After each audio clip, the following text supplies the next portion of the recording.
no ebro baby a wo bia ene anope ye chiamo mamu nyina chi eba program yi eso no mienu na ye be page emu ye cheche mamu nyina kwaba ene nso enim se mo ne yen ebe toto adwen akopim se no mienu bebo na ye be page emu ma DJKA the man of the moment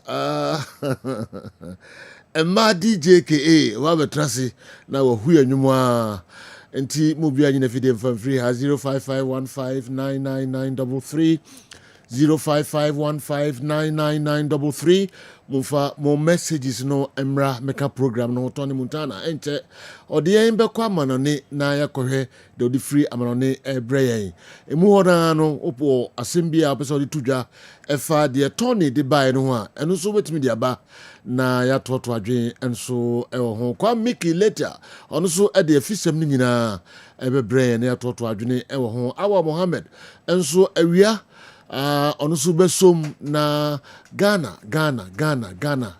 ha na awo ye league matches wa sha se frimra Ghana league no e sha se abrobro so abanimu ene dian na awal e de ebebre ansana ye de foforo enso abada bia ye kaka ye ho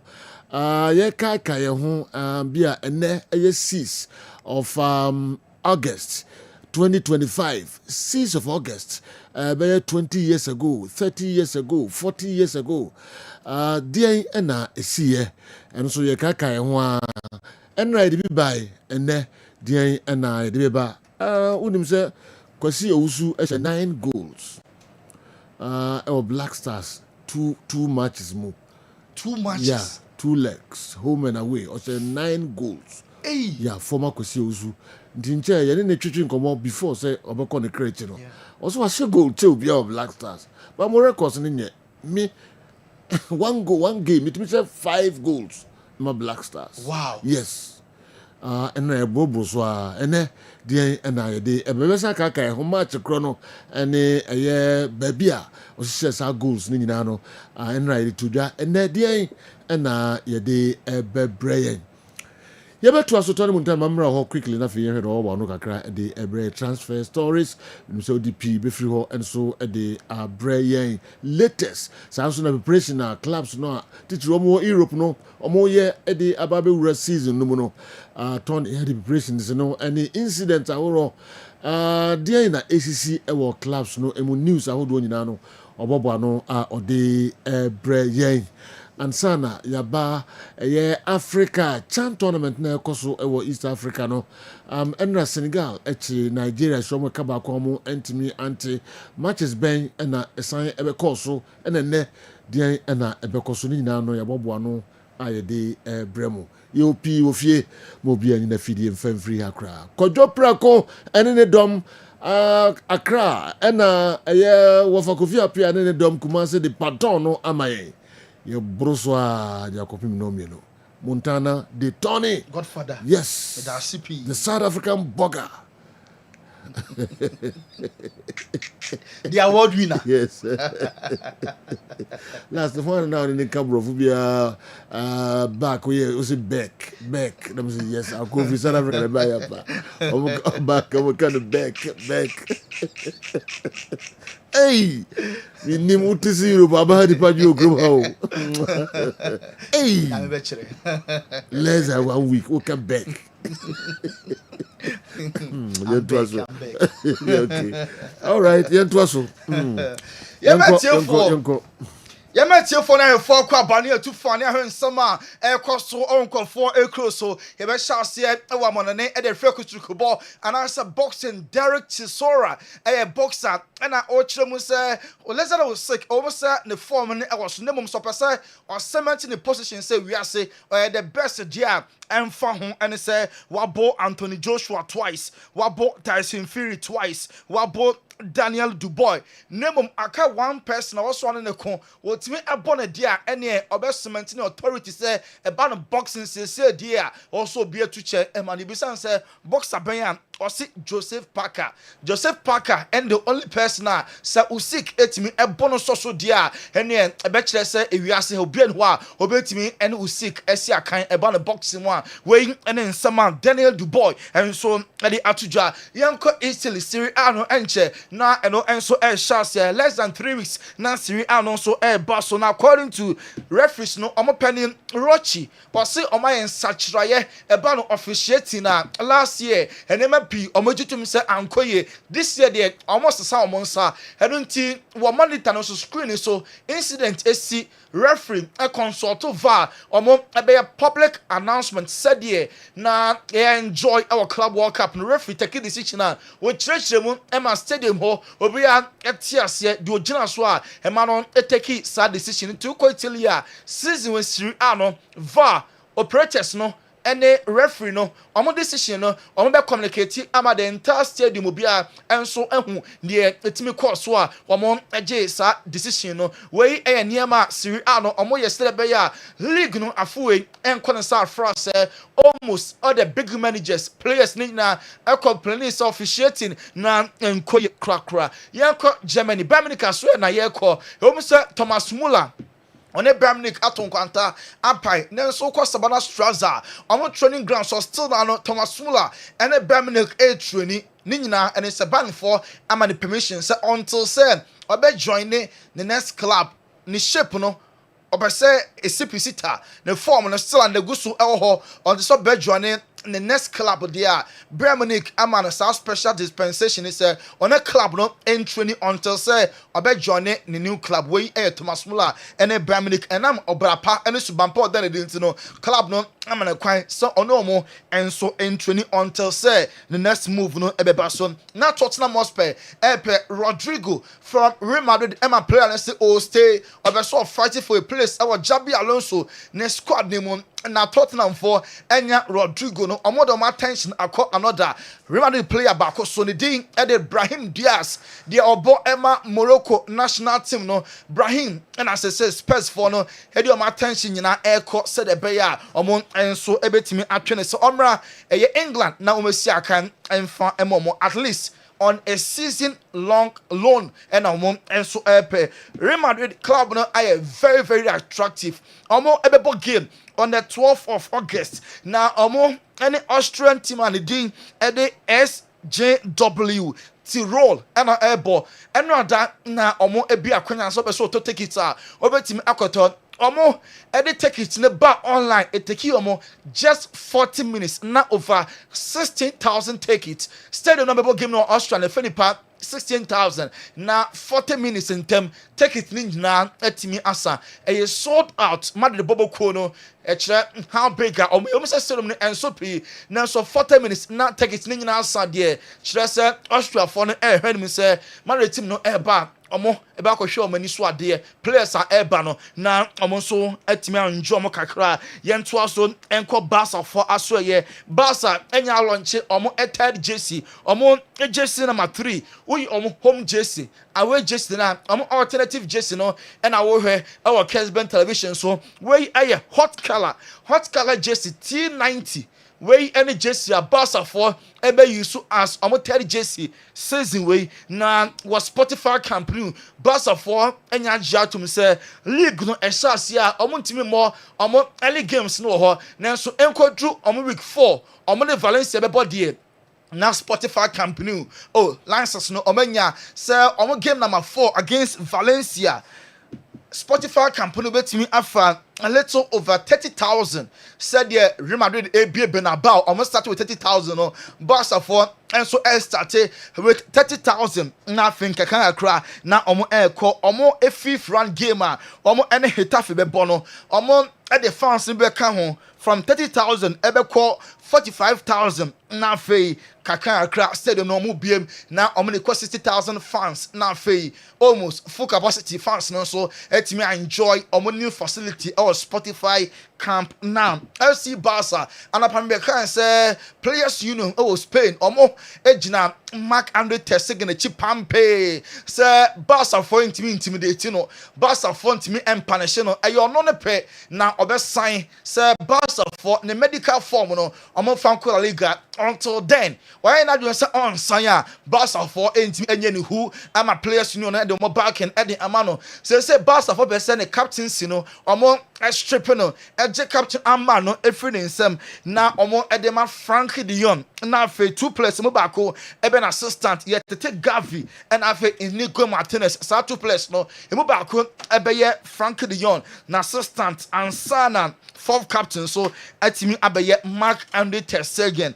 Name some of the Barca players akwehia ter Stegen so no de omo gini tum sa ono ane Barca omo captain enti se Barca yem vote a ono no be vote ama no sa onko so anya Barca omo esa hene enti players ni bi etro omo support behind Mark Andre ter Stegen wo problem aba between ono ane Barca omo eboboko no na no ana Tony Fraser oye Barca omo e former presidential aspirant or sini kwase Barca for ho kra ola mo ntwen ama goalkeeper no honto no ne honto na omo man internal bench na onye Barca omo a 3rd choice goalkeeper we and ntema nsema Tony Fraser ono enso edi atudwa yenko England adwumako bia ne di edi kick it out charity kick it out omo na balance nipa yimu omo ekasetia onu say last year so many complaints no mo sakaye ebeye a record omo enya over 1,398 cases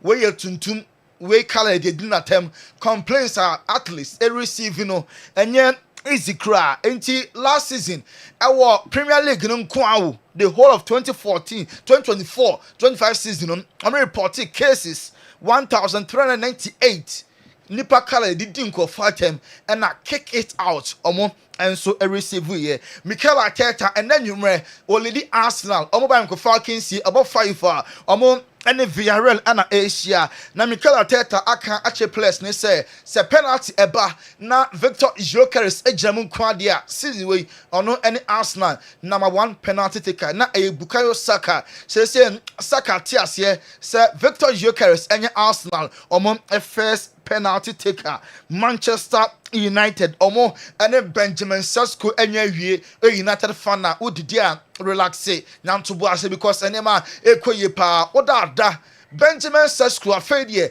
Man United ene boy no enya reach personal terms until June 2030 omo additional 1 year pa omo betime activity until June 2031 where Manchester United ene Benjamin Sesko of RB Leipzig striker no enya choose say United mum no so besina kan ede amomo na Manchester United ho a Alejandro Garnacho ne asking price no Man United for be say omo ye ntem ema player ne call into 50 million pounds no omo ebete so ede ama Chelsea already boy ne say Chelsea no bebo United be say omo ne Chelsea share na 50 million pounds no omo te so ema Garnacho enso ejo ne Chelsea Hilal enya agree deal with Liverpool aka personal terms 2 clubs no enya wie for Darwin Nunes striker no for Uruguay no Liverpool any Saudi club Hilal omo aka say wie aka say boy no any Hilal for ebeka personal terms na ye be dan ho aba ye ba dan ho ba pe ye be remu other clubs no omo enso aso ye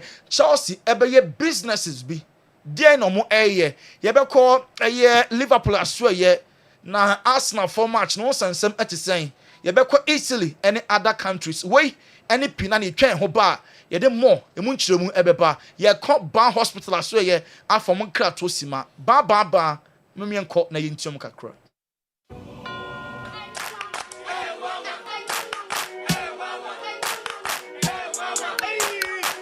Cratchy, unemu bua unkoisha Dr. Ban uye den wa ha. Unye no mpemu ya die no wanko Dr. Ban jinse be. Laka.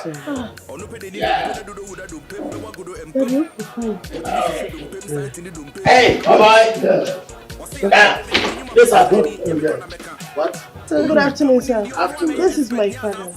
We come from Nigeria, and he has issue with the leg. The leg broke? We don't know. No, it broke. Ow! Me, I'm a specialist about bones. I will deliver you now. Then you go to Nigeria back.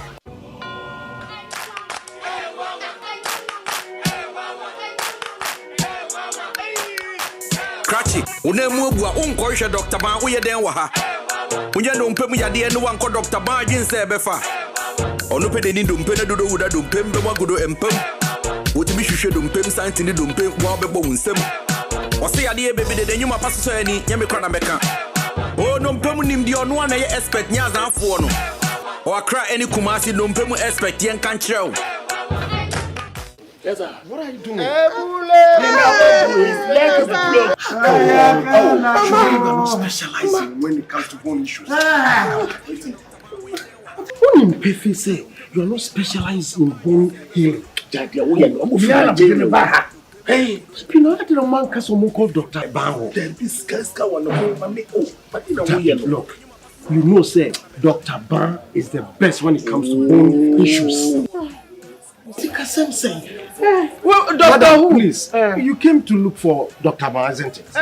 This is not the right place. Well, he brought us here. Listen to me. I am taking you to Dr. Ban.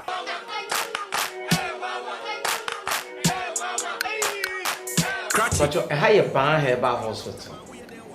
Now, no person say you need be a few three so busy when I say. The shame you're winning in two I say. Mammy, dear, I'm a woman, and the Ukutapoma, who sees ya chia.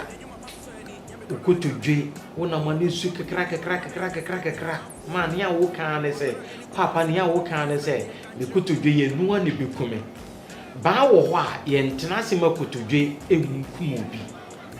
Bow wa Kutu J, you be two I say, I'm a Nigeria, a year pay. It is Serbia one son any ye. When it has won in answer, the woman near cancer. Mr. Uncle Bobo and answer one of Wama, Taisa, Power, name will be say pain. Branaya de Yenche, yet I have been taken a better so. Yankopa dum, I find a better so. Nkaseni numpena etetina eha dwene nyina no Yankopa dum ni nyina beto atoa ama numpeni nyina aye kama Papa actually. Papa.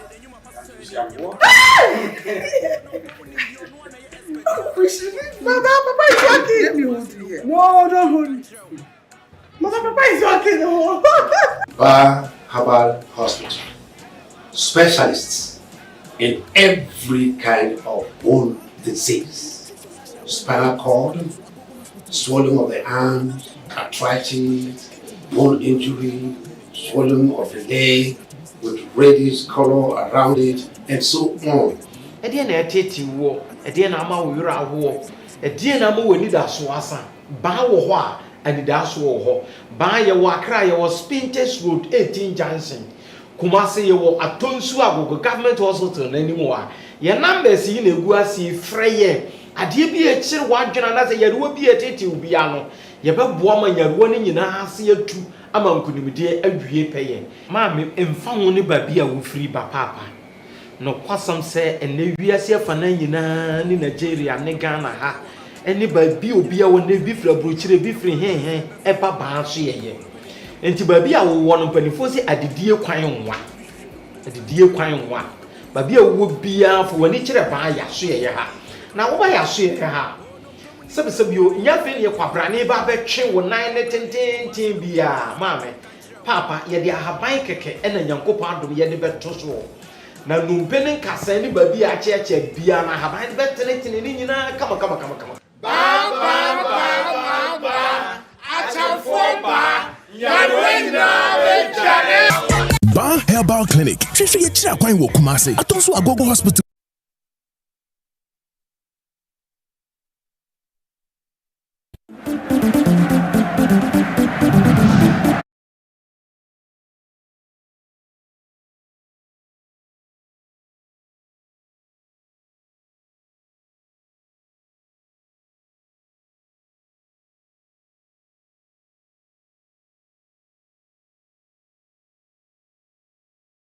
Yanko Liverpool I saw BM Liverpool and omo enya offer from RB Leipzig omo epe Harvey Elliott obetimi ababe replace Javi Simons person or joining Chelsea enti RB Leipzig for no person or money replacement enu nti na omo Liverpool akwada we say obeba na wabefele gaba Javi Simons enso ebedwa e Leipzig aso ye Mark Gil former Barca omo player about Chelsea last year Ankoye one shada enya more playing time along the line or South Primeka say our Sunderland or medical now or no and so etimi apass enche sign a loan deal no was now kind and the amount Sunderland over the English Premier League William Estavao Enra and Chelsea officially a video at the pan home tomorrow. William Estavao say you're very very happy say we are joining Chelsea a club no na Chelsea now wabano or heard him say or the Chelsea ebeji enema hudopi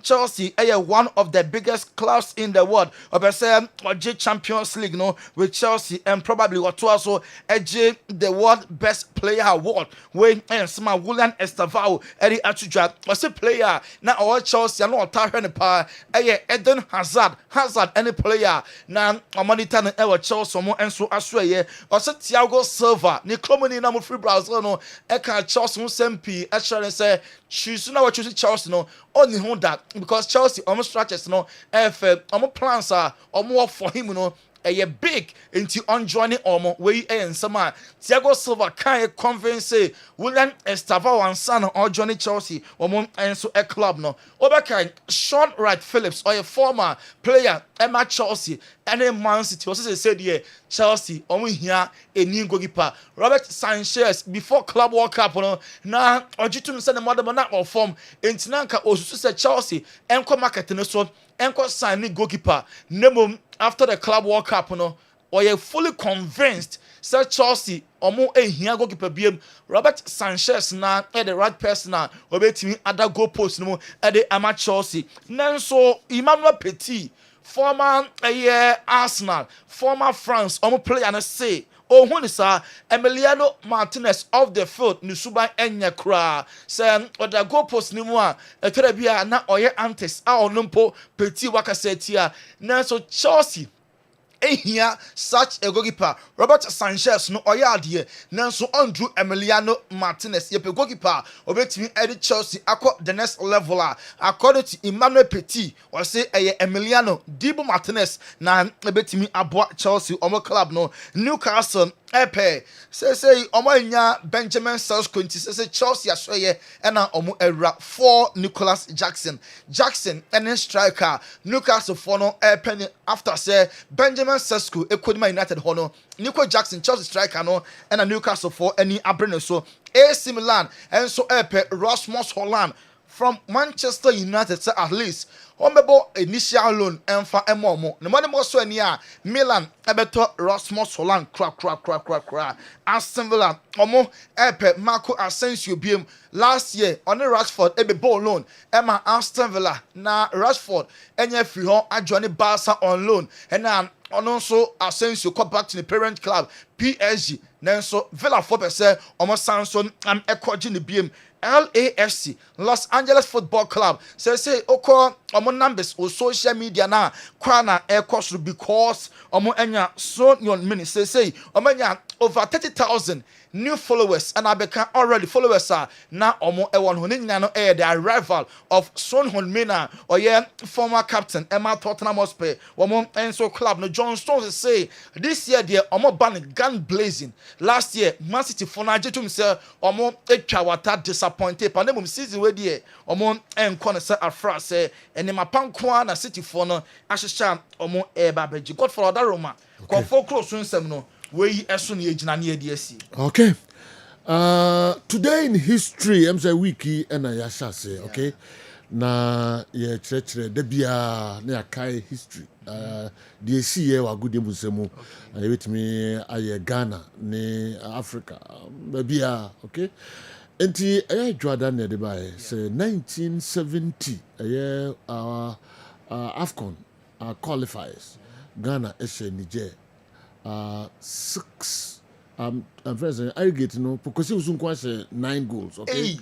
First leg no na 6-0 in favor of Ghana Accra 69 Yeah, 1969. Nti second leg na Ghana share Niger 9-0. 9-0. Nti total I know so kwesi ko share 4 ho. O share 5 first leg no ko share 4 Niger. Yes. Nti ono kwa 9 goals out of the 2 games. Yeah, out of 15 goals no. Ono kwa share 9. So imagine one player scoring 9 goals. That's a sapa pace on na goals to be of Black Stars, but records ni FE. It's na and so I don't know 3 days ago. Again aba your strikers no team banging in the goals. Said na Kofi Usu, kwesi Usu mo share no that time. Somewhere some kakraka am say Ghana. E na beti kase adwenwen ho a be take years na adwenwen ho wie. Say to me share Niger. Huge amount of goals. Such a near and Saturday dom so sa. The internet say why you struggle for say even one goal Tony. This will be a corner nimpa. Yes, and I am swinging to him. Slow. It will be BM. And today in history, I 6 August. Yeah.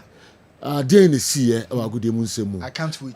Yes. No, every amount for BBA football athletics. They are doing no account the danger. Santico Toko, Ejinam, the danger in the other clubs. And the score lines, see, almost goals, no Africa King Faisal, a feature prominently. Away in our emu, Ninano is 6 August. Na yes, India, Yeba, the Ebe Bremo. And sana Awa Mohammed, and so room our Ghana League no emodi dende. Ninano a free donko echo. Kessben Television, Kessben 3.3, Kessben 92.9 Accra. Medinkai Akase Kojo Preko and Cry. Wafa Kofi Apia Kumasi omde baton no amayeno. Yebe yiri mwa kopim se no menu bebo. Na yede yenso baton no ebema DJ KA. All right. Yenhwe foreign stories no emu kakra. GCB, your bank for life. GCB, your bank for life. MTN, everywhere you go. DSTV, your home of entertainment. Toyota Company Limited, Ghana Drive Toyota Starlet. Sanso and Hisense, everyday prices for everyday people. Printwear Services Limited, Jabin Rural Bank, the best rural bank 2023, Chamber of Commerce, that is our Basubudi Emma Jabin Rural Bank, any Omo, any Eja, Grace Gift Herbal, Clinic and Lab Services, a Jabba Jewelry, Balm of Gilead, Omo Alternative Clinic and Diagnostic Center, Balm of Gilead, Sanso and a Pepsodent, Omo de Pepsodent Chaco, Pepsodent Herbal, and so Abba Ejaso, Herbasol Company Limited, no de Herbasol, Memedro Tatareno, Abba, Ban Herbal Clinic, Nompening Kasemu Ejumadier, Ban Herbal, Omo, and Africa, how many Africa, ni babia, Omo ye number 1, Kanwe, Dr. Amuzu Herbal Clinic, Dr. Amuzu Herbal Clinic, Kahuna Kohu Omo. Huberto Sisia. Easy waterproof paints, no more leakages. Easy waterproof paints, no more leakages. Amuka honde dende. Ochia Herbal powder. Amuso abesoyemu Tonchi Herbal. Sanso and the Pimsan Company Limited. Dr. James Amwa. Niwat Scientific Herbal Clinic. Mipamucho Daoud Herbal Clinic. Edimu Akote Papa. Esinwa Jumadia. Mensai Gentleman Dental Clinic.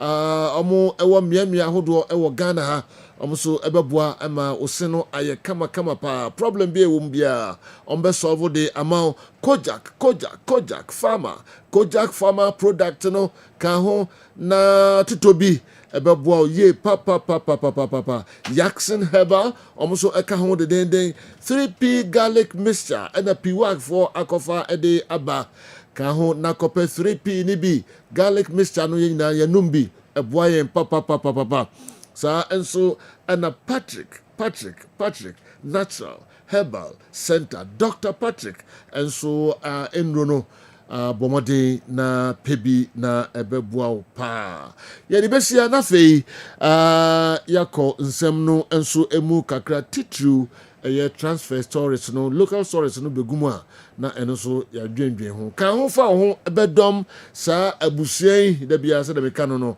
na yɛmmɔ ho dawuro ɛma wo wonu ho da sɛ ɔde wo ho ɛbɛbɔ ɛyɛ midfield action Kessben television.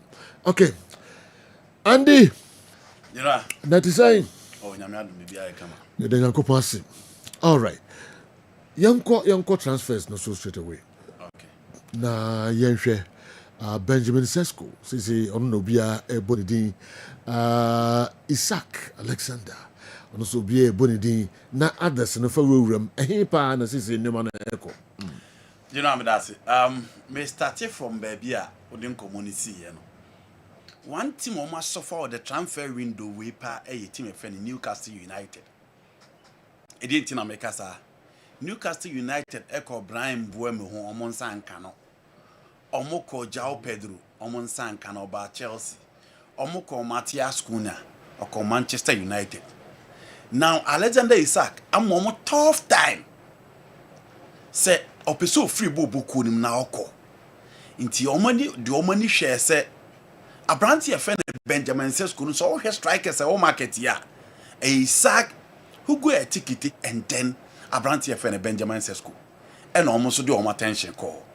Na attention on the call no. Omo call ya kunya Abranti any word after meeting Manchester United. The person in charge of recruitment, Christopher Vival, and Adinra. Omo kunya eye ononso. Abranti any man word so obesi aka mo bia. Not knowing says a picture that TV so ya. We last year. And omo busa Benjamin Sesko say. Ono timbe pa na onya obesi na kan ediama. And I said you. Sesko ka say ono oye fan of Manchester United. Sa video picture here that so last year and on a sky year interview. And o catch omo say ono ni team a opeto osi aka dem omo Manchester United. So that was it from last year. Until the na can say after United beating him no. So Newcastle United finally wa reject omo dia den team be na oko. Until enra omo post to the picture of Benjamin Sesko and then Zlatan Ibrahimovic. So you omo post to omo picture. Eye Jumaku a ye friend 433 na post to ye social media. Na omo post to ye na quickly. Abrante a friend Matthias Cunha ekọ no ko like ye. Eti eno de efueli speculation no said you eno na OTV so yi. Eno omo post to eye Sesko and omo post to Zlatan. And oye striker na say who see so was Sweden. Obviously your idol should be Zlatan. Ti omo post to ya na Matthias Cunha eko like eye post no ma ye wo IG no. Eno fueli speculation they say na say deal no edem. Until later ene babeto odwa say Abrantie na rejected deal na Newcastle United de buy no. Live for ni din komo. Live for they don't come interested in the deal. But said you the guy says he wants to play for Manchester United. Osi ono ne da eson eni bobo ko peso sina kan edeba no. Eye bobo ko e friend Manchester United. Nti Benjamin Sesko se si ya me ne o kasa die said you agreement on Manchester United no e wo no. Omo timi agree everything. The aka is kasam se Manchester United ne Leipzig a best sort here. But for now, this guy says he is joining Manchester United. The good thing for United is say they are building a different attack. Now, out of the three guys no more up front, no, two of the three already in love with Manchester United. Matthias Cunha wa Mama United and Kobiu. Sansona Benjamin said to Nswa Kachiro Biase, the team that he wished to play for is Manchester United. And he said, yo, se bibia e na branch and ba landed ya. Okay, front three here what TV issue ya.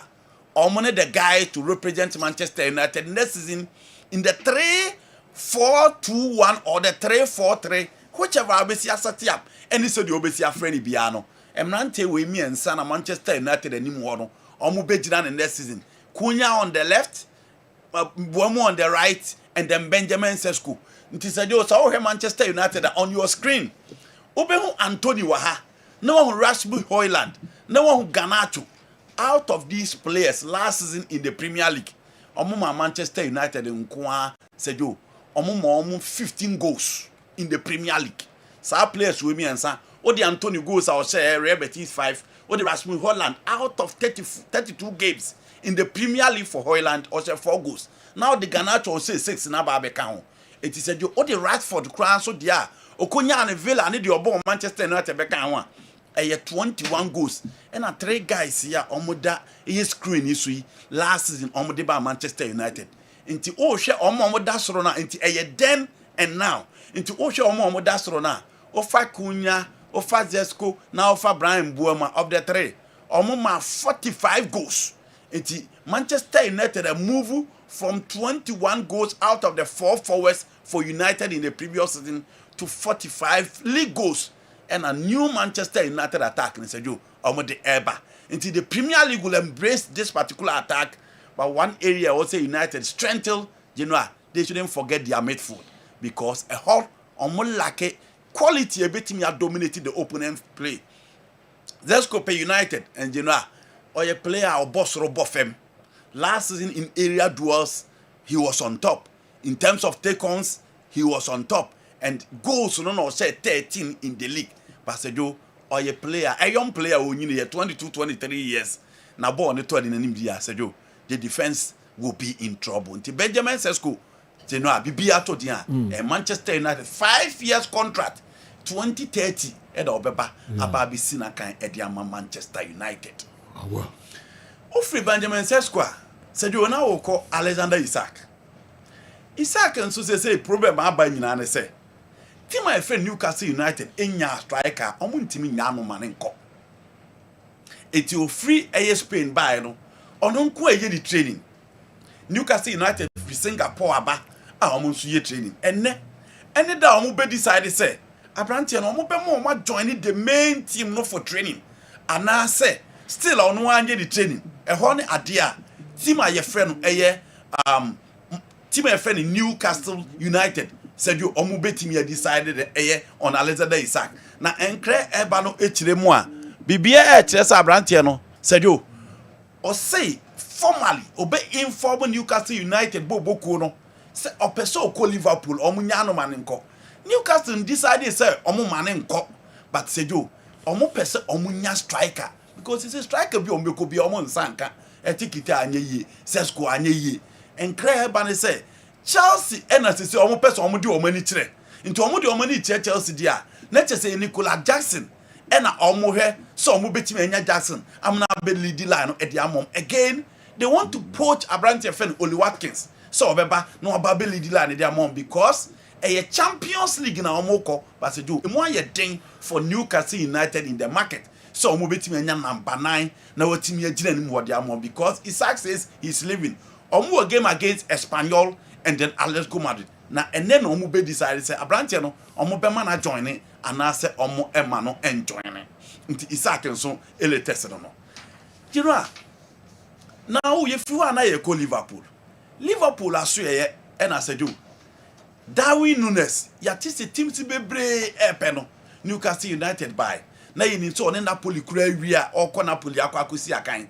Eche Napoli for ba out be ka say scared that Darwin Nunes so no eso entinya de so obo betimi atua that amount of money and unim Italian clubs na said you din say more than 50 million euros omo betua for a player omo yi ni low no makọ akọ ne omo akọ ne high say o player ontimi ma na omo age no na omo akọ ma na platform na omo akọ ye ni yi enro na jo na Al Hilal for eru amu medical be ka say Hilal for a striker nti omo be ru amu e wo Liverpool said you omo ruamu se omo hia Abrante e friend Darwin Nunes na Darwin Nunes agency nso aka kire omo se omo ni Liverpool ntwetwe nkomo na sejo omo ni Liverpool so abọ nkomo ama sesi ya ba bi edu no Abrante na agya to so obekọ akosi akan e de amatima ye friend no e Al Hilal e o the Saudi Pro League 50 plus add-ons any sika omo ready so omo betia e de ama eye tima e friend Liverpool enti wo hwe Liverpool a sejo omoton kela omoton kwansa and said you no business omoye no the Louis Diaz atato the Liverpool in the market almost 179 million pounds into imagine say omobesa de Darwin Nunes de aba beka na chese still are in the market no omobetimi asaton players and as ombetimi asakwa koto players ediaba because o hwe weight bill ne so and the financial fair play that because omoton na omo sanya bi ne de se jo sa de no entimi enwe omo nti Darwin Nunes Al Hilal na se de se bibia anto achewa obekwa kusi na kan Leipzig for free Liverpool nra concerning Abrantia your friend Harvey Elliott na omo freya omo se omo per replacement for player Chelsea for abasa omo peno in Javi Simons beko but Leipzig for so ade omo ye ne se Seju e was so omo ntimi nya replacement ansa na Javi Simons so etimi akọ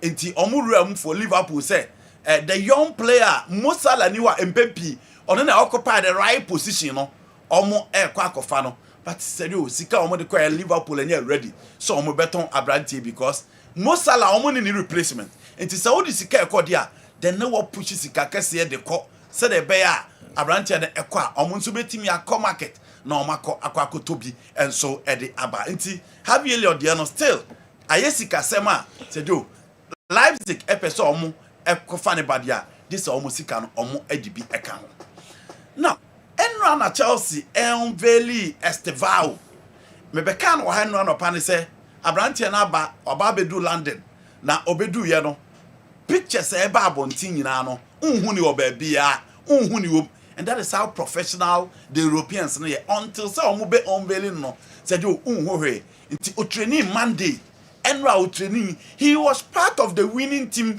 omo ye training no teams na omo tiche mu no omo share no next was part of the winning team but still as said you ni nyina achi no omo twen unveiling no ansa na who say pictures no eba out nti we ye time omo all signing the contract no and achi you who say Abrantie na picture about I think 2033 any years I will see I can Eddie Ama Chelsea.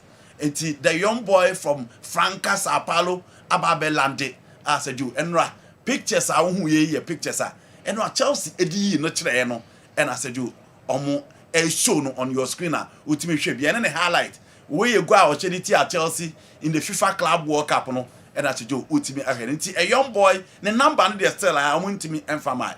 But Abrantie no unveiling as I do. This is another young talent.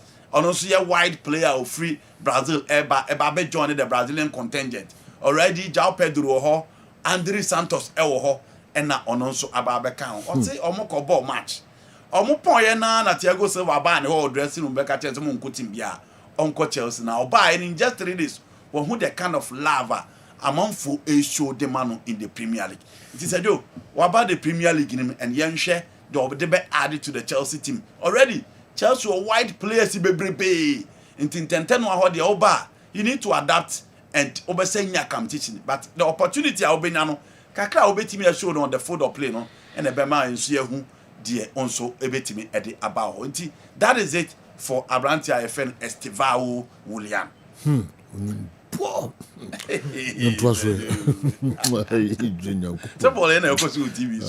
boy. Oh, go no shit here, Chelsea. Yeah. Oh, na me ba me no hwe ne sa. Hwe angle be no gina no. Ne be na goalkeeper Sanchez no nso gina na. Still ball no ko say no. Hi. Oh, yeah, you know. We only on the moon ha. Ne mu de ha ho ya fia do. Na ne mu nya ha na o hwe goals. That you say no Premier League no. Okay. Ni mo ha. Obe hia nam kakra. On say Ramirez buy no. Omo man nam kakra. Yeah. But Oscar was another smallish player, but Oscar was intelligent. Yeah. But the One could it is.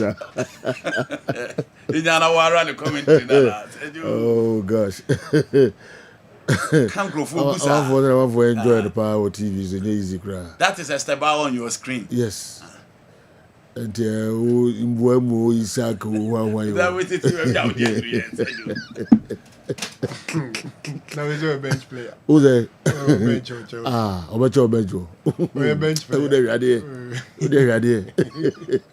Bench or I'm not a boy at your bench. Missing from the word go. He's a bench player. Me see, we need player friends or a bench player. All right. It will the entrance on your go. Into the way. The right side. Okay. What's the Chelsea team no? Players are almost cemented or position pan. A in 50 for no. So I want team now.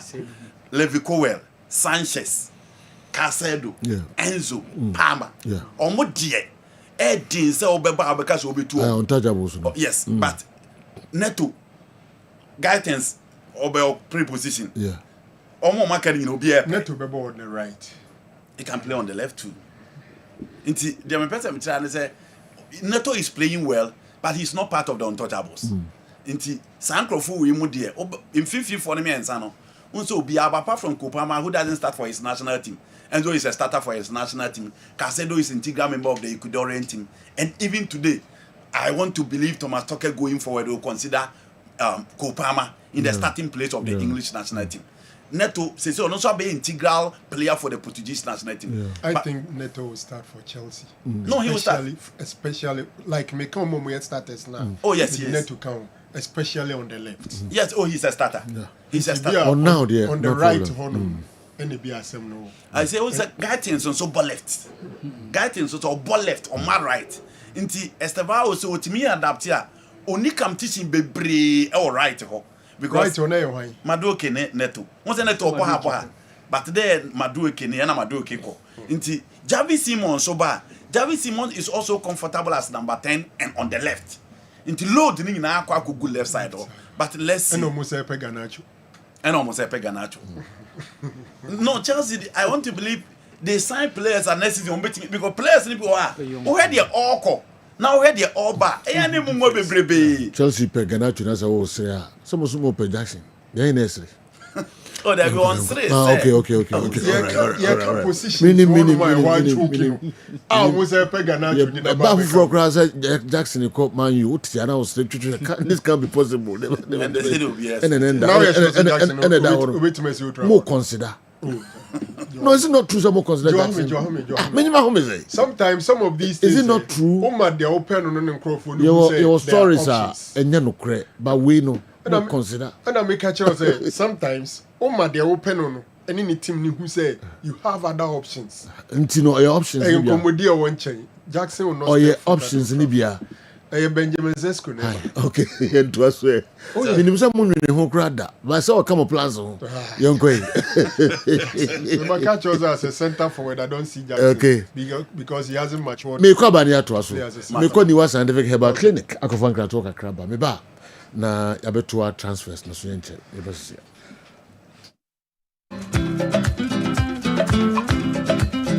Usafre mo makwaba eba ni World Scientific Hospital ye a team of medical scientists aya create ya boom ni edi infidie mo maso eye adwuma o ya so ya hasi ya so ya hade nyese wo ba ya sabi ni atam edu di amaw se di kokono na emum ye do to afidie so me afidie ni omu hwehwemu me ye hu adepote ya di yare ne brewo na se me hu enya yare ne di woni badua no so te be che yare na ma wa to yare ase ko de edit ni se ni badua se wo to yare ase a utimi tu ase ntem Obani What Scientific Hospital Dr. Fobius Yadjuma say enubuna eni no tan a obo ade edi dumye no yenye mu nhwemu na fe enwenu akasa e wo ma friends phytochemicals no ye extract say enwenu no na ye mfa frem no emfa emao ebi a kidney no yare abem kidney no essay yanko na Ghana ha ye de take ahaban edi dialysis a kidney no say produce den kura no a nyarehemu na nya didi na fo ni kirem ewo ni What Scientific Hospital bofra ban eboye ama wo diabetes ye de bofra ban ene nyama bi efra ede ma wo a ebebo ma diabetes na o sugar ekosrupi no eno so aboa ama etinya abafum ebi na wo hwe misisi e na o problem pa e yo mema sem baba bi wo no a onya tenkan kora so ho ba beda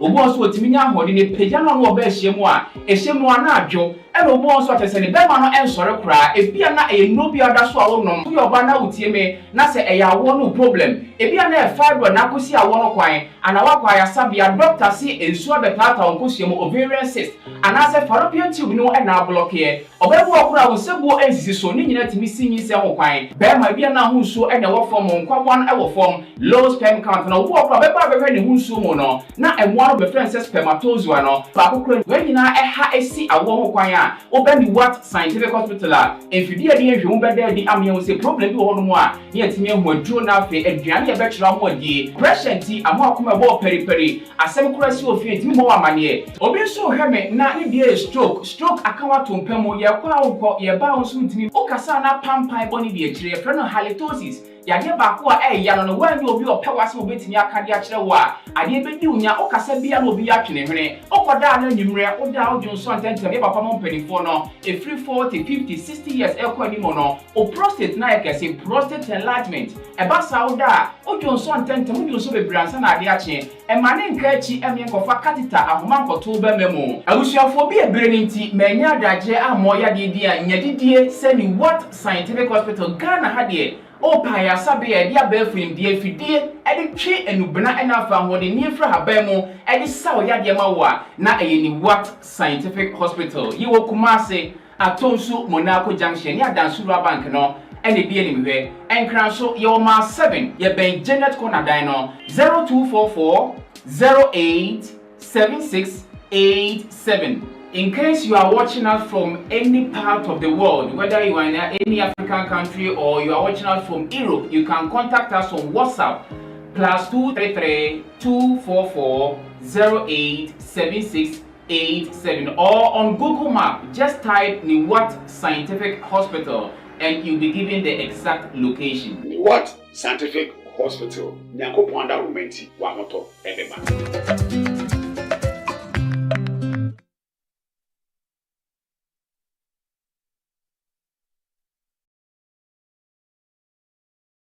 Yamatua transfer stories no so Andy. Na ya drew him. Na ya drew.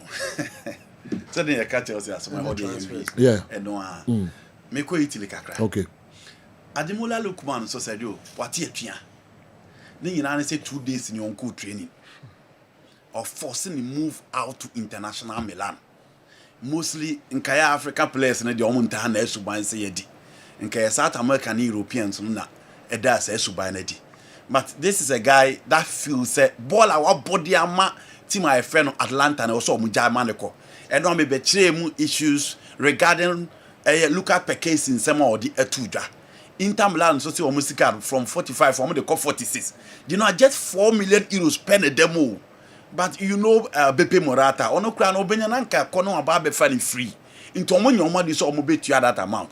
But the guy says he's not ready to play for Tima, your friend Atalanta again. Omunyano manenko. Already Atalanta 4 lining up the replacement in Christopher Nkunku. Into almost contact Chelsea. She say quite them for Nkunku and again Jadon Sancho. Unse Sancho move ne buy so wa join Juventus. Eche Inter by eche Atalanta by. Last one crowd Borussia Dortmund and a buy. But say every move for Jadon Sancho on ten baby. Intini ina kwa Lukman. Inti Inter for the omo yene say. Omo person omo de 46 eba. Na sejo. Omo de a player Avan Zarano. Aba bekan is a young player. Omo de bekan Lukman ho a. Na omo enso etimi adene from Atlanta. So that is the next mover. Tima ye friend no. Eye Inter Milan e de eko. Marc-André ter Stegen sensebuni mu asan baby na general. The entire ter Stegen yes say onye na de so the medical report ne be Barcelona nini. Ni contract ni shemu say enka other 60% of matches ni bia. Sejo obenya 3.3 million euros. Enti match ananka oda ni nsabeka say scan ye Barcelona last game at the RCD Stadium against Espanyol. Enem penimfo amanana. Inti ni sika 3.3 million euros no seju ahwere no. After that, eno sani Hansi Flick sa benya issues. Emma Hansi Flick catch ne say, ono de ne number 1 goalkeeper for next season. Eye Juan Garcia the player now free Espanyol e buy no. Ono so man ya we say in the absence of Manuel Neuer, he is the goalkeeper for the German national team into ohia more minutes. Now Barcelona sa go to the extent say any nisika kra no onte so ni nyina abrante na mfi the captaincy omo ka so omo be withdraw because Ronald Araujo, Rafinha and then Frankie de Jong enso e wo ema omo ko bisa Hansi Flick Hansi Flick catch omo say omo de aba na omo to say Joe unfortunately ena Marc-André ter Stegen ekoko praye say on the gina the better positioner obetimi aboa Barcelona for them to register Marcus Rashford and other players but he says no the medical report na yo no ane dia on from Barcelona and the football association into the letter Breno ese Barca fo ntimi mfa ne nko ba bia omo ntimi mfa ne nko court nti opa decision na ono apeso take no on take nti the entire ter Stegen na peso be open up to FC Barcelona no sika nsensem the new Spotify company enra Barca enkomunji stadium eno ene bae na Sergio Barca enya ordered from empanimfo a omo hwe eye Barcelona ekro ne so na stadium no still a omo nwie se wahwa enra na omo ye grass for other half and Niama also put it together for them to start playing at the new Spotify on Muntiminwe. Into the Omo Pesa Omo Yan say Omo Pesa Omo first game against Valencia Nanka Omo Nipa 30,000. Omo second game against Atefe 30,000. Nanka Omo share games Neko Omo Nima Champions League no Nanka Omo de call 45 any 60,000 no mahe say no betimi a containing this number of people will season anymore. Before Omo we bibia then they open up to the usual number na neman so etimi akoye but still Barca entimi to niema yi a bibia tie se omu beko akosi akan the new Spotify camp dio Real Madrid enra Madrid de omu set up ni nyina ba na wie na genu ade na omu hwe na 2 deals deal me no na omu hwe no na omu hwe so omu de Endrick Felipe ebeko Real Sociedad on loan na nko akosi akan aye clear Ohe Javi Alonso ba the all ye team na opese those guys he want to put them out. Gonzalo Garcia had the opportunity to play in the FIFA Club World Cup. Said you she goes or bebo edema Satan na Endrick Epra. Into Gonzalo Garcia but he's playing very well, scoring good for them in the FIFA Club World Cup. It's between the two youngsters. Opese Endrick Echo loan but Enra Bisine omunya baby am fanning koi. What did you go so the akam ediba Bisine? Is he leaving or he's staying? And Sergio Rodriguez so started training now. What joining Madrid team now the Vade Babasa or more training. Liverpool for relaxed because Liverpool for attention. Ewo Alexander Isak so any baby as see omo ehe. Isak crown omo team sign in way.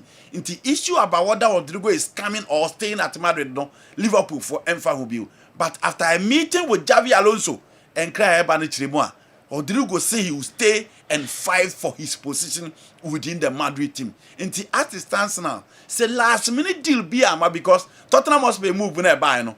According to Rodrigo agency no, almost say almost interested in the move to Tottenham Hotspur. Not Tottenham person almost be fan in replacement to Son you mean.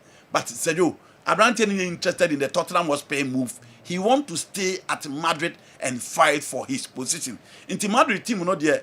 Or didn't go ne Endrick na say I asem wo omo so hwe AS a omo de other goal ato animu AS ko wakrata no omo de other goal ato animu e na omo the new ada omo kire ma training na ho ye no say ne models ni bia ba beka ho etim finfi ho no people should watch out for other goal Xavi Alonso e wo gidie wo ni mu so much say he's the next playmaker to control everything for Real Madrid in midfield. Already atrem same finfi ho no omo ni guys omo wetin a hold do maintain possession a direct omo play no nti Xavi Alonso chire ma sejo o de ru nyina e hye adagulem na brante na bom finfi no e de ama no we ni transfers ageno a e call ransa me de e ba no pe Dr. Franco Naro.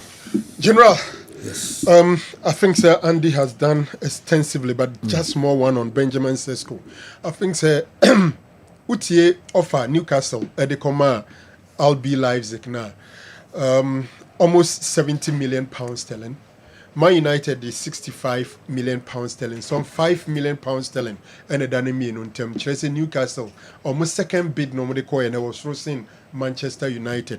In fact, in the internal source in the report of Free Germany by Chelsea, Leipzig is now okay with the offer Newcastle at the Abromo. That's 69.7 million pounds sterling plus some add-ons.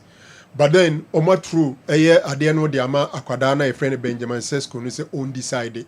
And the boy says he wants Manchester United and no other club. And the reporter Minyan and Opeche say United is planning to top up that 5 million pounds sterling to reach the asking price. Team Leipzig, anymore at the Amomuno. Udi Wenum Sicilia, say now it looks like player any club and tem kuta hudie de omadu some advanced stage a kamia kwese o agree terms what is left and say United ebe meet the asking price na fe payment structure no omo aye ho adwuma enra na me kan say attest by this week the Benjamin Sesko deal to United will be a done deal, and it looks like it's moving towards that direction. Obibe Bisase, what is he bringing on board? Obviously, United need a centre forward. Some 2 seasons, Audino or I'll be Leipzig, in some 85 games, scoring some 39 goals. What it means is that on average, he's giving the team some 20 goals per season, or if you like, some 44 games, they are amount 20 goals. It's not extremely prolific performance, but hey, you are talking about a 22-year-old boy, so it means that there's a lot ahead of him, and people have started comparing him to Erling Haaland. For me, Gyökeres is ahead of Benjamin Sesko, and obviously Erling Haaland is far ahead of him. But let's see what he brings on board. It looks like the deal is going to be a done deal. General, Madrid say United we are aka one major assignment, the number 6, the holding midfielder. And Opeyoti and Komona 2 names and the war United for Ano. Abrantia a friend Amadou Onana of Aston Villa. He's a Belgian boy, Ninchi Free Senegal. Okay, proper number 6 in the Premier League. He's one of them. United, Utien Komonibia, some feel that right after finishing Benjamin Sesko, the next thing is to get a number 6. There are 2 players I will more consider for that position. Carlos Baleba of Brighton and Hove Albion, and then Amadou Onana. Look, I will go with Carlos Baleba. You go for Baleba. Because, yeah, Onana is more robust in terms of tackling, but Baleba comes up with steez, hold the ball, control the game, dictating the pace of the game. Apart from so a very good tackler, he's also a deep line playmaker.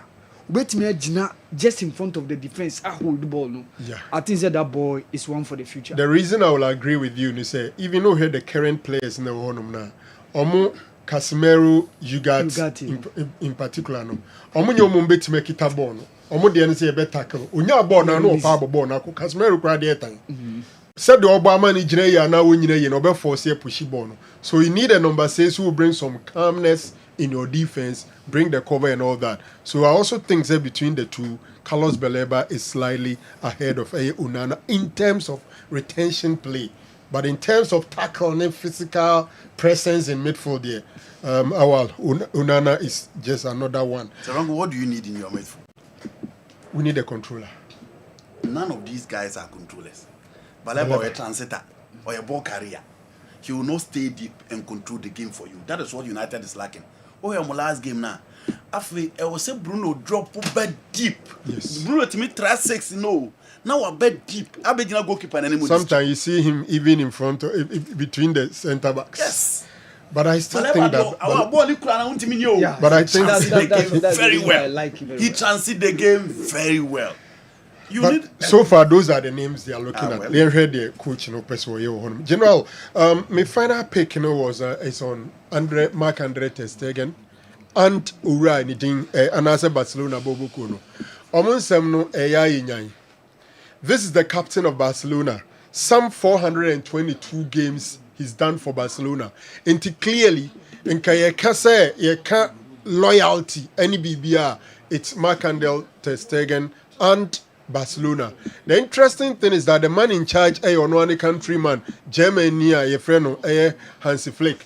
But so in Barcelona structure here, who coach Krana, who power player decision here, don't know. Yeah, near often.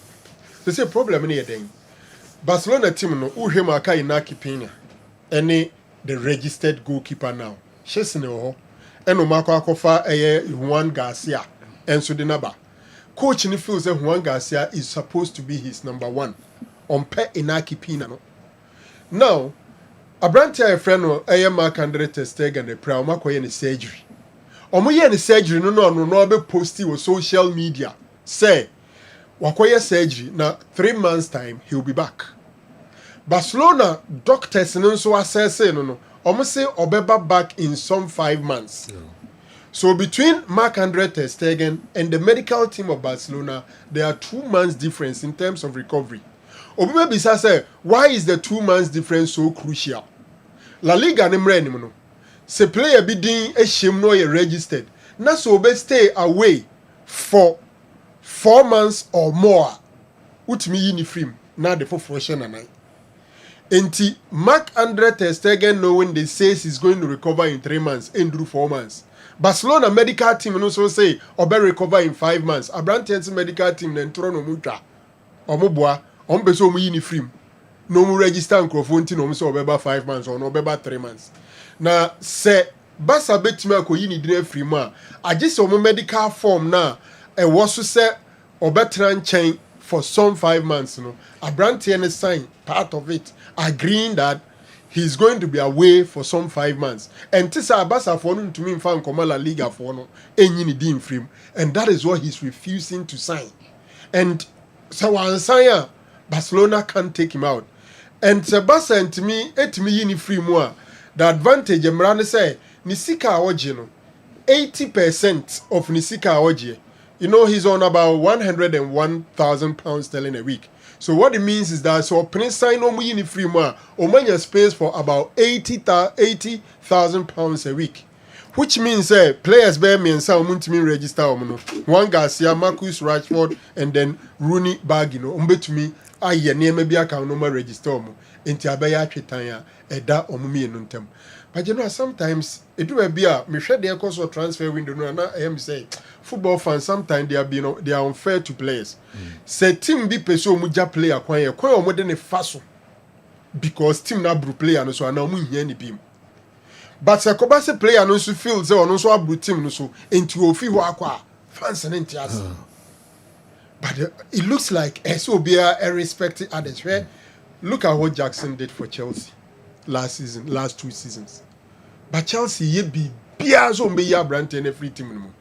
I mean, imagine say Jackson and Kakwen biazo so ma train ube free Chelsea team no kwa nka dia fans de be no. And similar thing. Man ka Ter Stegen and compeso mutono ni injury to obi ampe ene no mpeso mu yini frame. But okay bibia this year I think that Ter Stegen as I say oye considerate. Na oba form kakra because 3 months ne 5 months there. At least who are ultima wakati ready do something to help them. Because no. Okay. And nothing change no betu oka. It's even possible say 3 months no. Oba we recover na oba. Coach ni so onyusu still unya bina. Ono so feel say so to me down because he's a national team goalkeeper. No oba back be fight. So adia abeye inchinuasho abeto Barcelona any omo captain no. When you say players need be feel says omo kotoaba no mo opener, they will still vote for Marc-Andre ter Stegen as the captain of Barcelona even though he's injured. Wow. It's quite interesting. Okay, yenina hana yenfa man for and so messages kakra bi efa discussions here ekoso na dog so the romance. I think that Mikel Arteta has been bold and straightforward. Yeah. Because now big boys. Ain't a bomb penalties in Edo Bukayo Saka. Obianim said Declan Rice in penalty papa. Odegaard, the captain, is another good penalty taker. But I catch you when I catch you, we are seeing as more ball. Nasa Joe Carres Jeremu a penalty ball on the back of Mobianco.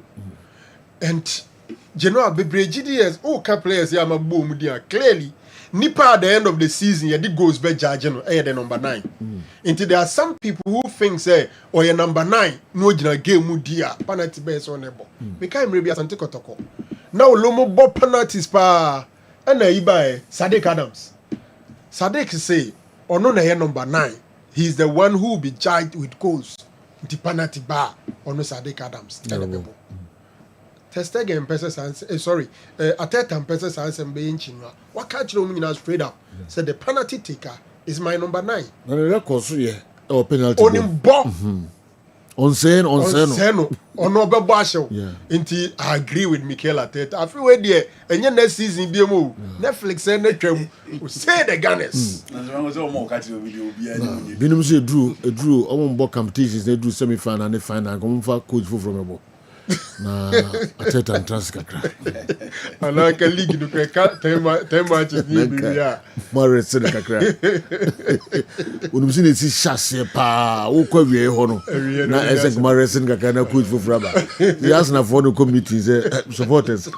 No mumpe backup coach for every. But Premier League in January den tia na Ferguson gigi no. Se wo follow Ferguson na e free November ko December no asha say rotating the squad. No rotating the squad. Into be we na players ni be bring burning out. But some teams in the omu key starting 11 be negotiating from to December, January. I feel after January no. Na key boys no team no. Omo body but no manager above them. Into a manager of the team, how to manage players throughout the season. A part of the experience, experienced managers in the DJ League, you know. Yeah. It's one area I think Ateta is lacking. But I see a Woyenya squad depth, now the bench I reach, you know. I think you have to be very careful. November, December, January. How be rotating the squad? Player be best starting. But once 70 minutes no in a frame. But you are home. But Ateta don't be dreamer bonus. I be reasonable. Now if you my break. Hi. It's an insult to Rodrigo for Tottenham to approach him. How on earth? Abobina Kowuntia. Akoko Apet. Edway Efri 2nd Infantry Battalion 2BN. Takrade. We a military talk. Yes. Abobia Kowo. The why they create 2 Champions League. Then why? No, he has 2 Champions League medals. How many players who have won the Champions League descend to come and play for Tottenham Hotspur? But you know, football there. Robinho dropped from Real Madrid. Nipano, why the Champions League mean Real Madrid? Almost a surplus to requirement. Into what tiaba form? No, the fact of the matter is that also the NY. And I may say, baby, I want to watch Champions League me no. Almost so a surplus to requirement. As a chance I will tiaba form. Into tiaba form they are Tottenham one and all right, young fancy Mohammed in front of headlines. No, Emra. He has one trophy in his career. Why? Hurricane. Okay. He has one. Say the big player. I don't think Rodrigo is a better player than Gary. Andy, he's not a better player than Luka Modric. But the fact is that... Are we saying that? So because Chomeni and Kobo Tottenham Spurs because of a Champions League title, you know. They have never subscribed to what the guy says. Then we don't have an argument. No, you have an argument because you ask what has he done. And also I Champions League too. And I'm say Chomani is why the Champions League. No, but Chomani can come and play for Tottenham. Robinho dropped from Real Madrid to Manchester City. It's an insult. Until I'm saying we don't have argument. The argument is that what has he done? Bakusi, we don't have any argument. Bakusi, we have an argument. Yes, because you are saying the same thing. Maybe I'm not saying the same thing. You asked a question and I've answered you. That's it. Also, no one can do that. Also, why are they? And I'm so the Champions League too. And I'm a player within the same team. I'm also the Champions League too. Also, we don't have an argument. Also, we have an argument. Why do Manchester United make it known to the football world that the players they don't want even before the season ends? About the players they don't want even before the season ends.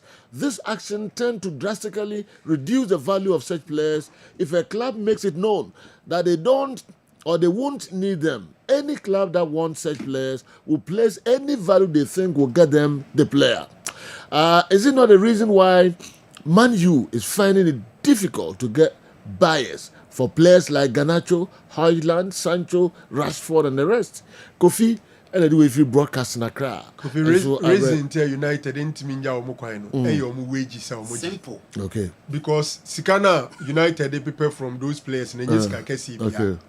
And we take clubs now, and yet the asking price of Manchester United. Okay. But it's rather the wages of those players that is preventing them from leaving. All right. £250,000. Rashford earns more than £300,000 a week. Sancho, let me be say after the Conference League final, no, not Chelsea, pero. Yeah, Chelsea. Yes. But on only wage, on wage bill, no, because Sergio. Obaka guidance abamana be adapt. Then Sancho me say minimum. But what the Obaka guidance about 50 million. Sancho go 189. After that goal, no. Yes. A conversation Chelsea so on your bad. At least one starting last 20-30 some games will beat me about. Ba no, you know who knows on bo. Ah, na so onimbo. Onimbo. Jidan Sancho. Na ne mankitin. You know the marketing kete. Yeah, boy no. Na unye baby ogina o shares ago. Tom baako obmo. Jidan Sancho mo. Sancho is my guy. Yes. Ukraine ama many corner. Or Dortmund. Those born no boys since. One of the easiest team to play for a Borussia Dortmund. Sure, in recent times, almost 2 players move almost sale pa. They play for already cooked teams. Manchester City and Real Madrid. So Chelsea who? Yeah. Boy ya go funny. Guidance ana. Yes. Na so woni say guidance mu team na mo build no. Oba be kan. Okay. E dey on player we need. Oh, yes o me here dey una waka. Una waka. So we mo dey waka ko en so mo fit ko mo ko bo hwe no. The first are there. Una waka so mo ko bo hwe. Okay. The first are there. Ndi bo asa ade so oba be kan ho keke. Oh, when you play, you know when you done so. Who can say about Palmer? Who can say same about Kopama? Dog who refi MYO. Sabranti one tis all Casano. Palmer from City to Chelsea. Yes. Yes, also about the count. At that time, the player they needed was a number 9. No more here, Palmer. You hear one match, you won't add anything to the Chelsea setup. Whoa, Maresca, that's who said you. In the one was your Pam Maresca or that one. No, you know, not more than the okay, young Kawa. Now, on fan headlines, no emblem. Why is it that Thomas Partey enjoys using some 2 rather than some 1? I need explanation from Andy Kem this time. Thomas said if he Accra and Abba. I will say Argentina on use sim 2 instead of sim 1. Also one yano. No, could omit my yano easily. This time also pro. Meanwhile, coach Partey sim ni me no in Accra. Meanwhile, coach. As well as what yes. Our own sim 1, sim 2. Me from Ben Mike na. From Margin. Yeah, kutu baby and kutu. They literally mean from margin me media message. I think say charges now. Yeah, they are brand. We said 5, 6 charges. 1 from 3 women and then 2 from the other one and then the other charge. Major say no na. Charge be. Make charges based on charge chrono. Say bako say on another anal sex on bako so. I don't know anybody. And also you 2 sims. Yeah, anal says it. Oh, I feel Martin. Obi a only that on fair ni mu no fair chiri. Awali, tu so a virgin. Mama kase de we doubt to sa one ka grow. Sejo mama kase de. Obi o dem be anti ase on kwa anti ase. Ase we know. No terms how this. So Sejo me the margin in a charges. You are perfectly right. Just a party you should 2 sims. Yes. I didn't know you use sim 2 no use sim blah blah blah. I don't know why, but why are they? Because now you coded. Yeah. You have decoded it. You brought it down to my understanding. See how you really brought it down to my understanding. What boy? A confusion.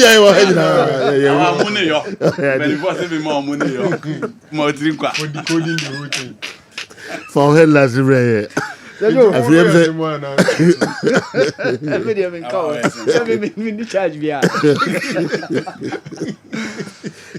you know, yes, discussion over join why? Over join yes. Go only mukra te dog baby. What's so coming on the paper? Yeah, you go. Okay, last week Mikel Obiasem said, "Se also be boama Nigeria." Brantem na men train say we do 29 30 and sanoba so jo I think say no tosin e de na sem na koyo yo nti say jo tosin Chelsea defender no wa community ne international future career with Nigeria so say jo koba mehwemu pa o say from today going say jo or switching the nationality from England no aba joining Nigeria so say jo okoba ebehwemu and of course chan tournament no coach Kwesi Appiah team no draw 1-1. Honestly, I wasn't happy with how they conceded the goal. No, defending champions, also Senegal having a 1-0 win against Nigeria, and of course, Yves Bissouma with Tottenham. Seju Okoba Mehim Seju. Okay, Nana Sledge and so by good morning, Wafa. How sad it feels to see a young a talented player like Benjamin Sesko planning to end his career at his peak. So Onimowua Onshena, Sancho, Anthony, Garnacho are all young players whose career are almost ending because of playing for Manchester United. Lest we forget, Alexis Sanchez, an Arsenal top star, left Arsenal only to play piano at Manchester United instead of football. No serious player will choose Manchester United at their current state. I'm sad for Sesko, Nana Sledge, and the way and so are Breye.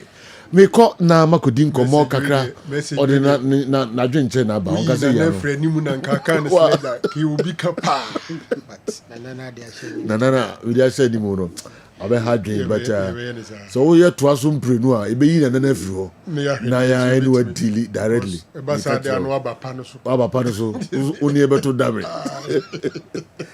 Okay, me ko Siemens Herbal na me ni o makodin komo kakra. Yeba betwa so de amamo Kessben television, Kessben 93.3, Kessben 92.9, DSTV channel 364, Go TV channel 121. Okay, my yanko na yenhwe de eko. Okay, piwak emom na eba Mami K atrasi enyasem ketu akra. Mami K se boko de. Sejo mbocho nyame adom. Yes, yanko pasi wa body gold chain pa. Dinner de brain. Sejo, we da say. And I heard numbers and 3P. Medofo na umpomo ete say, me gidi say Yankopon adom ohun ye papa. Enen so eye wuku ada eda fofora Onyankopon wode adom yen. Bosome so no awu ye wura foforo mu. Ye koye nimu ano no. It is said na wotwene ko na ebeto menu mienu asondwem se ya na eche se ye di afe. Esanse nyini panyina na wotwene ko ebeto wo mu se ebeto ye se ya na eye adom enye sika ne ho ofe.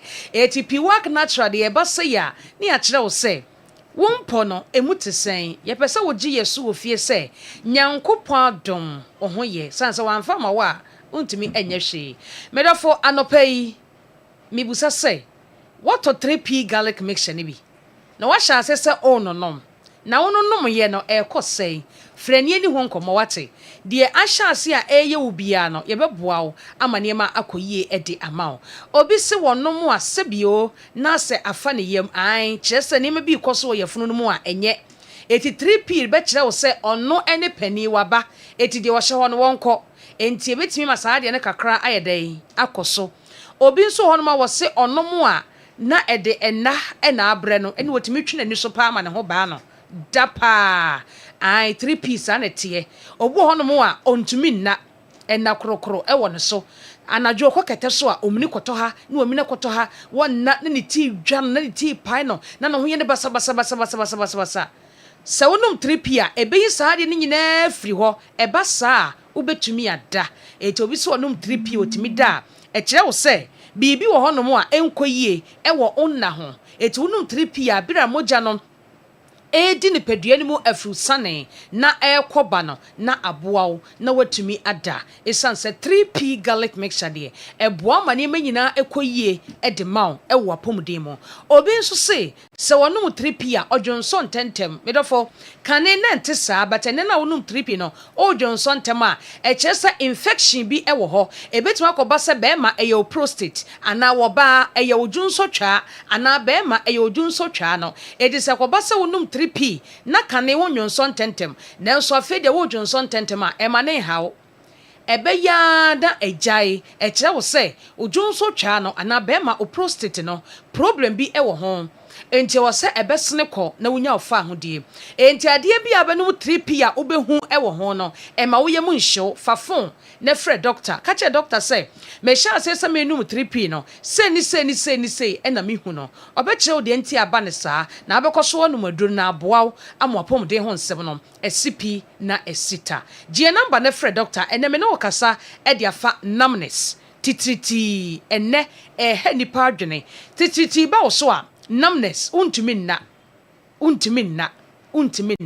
ya number ni Francis see na doctor ene oni nkomo se wo hwem wo Kessben TV ya number no ene go screen so no fa na efre yen wo tie me wo FM nso a number no eye 0248 92 88 24 0248 928824 medafo kai se edro mani wudi hu komo anopai eye 3p garlic mixture 3p garlic mixture edro ye bodin ani abo ye mu ase ni abo puruse esanse edro no eye edro bese the medicine is medicine edro ni ye edro chese se ekoni padua ni mu a se anopai na wadidi awie na wo num bia ebemu hu se wonu medro papa bi edi akoni padua num edro no so eye 3p garlic mixture the edro impenisa obeto no wanom wanom de a enya adwuma emaw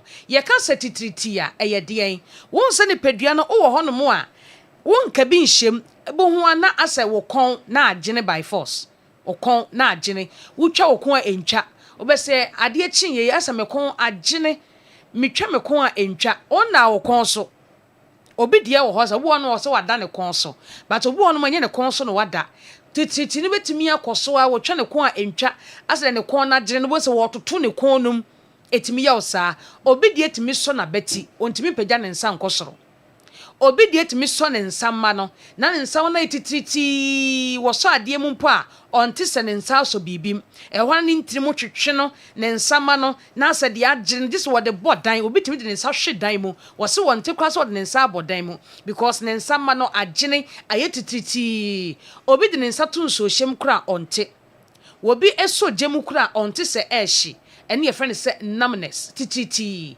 wobi de eye nabakon se no be de watch ebo no etutum se ne nsa no ontimi nkuam se de wobetimi akoa wo de no wo se oye ne saa na eye ne ya na se de emu no eye ne ya no mesrew se saa ne mai bi ye wa waduro eye 3p garlic mixture obi nso de eye ne to ase enti na sawa be kana nantu no na ehwe no chese wo ye ne ho hwea enye yie na aso na nantu ne nanti enti no den wotuni na akura entu mozupu betimi ache na ma ade ache woda enna mozupu ne ye de woda na dwo na abehye wa nantu den wotene wo na mu a enye yie obu no ne nan so a no ho na ekeka to so wo ba mu na eye ne ya medofo entra se masa ne manyina maju ni padua ene wanigye emoso edro ba ko pe na me kanfo de ama 3p garlic mixture 3p garlic mixture medofo ye ka ne se wonhu gise wato adro ni bi na wa hya asese ononom ebebo opa na eyisa ha no e de afiri ho e de ama ye number no e 0248 92 8824 0248 92 8824 kai hu se sanam nese ho asema meken etimi chi wotena se na nante onkra aye woden misrew p garlic mixture ni bi na enom ebeboa opa na ayisa ha no afiri ho ebede no se de eye wi eye titriti na meka ho asem no enu bi na eye wo no ho na widie mu hyehyew na se ni padua no agene ase de yehwie nsohie ede agu ho no na ho yo pepepepe na wonti mu twetwe na ho yo basa ho a wonsa no emu hyew se de eja egu wonsem no wonan no emu hyew se de eja egu wonam no ho no na se de wapo so nyina ye wo ya na se wa ye mmere wo ye ho hwea enye yie titriti no sa na etie etime guno etime gine afa nipadua no krampo no ase kire se wo ye bibia enye yie 3p garlic mixture na enom ebeboa opa ebasa honam na twetwe ene ho na ye otitriti no wonsa wonan wabakon untumi na ama ena ho ayeden ebasa na osotia na ete ebasa wonsa no maso a enye ye na emu ayedu wonan omaso a enye ye na emu ayedu 3p garlic mixture na enonom entwimfa wontinem ene omogye mu na enyi saa ha no emfiri honom ade we betumi asi ewo bra wonya diabetes etimi kofa saade no ede brew esiche yade ebe ha papa etima saade titi ya mekan uhunu bi obi nso de eye pressure unya pressure ekofa saade de brew maka cho se pressure ne diabetes de omo nante bom omo ye ntafo omo ye nafofo etihwe ne ye na saa yade we mienu no ama meyew na nkofa numbness na titi na nipadua no eye no amfa amrew obi nso de eye stroke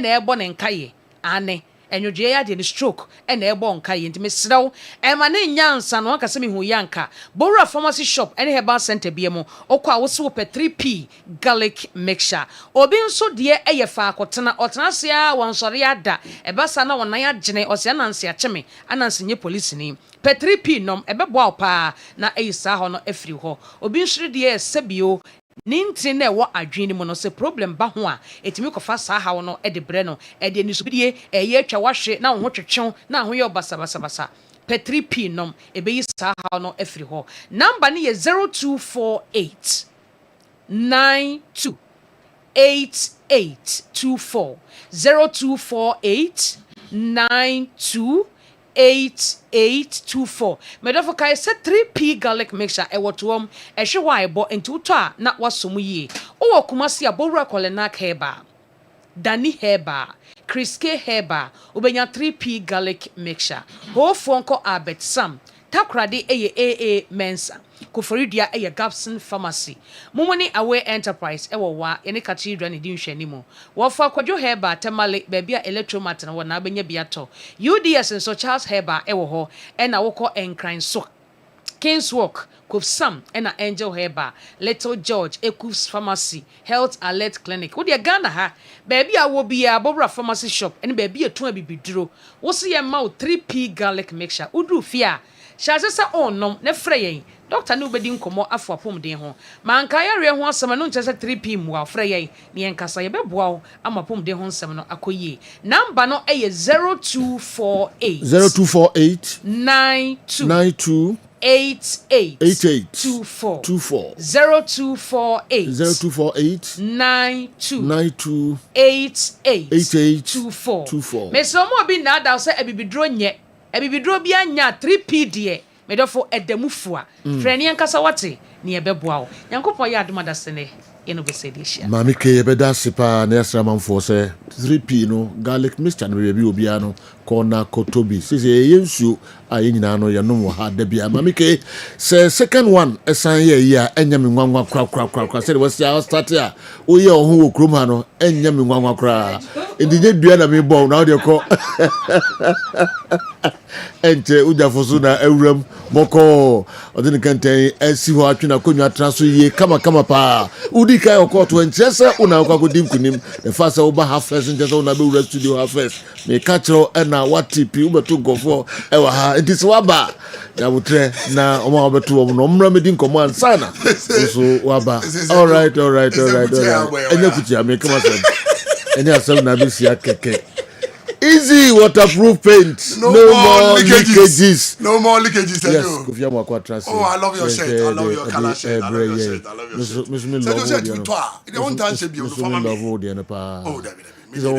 We're local made. He's all bad. You do it. Nah, oh, bon, then I did. Sergio, me didn't check and say, my mamma, papa, no. And then my day or more year, almost some Ghana and Santa Maria. And then be and check and say for easy manufacturing company, and cry, Abeka Junction. Now, as I'm there, a woman want to say, and they say, or don't for Adomona, was you fear ye. A nampokra, o mame, and Abba Pabina, a dear Jawa, and our brewer. A dying a japadia, a bon by ma, a nanny, and chimani, or my young woman, born babies, or be a barn rubber dumby.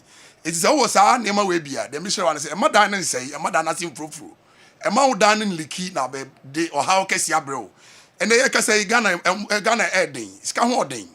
It is our a Japade bit is a dine there. A dear one was so a bit me a boa, a bit me a madana preserve nachi. A easy waterproof paint, 2 years in a EZZY. EZZY. Now, you will paint mu a sort of colors, no baby, and control colors, no.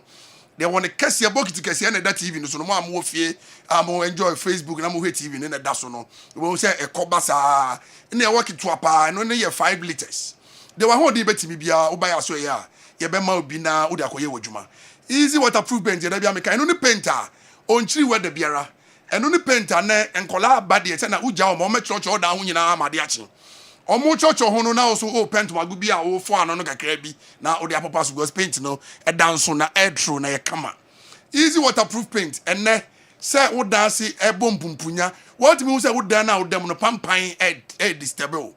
one way ya da ne da obenya kata ye wonkofo bia da bia da mo ne sei omno yi kata ana de gina mo ani ubisa na so onu kro onim de ntia wo de ntia ne se da na wudam no ase sei da na wudam no pampa gina mu enti se wo ba fia no afre wo ma no se oh muni kan be windows no to na ente daddy your mommy is coming nya sa na ese ba and other paint bi mu na wo dem a wo se wani su nyina ahye wo and de woman ne se enya bibia efi amanone mummy fan to trim say Ghana dey ye bibia efi brochire di too much ana bibia efi obi ma so we dey Ghana ha ya na ye no abeka junction ha ya wo fa ka fi kumase mo e won kan dey e ben mo ba bia obesi bia so obisi wo peace fm anim ho wo dey si wo ha na nante wo na so be yira be frɛ was 0593 70 76 96 0593 70 76 96 na man that TV no a e roll koba onsa nifa ne onsa bekum so no twan se si na start frɛ me no am ka we start calling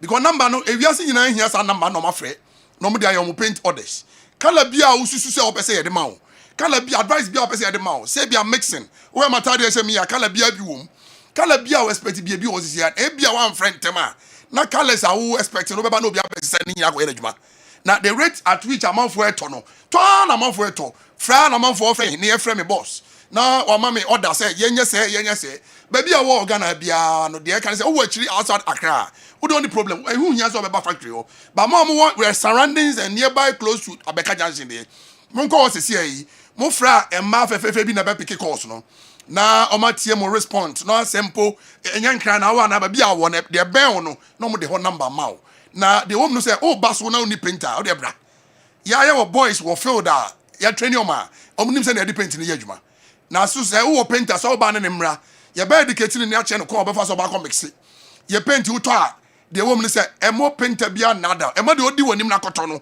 emo bia ntwa kontombo say wo to abesa to bibi fofrafra de wo de fry ensuo keke so we de we na me demonstrate o TV no so a ensuo keke ensuo de o stre unua ba ma bi wadanfo bi say ke na menya ensuo keke bia mix me painter likely so de mama o enya do be bo atrimodin na say wo de ensuo no mix wi a na wakata de aka no so because wo delay keke bia paint na tisa man wa unima man wa obo man football no ye ensuo nyina mu he aman yade bia we so fa na we so fa kwa na ye twim kwente e se twan sa na paint na tie eti se wo de ball down ho ban a na ye bana se mpo white paint a e ma bibia ha ye be rare paint na e what sad down because enye easy waterproof paint sa no paint eti e ba se na ye dwuma no be bo bra kakra eti ye be rare ye rare wi a ye be sandpaper walls no ho ama ye sandpaper wi a na fe na ye be cleaning walls nya because be wi na food throw aba walls no ho ne da no e wo ma fe na ye be paint e wo ma dem fo ni bi beto ni enwuma bebrebe akoye no mbe stress MT afo ya na ma rolling no mo say hey say easy paint no enye say binum say that factory say yen kan chance no mo ya front chance no aye chief painter chance no so na o painti koba no painti ama so na efie na ni dane na efie na ni yefe unim say o solve leakages e bia meka aka painter for de nyame ahye mo pii because abu de o badwuma no say na tie no fe dan ya meti ma meti ye be fee floor minya so mu wi ama maka chese me fra ko he say dem ye na excellent but ye nya gidie this ensure na to ensure to e dia ye hu say carpenter bi adwuma no nsa na adwuma efe eti carpenter for de da bi ameka nya mi stampa ba bi no mu ye adwuma bi asebe ya na mu ye mistakes some mistakes in here can wa asem say if you it happens say who some mistakes na because one solve leakages in terms is here with easy paint now my paint no man so no leak ya be say nua na gudan so no ese no wi be say uti enje or your pop ebasa obebo can times 3 times 4 first no na na ka say nchance ni nyunu tie koto nchance fufuro de ka say nchance ni madoda na anwoso awe na che na so aye brown so aye black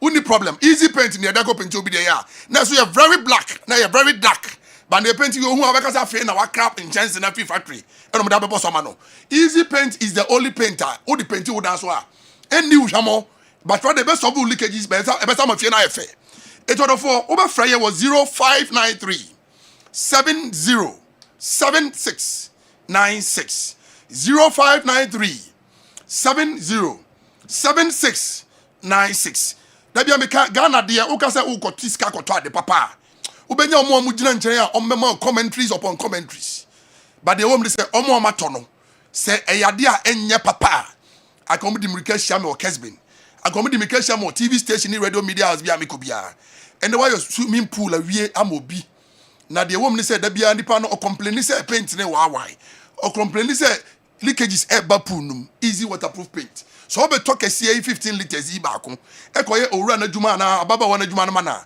oda na oda da bia obedi ho adanse a kira mansan na da ne da wanya djuma pa aya mamanfo da bia me ka pese nipa ma djuma ya da bia the quality of the work any materials na de koye djuma no combined and be money pa recommend o easy waterproof paint so ni ade how the year djuma ne now you're a professional painter now you would say you know how to paint and now tip quality painters here to tumika no go to be say na paint ne bo nya den e bo na ye start say e dey give for March ebesi na ye August sabo na ye for 1 cd grand ho it is a one frey na say wo problem with pumpunya wo dem bubbles bubbles wo mpanase awurade wo obi dan akoye yo say jo hu dan we ya beka say a brand new house but ye dan that is ko twitede hwemoso no that is it ye dan that akra ba na hwe oba also no na chisu color we ye cheap painter that so a okoba osi dan so say de anoma bi osi dan so no easy waterproof paint pe any paint betimi asolve odwuma ma odofo ye nkasa pi emfa de papa ho na minim so mo mato ne de o mu ni madanse wo ho they know the quality of the paint ni de ye oba fryer was 0593 70 76 96 when the factory number no another jina abeka junction traffic light na nanti be 5 minutes you want send for so any petrol station can see bi and the anim here Sergio ma wie me call lab no ya practicals kakra bi ma wie theory no na majai bibia ma no watcho so Sergio paint na me iso ba kokra na be boa pa we ya sea blue kanu ni enti me di iso kakra bi gum se ba ko drop ha Sergio we no say dem aso be she so be fagum me watch Sergio who watch me clearly and so be Sergio mama so no all right but your atiefo abo fie ni ahwefo am hwe me easy waterproof paint penny painter kentai wo ho se wom ani ntokura ye ho ma enso yedi paint kakra twitwi mu di twitwiase na yedi isiogumu na drop you eti we kire on chance no a eliki no wo dan na ase abom pumpunya na bubbles ne how no e ma pampan ba dem ho wo de bia obeba office bia da bia o se nose mask wo de bia obeba djuma bia o he kata ye mu ma e kire se wo dan no se be pampan wo mu nye amo dada papa mo di paint papa na painti ti say easy paint no mo ba ho bia ha mo eti the make chance say enkoto paint e mo woni so nhihye wo and then nipa ya brought to the say binum e dey na free am no na ba no mo yes we be light no mo da ko fra wo da dem no woni so nhihye wo da say wo ne o manya na mo so precious me mama wo mo say bi mani nya mo ya na afia dan but you not realize it is the paint say your paint is very dangerous o ba ya na man phone nim obi ko obi dan no ko high crown painting rather than know the old paint, not them. Who knew where the paint is coming from? It's a very good advice. Who go to painter recommended paint in the market today? Easy waterproof paint. Say, "Yo, me sorry, me miss our aroma. Me mama must be the complaints be abana." And rather than so I can me boss attraction out. Eti on name about one akasa. Now say Sabi say Joe. Oh, me so me for the man. Me for the man. Wa bogus wa bom japa. Edosun say me aware. Say Joe say who here you put the bra me brain na mu ni mo.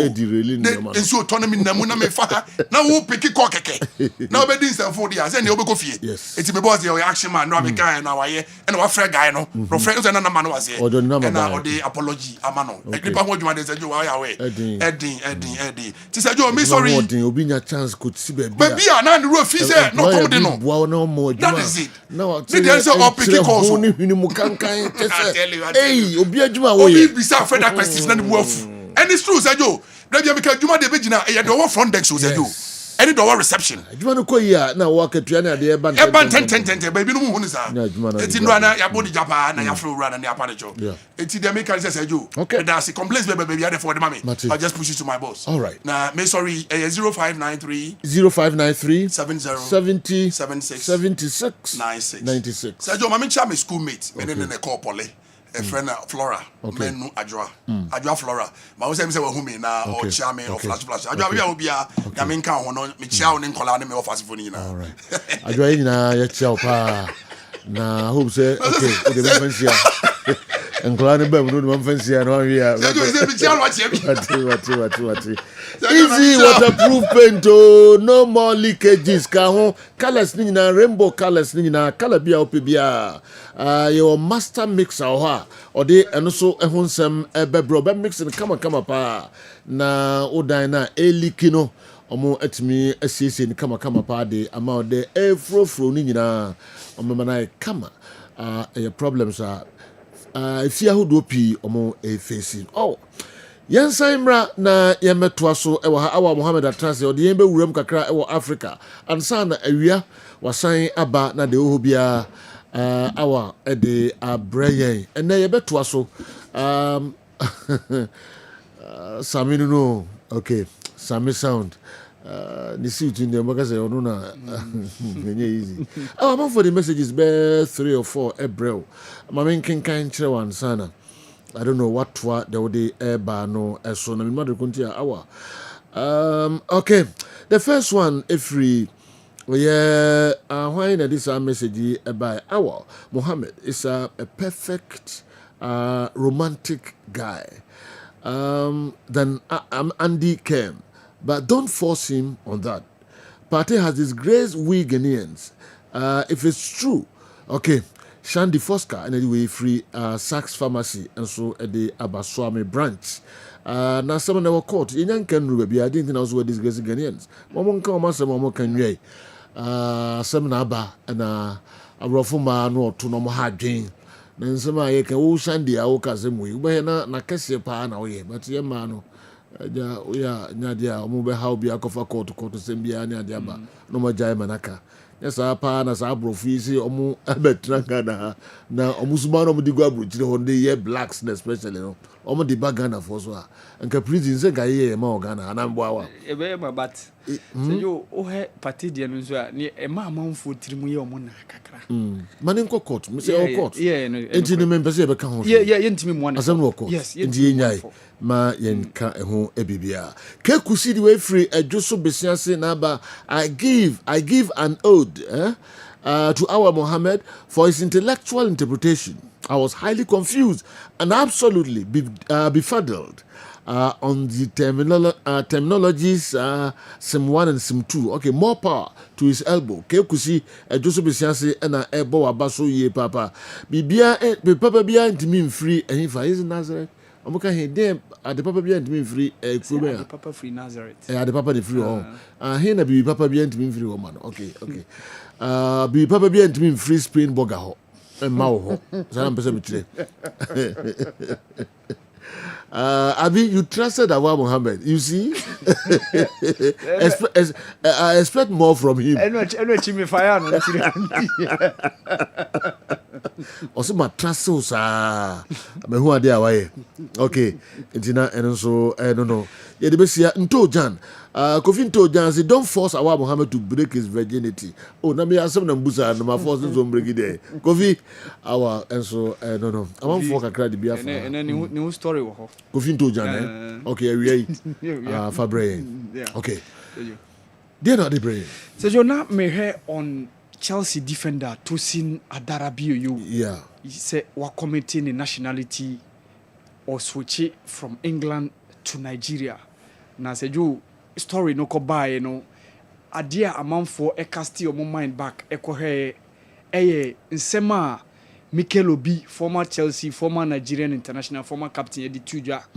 Se uye Nigeria niya na usi ya kan ewo England importe mwa stick it honum na tena ho ne ball. Men train wabra ubedu be 29 ana 30. By that time no wa pass o prime. Enya afi na obeka kire NFF and say oh NFF I'm now ready. But that time no dey no mu hia wo. So ni nyina koba say after say Tosin call Nigeria 2 weeks ago after the Club World Cup no oba Nigeria for a familiarity tour on any family ne mama ne papa any some of the siblings Ekonenam went to Lagos, Abuja. We saw some of the pictures even with the Lagos governor Mr. Babajide Sanwo-Olu. Na sejo oko to one of omo TV stations e friend Arise TV. Na ehonum no interview no sejo omo bisa nsensema ne club career the goals, how he's been able to help Chelsea to win the Club World Cup. Say Joe, omobe we program no na nationality issues e by. Say we see a kind Ediama England for na kopim ene a 27. Na ohe omo national team, main national team 3 Lions na say Joe. Onyanya kwan enwura ho. Na ohe a Nigerian so ye another nation a esan say ninchie free ho. Obeye na adwen say obetimi abo amomo ana ehonom no wan answer question no. Wan answer. So enomu na Mikel Obi ekotena wo ka asasem no say oye player obama England tena ho a mentwen ti say obedu 29 and 30. So say jo eno a ababetu just say Abdul Nasir Oluwatosin Adarabio you say jo wa committee okay the national Nigeria, team football e dia Nigeria, even though ebinumu say at 27 when you we afi no, but Sergio he still has some fresh blood to give the Nigerians. And there are some players within young age they don't get through. Say amount for be who montem. Tosin waninam hosa even from Man City waninam hoa at a point from Fulham and at Chelsea Ekofano. So at 27 I think say he's still good enough, and especially when some of Omo players, are likely say going for the retire, someone like William Trustekon said, "Joe, in just 1 or 2 years, he'll be saying goodbye to international football." So if you're having someone like Tosin say Obabeka national team now, say Joe, very good.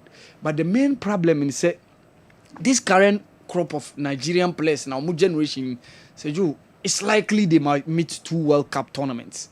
They missed it in Qatar 2022.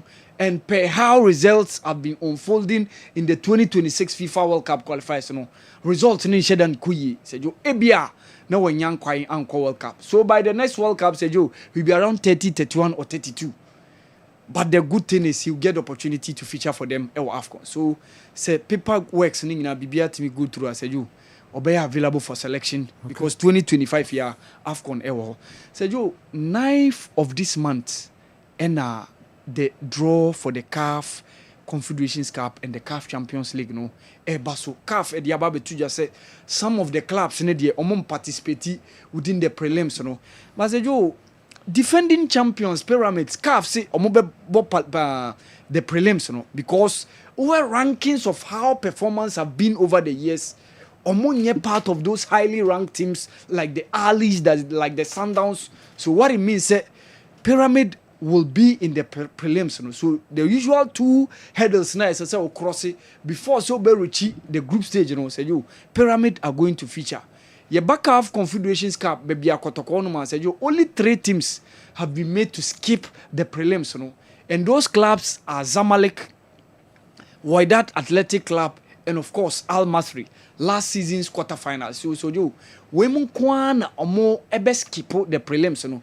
The rest of the clubs obia ebe peno na yakwan how se draw no eba so wia next month in September na the competition ankasa shall from the prelims to the first round, then to the group stages of both the club competitions, the Champions League and the CAF Confederations Cup. So Joe, and I was much disappointed in Kusiapia team Sudan, and after taking the lead, were mistaken. Sudan for a committee before some Bema Congo Brazzaville for Natika Amana Kwe 1-1. 2-2 disappointing because Sudan in the last edition of the Chan tournament, no money Ghana more NAO group, or Timian progressing beyond. This time around with the fresh air blowing, Kosiapia helping to build the team, qualifying to AFCON after they missed out in the last edition, making a very good stride in the FIFA World Cup qualifiers. I'm not man for him say Sudan edit that energy no eba be wuremu e Chan tournament and most often omo players na omo bo Al Hilal, Al Marek, Al Khartoum na omo dodoa na populate the main national team Maseju and the result and shedan kuyi how I expect even though they scored first Maseju obi so beka se ebia Mohamed Abdulrahman injury now ama went me ama to the competition ene ha dwene ana but Seju the likes of Walid Din Khidirmo, the likes of Abu Aglamo, Sergio, all those guys are around. But still, Sudan couldn't make the advantage count to beat Congo Brazzaville. And of course, the defending champions had the opportunity of beating Nigeria by a goal to nil. Meka Senegal, they were the winners of the last edition. At a point in time, na Senegal were AFCON champions, they were CHAN champions, they were beach soccer AFCON champions, they were AFCON under 20 champions, they also happened to be the AFCON champions of under 17. And that was how Senegal football unfolded. And in that game against Nigeria, goalkeeper for Nigeria made a mistake, and then the Senegalese team capitalized. Said, there was one guy I spotted from the Senegalese team called Libasi Gueye. Said, he's one for the future. Indication about say, even one of the French teammates, likely say immediately after this tournament or Kwako Janiomo. So that was how things unfolded in the CHAN tournament, and the Senegalese team, the defending champions, defeated the CHAN Eagles team by a goal to nil. And of course, Kwesi Appiah Sudan also drawing 1-1 against Congo Brazzaville. And Tanzania ebewuremu in the competition against Mauritania, and of course Burkina Faso so ebewuremu competition. So there were 2 games to play in the CHAN tournament. All right. Awal Mohammed and the 2 games were CHAN tournament. And I mean, Senegal Nigeria now. Yeah, it was a nice game. Very nice game. Nigeria for no complaining say some of the guys some ball qualifiers. Form be anchored to the tournament. Okay. I saw that some of them TV stations no more complaining. Say one of the reasons I'm on Momoluzu game, but let's see what happens. The usual excuses. Yeah. The usual excuses. So Momu hold you till I think 70. Yeah. I'm not sure I'm going. And I'm mistaken by. I'm sure I'm going. You played against the defending champions. Yeah. Yes. So for defending champions, Sergio, they are still strong. Sergio, let's have time to talk about how Senegal said you must see your money. I see. Sergio, Obiti said Augustine single. Na se obe kote tema Sergio bia like any problem. Okay. Because FA no president. Yes, FA president. Shenyama oye. Sergio, at a point in time, na Senegal are under 17 AFCON champions. Under 20 AFCON champions, beach soccer AFCON champions, CHAN champions, main AFCON champions. Oh, Senegal. Yes, at a point. Under the same president. Yes, the presidency. And how club football yes from Titi yes strong. Okay. You don't see usually how say the Alis more Zamaleks more Kaiser Chiefs Titi you don't see much of Senegalese setup. Local football yes they say no BBI yes young guys the opportunity promote them, fish them, and then take them to the European market because they will come back and help the national team. Okay. That is the model. Seju nipa bi say na oye adwuma na obekọ tetema seju unya kwans because na adwuma no e show but se koba ne se nipa kono na adwuma no unhu su na obepene su ne se osa bekọ a seju enu ebema amanfo anya problem. Why na opim na kutie? I'm talking about the current GFA president. Nyenu nti na ese mo man time na ode every new man Nigerian say was shase now be completely successfully. We have more time. 12 years there. Unyana went man for nyehwe there. There is a sebe word that powerful. Na edu baby 8 years now. We feel say the second term no more share new project bi ase. We have more time to complete our project. And maybe present 4 more years and can be or about whom be say quite honest about to about my own quandia. What do you say? My dream say, with Jumano ne betchere. Say, with Jumano Eswenia, me, I don't have a problem. Okay. No, I can say into. Yes. Say, with Jumaswenia, Ghana Fokra Beja to say 100 times crack up. The football people and a co propose here. And also, so that's the problem. People now. That's the problem. And almost says the proposal no ko. So the question is number 1. Say vice president no umba be yiro no. Say ono ebeko so Congress ditum dia ombeyi oba oye second vice president. Ono beko 3 years. Okay? Escofo echo 3 years. 3 terms, sorry. Vice president beko 3 terms. Escofo beko 3 terms. Argentina president in the own call 3 terms. Back no. Yeah. And number 2, I be align with FIFA and CAF. Yeah. These are the two main reasons of the money. And also, what do you say? On the legal perspective, they want to align it with the rules. Said ye. But forget about Nipa now. Name Resuna Ebano. Some reasons here and twadring and Tosumu. For me, dear me, and for me, dear me, and Thomas. Esku for don't bet Mako. Second vice bet me ako. But president, there no way. For me and Thomas. And our vice president bet Mako. For me and Thomas, said you. Sir, vice president bet Mako. Esku for bet Mako. But president, there no way. So you president 8 years now. Okay. Because second vice, vice president bet Mako 3 times. Esku bet Mako 3 times. Now president there was no way. President, I think it's 8 years is enough. The cost of CAF, the cost of FIFA, same. But Ghana there was no. Is it because of the person involved? FIFA na nkasa say you niama moye no. Omo because at a point after say se Blatter one Khalifa elections no ba so no. She the raid in FIFA problems be by omo Gianni Infantino munya opportunity enomo. But I don't believe say some people agree with what the likes of Gianni Infantino mo. I don't believe. Yes, Bomaye. And you want to na I'm planning for and football people no at that level.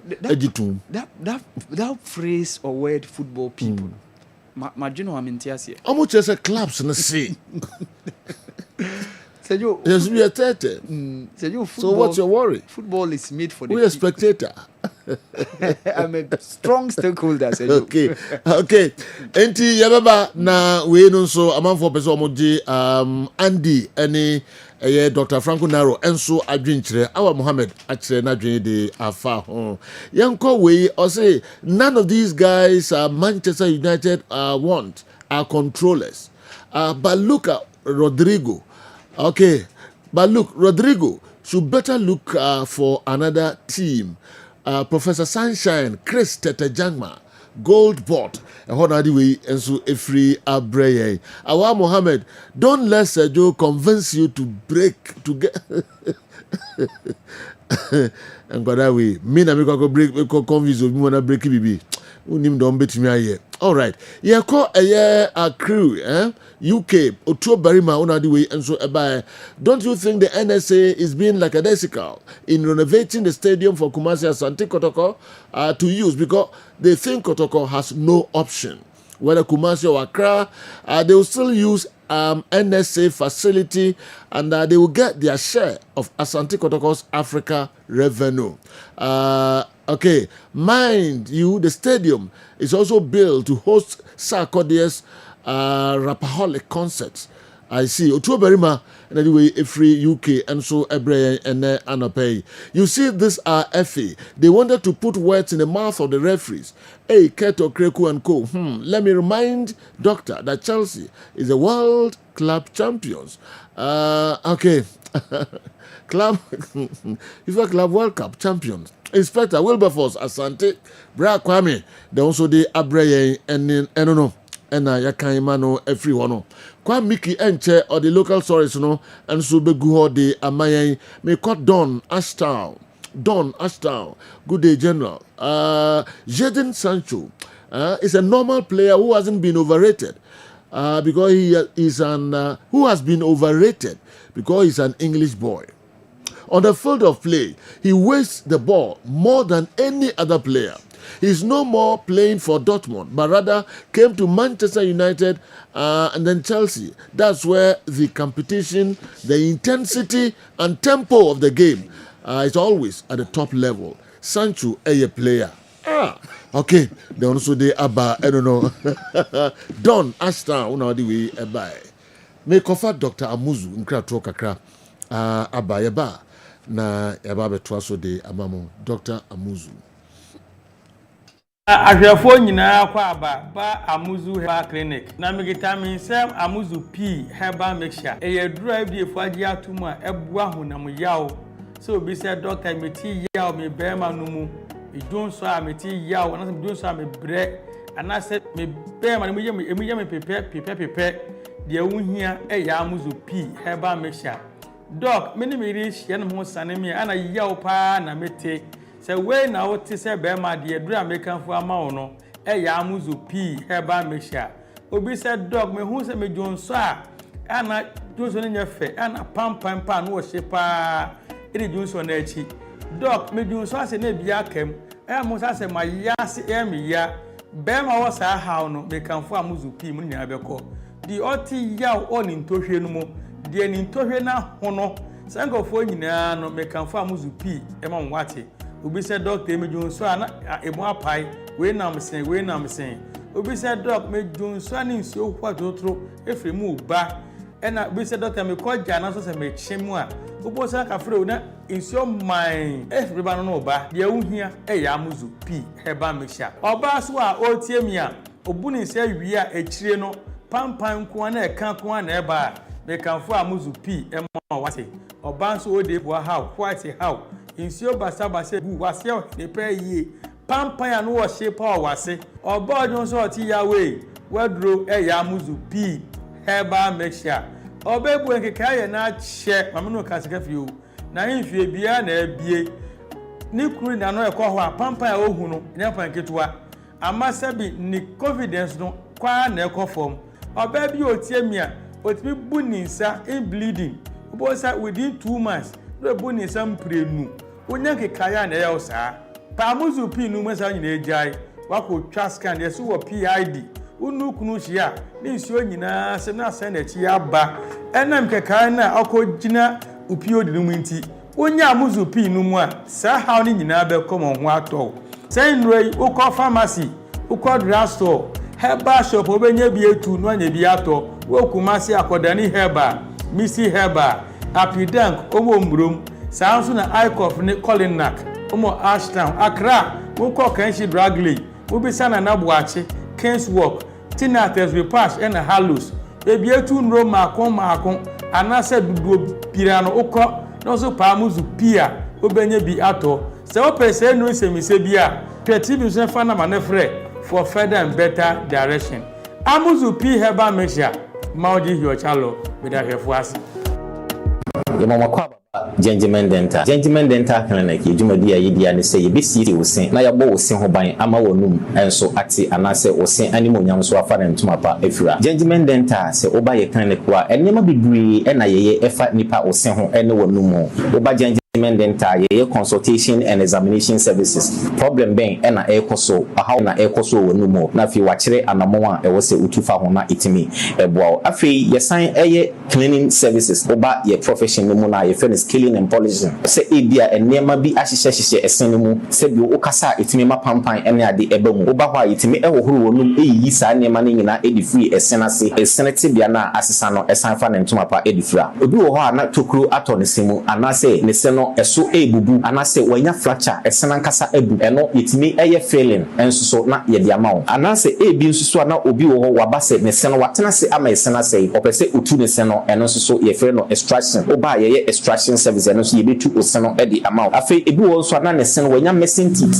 ye woni si no ahodo bebre ye frɛ bibi se dentures no e ye de utimi ehye na wotimi asan ayi wa mu utimi yi na wasan ahye eno na frɛ ne dentures no oba gentleman dental ye ni nyina bi wo afi ye wo fixed one no anase a ye ta frɛ no permanent one no eno so ye si a untimi entu bi eno e ne frɛ no PFM bridge anase PFM crowns eno ni nyina no oba gentleman dental ye ni nyina bi e wo afi so ye wo bi se braces ni ese oseno kwan de dem anase emu atetete bebre eno no oba yetimi ehye braces no within some period na oseno asan akurusu kama na ma oseno atimi ayeden anya ahoden afei obi pese oye teeth whitening o pese ode don hwere bakope eye oseno fitafita te se de o ne bi so da oba gentleman dental ye beye oseno fitafita e de amount how bia eni ho abefo kwan so na ye de ebeye e de amount afei obi pese o share ne sin gold silver oba gentleman dental ni na ye gentleman dental clinic ye chia kwan enya yira kwan kura ye wo Koforidua Central Police Station enchenwa babia market no ewo no ufri abronsan na new story building na okọ Central Police Station no Gentleman Dental branch ba ko ewo ho na udru enkran so so aye wonungwa usi nungwa main lorry station hokra na ofra nurse ba ko bra be fa ana se station nachi authority street in so Judgment Dental branch back home ena atomic down do me kwa benya runabout no so kwa Judgment Dental branch no back on so ewo ena wodu takwade pipe ano traffic light na ewo pipe ano ho no obefa kwan na ekota disco junction obepa junction no kakra ko wani obo se OGN bank no ewo ho ye ne OGN bank na na wo the same premises ena tachiman so yewo magazine market kwan no so ha onsa nifa so ha Judgment Dental branch back home ewo anase opposite AY Ahmed ena udru Kumasi Abrepo junction total filling station wa traffic light na enihwe G runabout no free total filling station na yabon sign na edi ho direct opposite to the Methodist school ho ena Judgment Dental yewo tamalin so yewo tishigu free yabon sign na okọ MTN main office yene tamale post office ena edi enimwe ye adwuma free eda joada kopem eda memeda.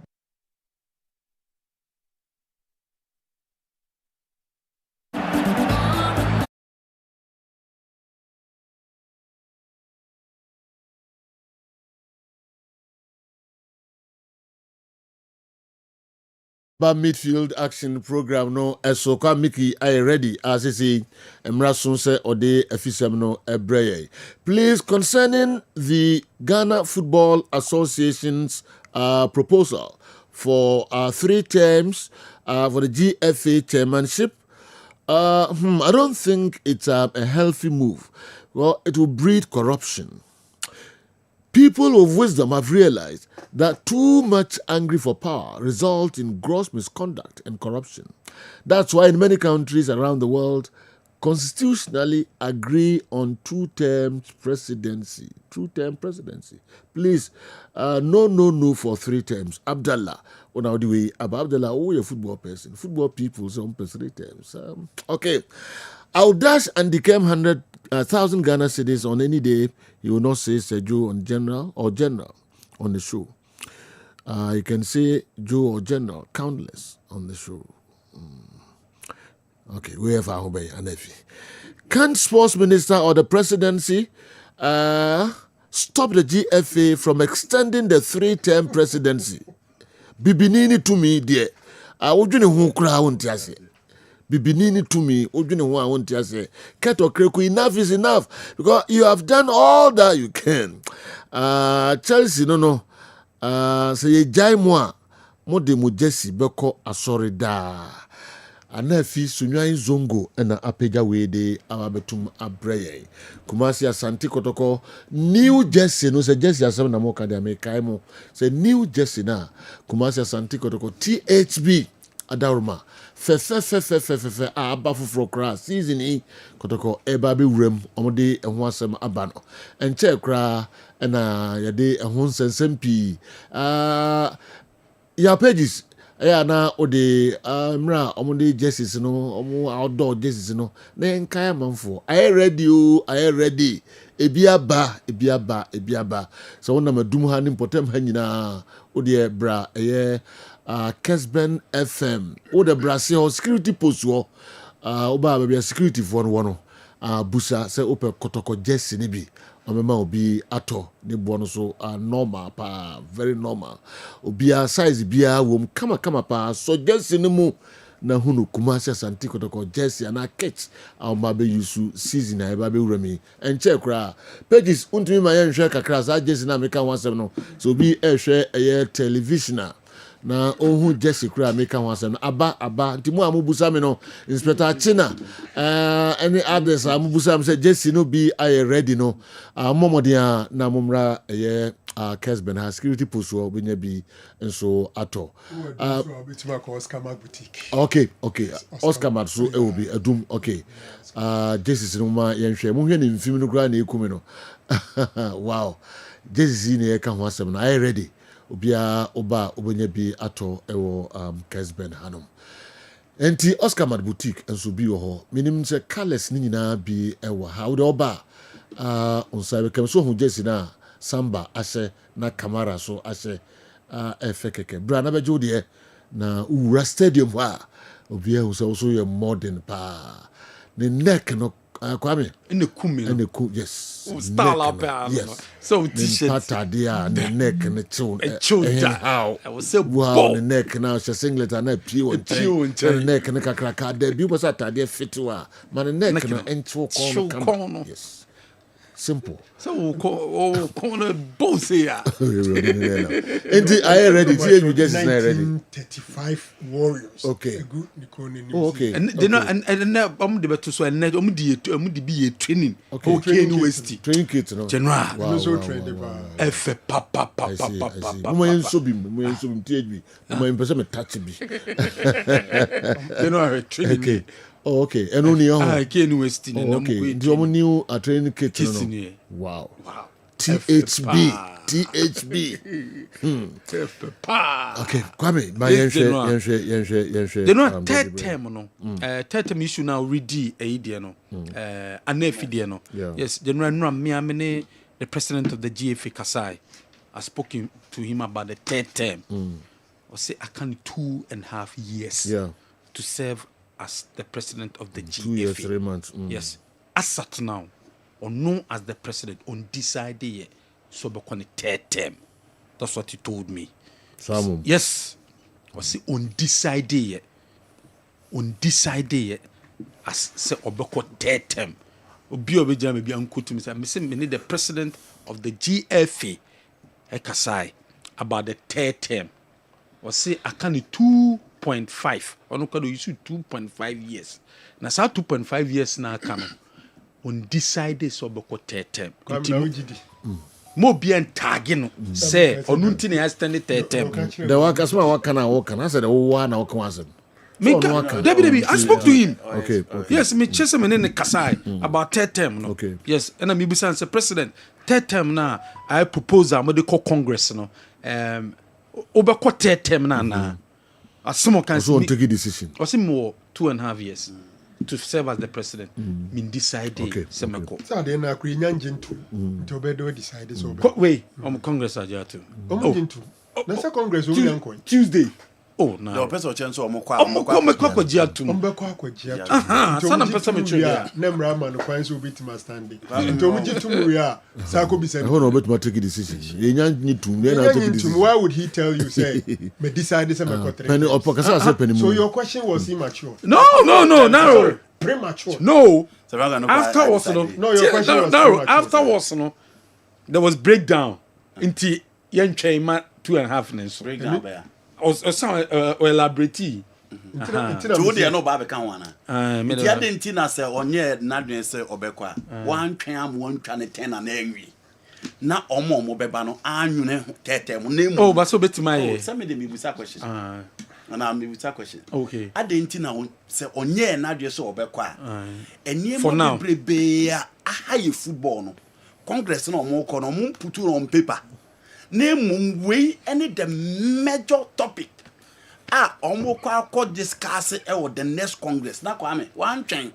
I'm on a tenure of office now. Marry na omo beba no. Omo mu anwere se yakote tem ya na se yakote. And this was so uncle. So akase uncle there. Then your question is legit. Yes. So akase onompe tetem ompa ene nka ni unyanto. But also undecided. Intina me make say make question e ba ntem dodo. At the point ram man kwan no. E be dey na question na ubisa no. Waka chiro say me decide say me kotetem. When he knows you are coming on air. Onim say anyintu. Enti after say o makọ congress legally ya gia to me ram man kwan no. E ho na e kwa bisa so hene. Say the ram man kwan say otumi kotetem. Obekọ na onko bi. So for me the question was a bit mature. Na waka also onko no so agedi. Oh, sir. Obi enim so obekọ we 2021 omo to abane man wie ya oye nyina enim escofo ne enim. The first plan omo kro omo di kan omo di ebi mu didi mpo akra se mo po tetem kra be san aye. Oh yeah, no anti no boy any obi ya. Some people forget that the government that the GFA is an independent body and it's not under government control. Can government decide on how GPRTU or the Ghana Bar Association choose their leader, or number of teams or number of terms their leader can head the body? Osre, we if you Kofi Kaswa and the buyer Kofi was Habusa whom you mean himself the Bible to us. Say the GPRTU and Ghana Bar Association or abandon to your more workers. So be a worker, GPRTU.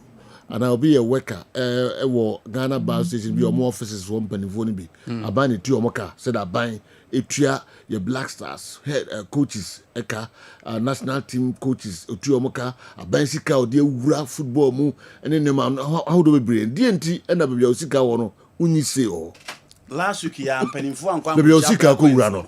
Yes, who the uni say oh and so sika oh baby usika no de rane but uni say Kofi. Ye no so ano na metwen GPRTU any Ghana Bar Association abansika ho yenkwe kwa bia na o answer for baby musika wono mo say ho baby musika nkono mu ni say o musika no wo Black Stars mu national teams mu o mo say but running the FN o musika ni wo nti o mu ni say na Black Stars one heso omo na hweso ntro mo say ho na hwe Black Stars omo de ama GF ne say GF hweso and omo di sika ewure mo ho international teams no aban bo say inti na ban e ka chom say national teams management committee me per reps e wo so na GF na accept no mo reps e wo so international team bia no un rep from the government e wo so and no mo say wo but running the GF no enye GF sika no de panina all the national teams no so ama aban there aban ni say wo so mentino panina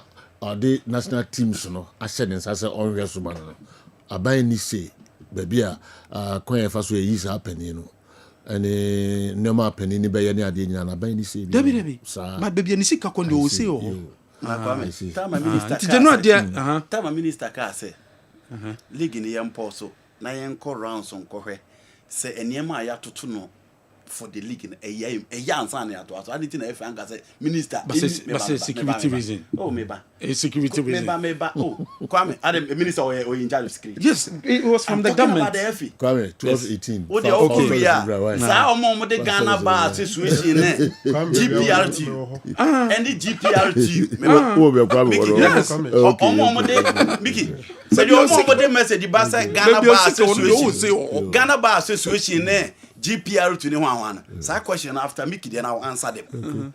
I'll answer them. GPLT, there are aspects of GPLT that the government controls. Thank you.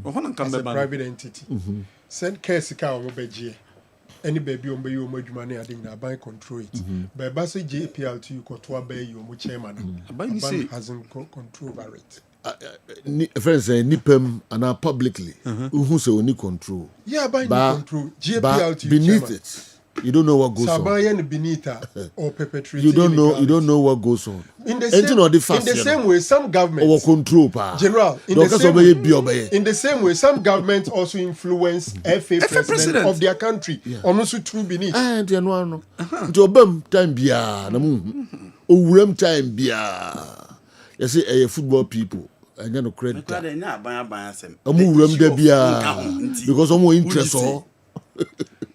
The issue of unka no ni vote to be to be there be no vote as Franco. If you are dealing with say Ghana Bar Association you need say Ghana Bar Association that be no bar say promote too much more microphone go stadium Ghana Bar Association it is a group of professionals you are getting it okay. I'm saying that I'm watching your stories so high you know when they say that you discuss will be there one have not said and no I'm not addressing you I'm not addressing you that biomu rem ebi ho mo successful ebi ho dey bi ho mo successful no say baby free bay e so clear say aban in a good question yantechi football aban and a normalization committee normalization a transition at the amount football for a aban no blasters any me say eno na aban wure mu na o ensure say we free ho we aban e blasters in national teams na but aban wure mu some may say they are leveler about Bitumako because we had a novel situation, a situation any normal situation. Omo handi over Our GFA for your regulations. I check quiet omu first yi omu FA president. One will vote, one any vote. A bad didn't say about no be GFA. You see, why are we running away from football for Nankasa? Omo to me so omo kotwaba. Nian country omo sa de na eba no. MY. So football people, if is ye the ball na betu mo court. Ghana for GDA pass and near me CC ama kwesi nyantechi power drank. No I can kabi obi akabi and kabi. And nunti ya kwa shisha mrasa yenye kroma de. Nima ye nimu ye hono. Sa umo bi kwa nsa onko entrance on cha. Ye football no be fadi ayede ope. Inti sa na tie dia ayede 2 times no. That thing has not changed. No, yeah, me know ya dream the okana. But then conformity so can Kofi ni omo nya adwen no eye say aban mfa ne ho twitwim kwan bi so. Okay?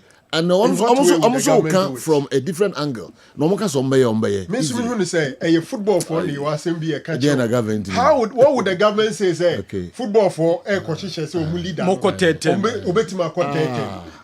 They are not perpetrating. They are not perpetrating any illegality. They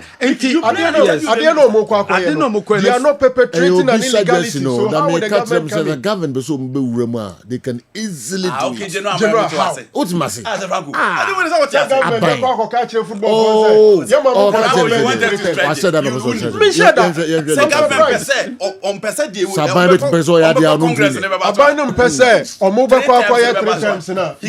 I okay. He has a chance of influencing the people that will go easily. And vote so our interest in people to vote against it. Why would the government take it upon himself say or lobby congressmen not to vote for because on better term no government will do that. Oh come on. Or lobby congressmen over 200 and something. If the government is interested they can easily do it. But we don't have the tape. Okay. The minister oh, Mickey, after that you get the all the federations necessary national ebia to abewi nti omo president ne federation omo da federations and leaders no they are working nemum se ebredru na some of the federations omo to aba na aban ne person influence ya they will do it. Okay. Yes. That's what the government that's what the minister said. Na Kofi Adanga say football on my start football till say they know it's different. That was security issue. Security any situation that right. Yanko Kwame yenhwe but say no person you know about me of course say no me person me say third term na na ni nyi ho person only interested third term na aba no enye say ket na ko third term they no tie quote. Let's do a good job in the last 2.5 years. And the last 2.5 years left. And let's see what God will do. In Tianchesa Ket, we quote from the president of the GFA. And just a third term, why not just oko? O see yen chain. Na the cogitum we a 2.5 years in we are no be decided. Quote from him. Okay. Yes. Yen to so other stories. Oh, taking this is your I hope you keep all these messages. I don't know what taking this is. Obi say, yeah. Omu jatu obeko. Adwene ko omu ko dwene mo say ko constitutional review of status ni ade no. It was all geared towards giving him the chance to go all for it. No, interested ankasa. Okay, enche. But for now, oh, tell me say neck deep. Yes. But for now, yeah, go Congress. Referee for crying to your muka. And on ye issue. Kaje yes, what take this is your way. So obeko. No, they don't say. Ye chairman 2.5 years. Oh, ye job. And throw me all over.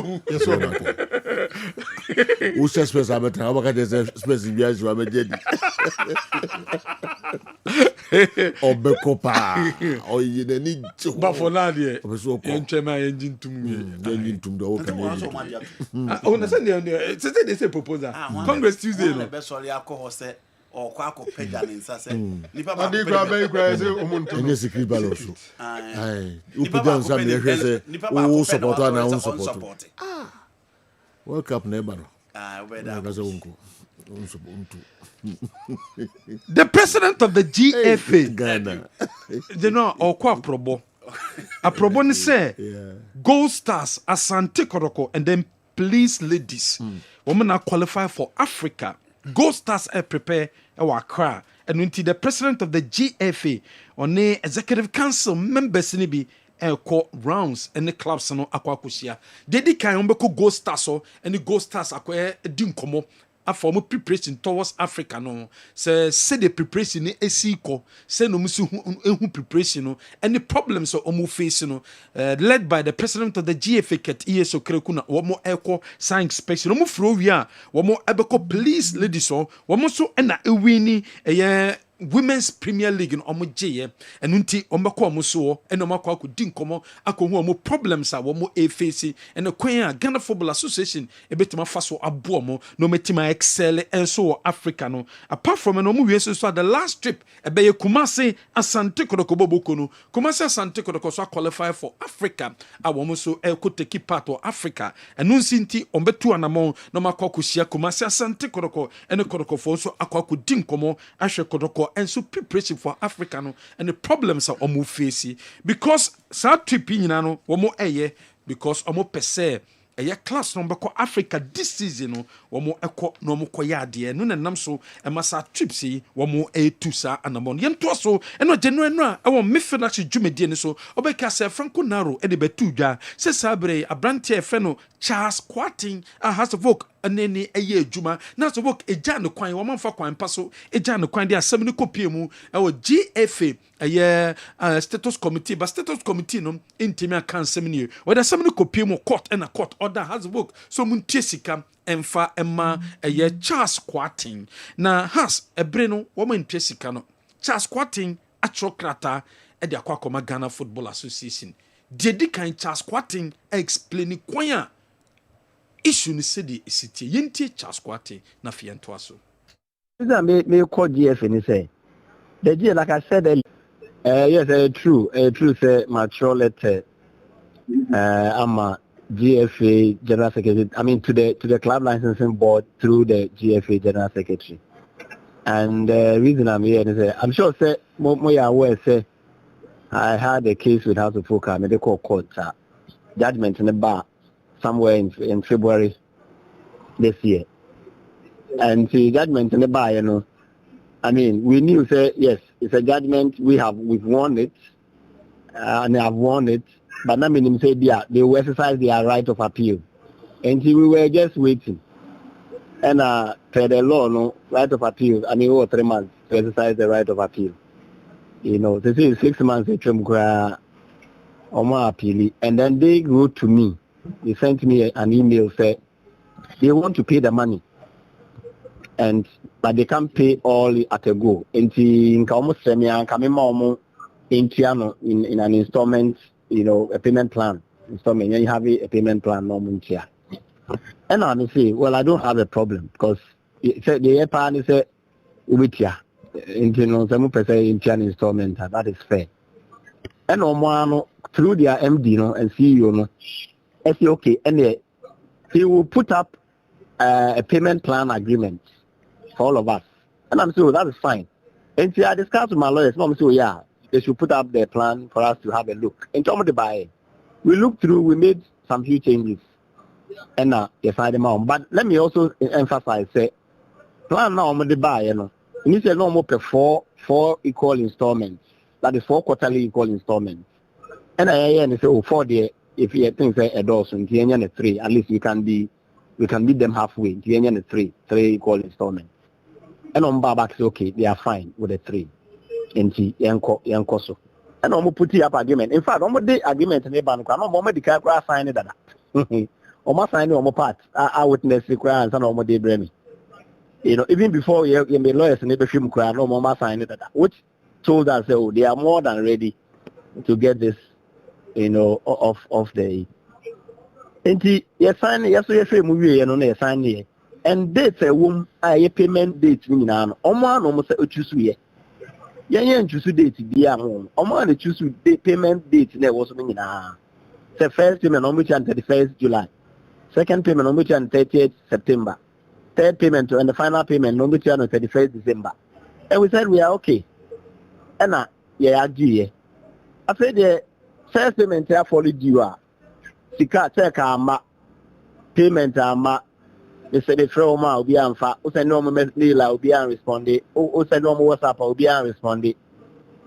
You know, and it's not as if I'm sending them the non-qua. I'm sending bill the mom including the board chairman. So nobody is responding to me.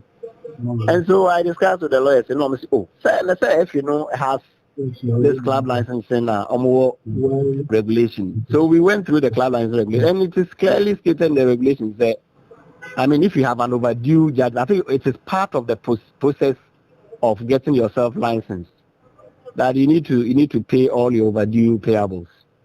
And so we told the FA, said, since what's our regulation in their club licensing books in the they should exercise, they should look at this case. I mean, this is a clear overdue payment that they need to pay. And in fact, they have even gone ahead to put up a payment plan. And they are now going against their own payment plan that they came up with. And the club licensing should look at it and then, I mean, do the needful. And but at least we are based on the another person to the clause in the regulation. They should look at it and apply the rules as it is. Yes, true. Say mature letter. Where is my child squatting? Krata was say what show at a comma Ghana football as you didn't church or Kratano and at old Chechimo a day amano. What confirm is a Kratan what show at a comma GF because GF Maranono was say Ubidoka and the San Yaman Club no and the status on the year and this money lances no to me take part and so. A year activities I would do a bocosum a year football menunti and what your sacrate ye ko has a say a cobus as a house. Womanya a year response be from the GFA a fat char squatting crato macho and a quacoma a GF and some GF no club license board and granted a year has a vote a year license a moment take part to Premier League. Woman say asa this morning, woman say Yanka a year cratebian fame free a year GFA home FA a year such as squatting ne letter no but come from me sir woman no ever resolve the matter ne front your mama such as squatting what your crata and come a GF and it's a ma a year one more and so a year license a moment take part a year Premier League in the mo yen to us what that stories Congress babaso on Tuesday. Na Tuesday no proposals I would do and I want more discuss in titu say Congress so more percent come increasing number no nipe ko Congress no 124 and a Congress each year bia no mako discussing Ghana football no but say no so me increase no e ko 146 proposal a wo ekwa wo enso e discussing Congress apart from no in so atraman wo status and say obeki Ghana Premier League no ya bono abra polling sense samene buy no in so atraman decided say Premier League no wo ento aso ebiom Emma Ghana Football Association apply rule no edimoti in so atraman titi omo points ewo ho in so atraman status so Congress Tuesday omo ebe discuss ni ehu say so atraman say no ahimfa na team no omo good team no anaso ni team no third division anaso omo amma team no enso exist biom eno eye sedie esitiem enso ewo de fa in so atraman enso issue general mamento so ewo that stories parliamentary select committee for sports obekea Honorable Kofi Adams obaye or the betuja se budget bia ebe free GF no beba in terms of Black Stars abra president ekaye se Black Stars budget bia bia no or making it to the public because public ni sika and na yede ehwe Black Stars no ebedru sabre your first 2 World Cup games your boy no anya their budget no omimiehu details of the budget Ghana Football Association asanso summit a new budget e de akwa aban no sa aban no so go through no mo accept say there be a World Cup qualifying matches ye bebo no ye betimi abosa 2 games no e de for Parliamentary Select Committee for Sports omuso mu gidi say budget your boy for the 2 World Cup qualifying matches no I was say aban it making it public no be sikasemu ewom ansana budget for 2 games day ni abra Ghana ye ne Chad ebobom na ye sanso ne Mali enso abono wama sanso ameke no so public amobien because of promise president edibetuja se budget ne de nyade a omudi bibia enso ebesie womo enso ewo wo Parliamentary Select Committee for Sports Tafo MP honorable Vincent Esefua wono so de na no atum term no third term a wɔn ɛkɔkɔ discuss saa proposal no our Congress on Tuesday no wɔde n'ano atum sɛ daabi ogyidie sɛ ɛmboa ɛni sɛ yɛgye tum Congress jitum sempono bomo third term and as a president of the GFN ebetimi akɔ third term honorable Tafo MP Vincent Asifua or parliamentary select committee for sports member and ono so na no atum so gidie say emboa enunti ma yen so sa third term ne so na nyade a ebetimi etu anamobia enso ebo ho we ensem a honorable wono so etimi ede atudwa enso ebo ho yetosom that stories a say the GFN never confirm say match day 7 I don't know na ebetimi okay. But wakasa wakiki against the third term and say ogidi say nyade betimi aboa me hu ne video bi e bus is yaram kase okay interesting it is no two match day 7 match day 8 chat and Ghana and Mali for the World Cup qualifying matches no and a GF no etima confirm dates no and so ababetu dwanam so emma ya honorable yampofo ankra ono so director general Edema National Sports Authority no was a crash sports stadium be ready to host our stars and be ready to host 2 games boy. The stadium will be perfect for playing so that our stars would exhibit great football. The stadium will be perfect for playing so that our stars would exhibit great football. The stadium will be the Honorable Sports Minister. Director General for National Sports Authority, what they atuja. Yentuaso patrons of the National Circles Council, Asante Korokonom de Krata Ababontin. Wamo krata me de Ababontin na se no so bia eta Kumasi Asante Koroko Boboko no echi. Na ma Kumasi Asante Koroko Boboko yi asumdie enso ebem. Wamo se sabre ensemo aba e de afa WO1 Felix do say adunya frɛ no ɛyɛ commander graphics no omo condemn saa act no womo ehyechire na omo chocho saa text messages no de eba no womo condemn saa de no nya de betimi aboa man kabom etima bam ama Kumasi Asante Koroko womo chima season no approach and supporters elections no enso eba so a sabre kotoko assign players bibia eda na kwam enunti den ena nam so ema sabre omo de sa problem si eba enunti adia omo patrons omo edge kotoko supporters ne say obi anko pe kotoko replica jersey ni binto number 1 obi anko be bi eton replica jerseys ni bia no na obi anko tobi ntuba Kessben na fema obenya bi ato number 2 patrons no edit to supporters nim say fabu census number no obi andale 920#99# na onko register star 920*99# no onko register eno ne ade a ehia na fame processor ombefa so amietima to oba no eno ne ade a ehia omuhia unity respect and discipline ewo Kumasi Asante Koroko Boboko no we ye krata patrons of the National Circus Council no wo de aba wo condemn san nyeme koso woman the text messages awodo enso e de akoma supporters no enso anaso me de akoma commander graphics no eno mo condemn sa act no enso awo yento so that stories club licensing board ekwa problem various inspection so far venues are the attention metima accept is a Premier League games ebetima koho Takwa T&A Park, Dr. Kwame Chase Sports Complex, Dance Park, Insechire Sports Complex, Pando Sports Stadium, Aliu Mahama Sports Stadium, Legon Stadium, Accra Sports Stadium, Babayara ?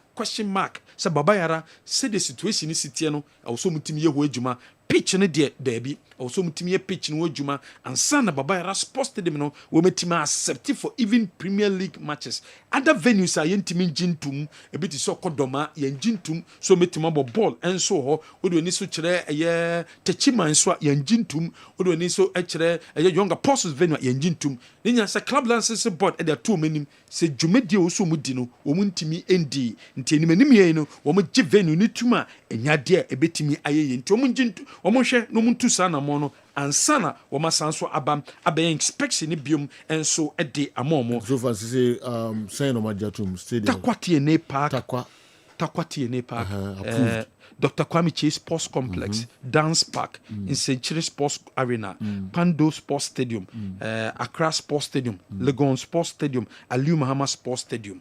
and so far. Okay. Okay, committee na jatum. All right. Kumasi nkan. Debi. Kumasi the said the I obvious ma obi ehun said the speech no esi aye and then dressing room ne nyama e wo no o ma patches and a dugout no kran je no a seat ni ho ni nyina no mpese put in place for the upcoming season. Nti omo so mbesan so aba ben inspection e wo ho. Nti Kumasi ne wo workers a omo adwuma ne se omo hwe pitch no. Your workers was a pitch no kwa Koko Stadia bia the whole world. Here wo pitch no kwa omo show omo nsa omo ye ho adwuma. Baba ya bibi ho sa. There be say ba na. All workers omo ha NSC workers omo the pitch in the show omo nsa. To stadium. Je no me esa me bom trimu aka. Me communim say ba samo asource ma ayiba. Nti dem I didn't the time bia pitch say. Na kotokwa ko baby bo matches. Time bia near stadium. Time bia near stadium. Why? Edebadia. Amusi amunka. Doc, edebadia. No, obi your own tremia. Minim your workers when they say on ma. Omo adwuma so mo pitch no so ana. Didn't the bia na pitch na say. Baba na kuru Kumasi. Kuru kotoko. Kuru kotoko. Dinta. I said I'm to you. Edebadia. Me what the crop.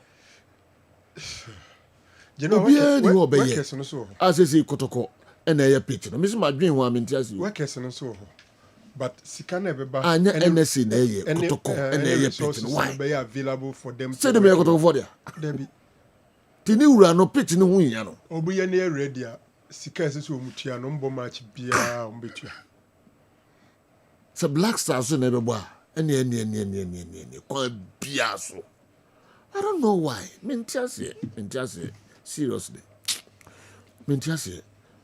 Ese nipa bi nsa etu omoka. Of course. Of course. You know, I know it's a pitch here. Ese unsa da ho da bia.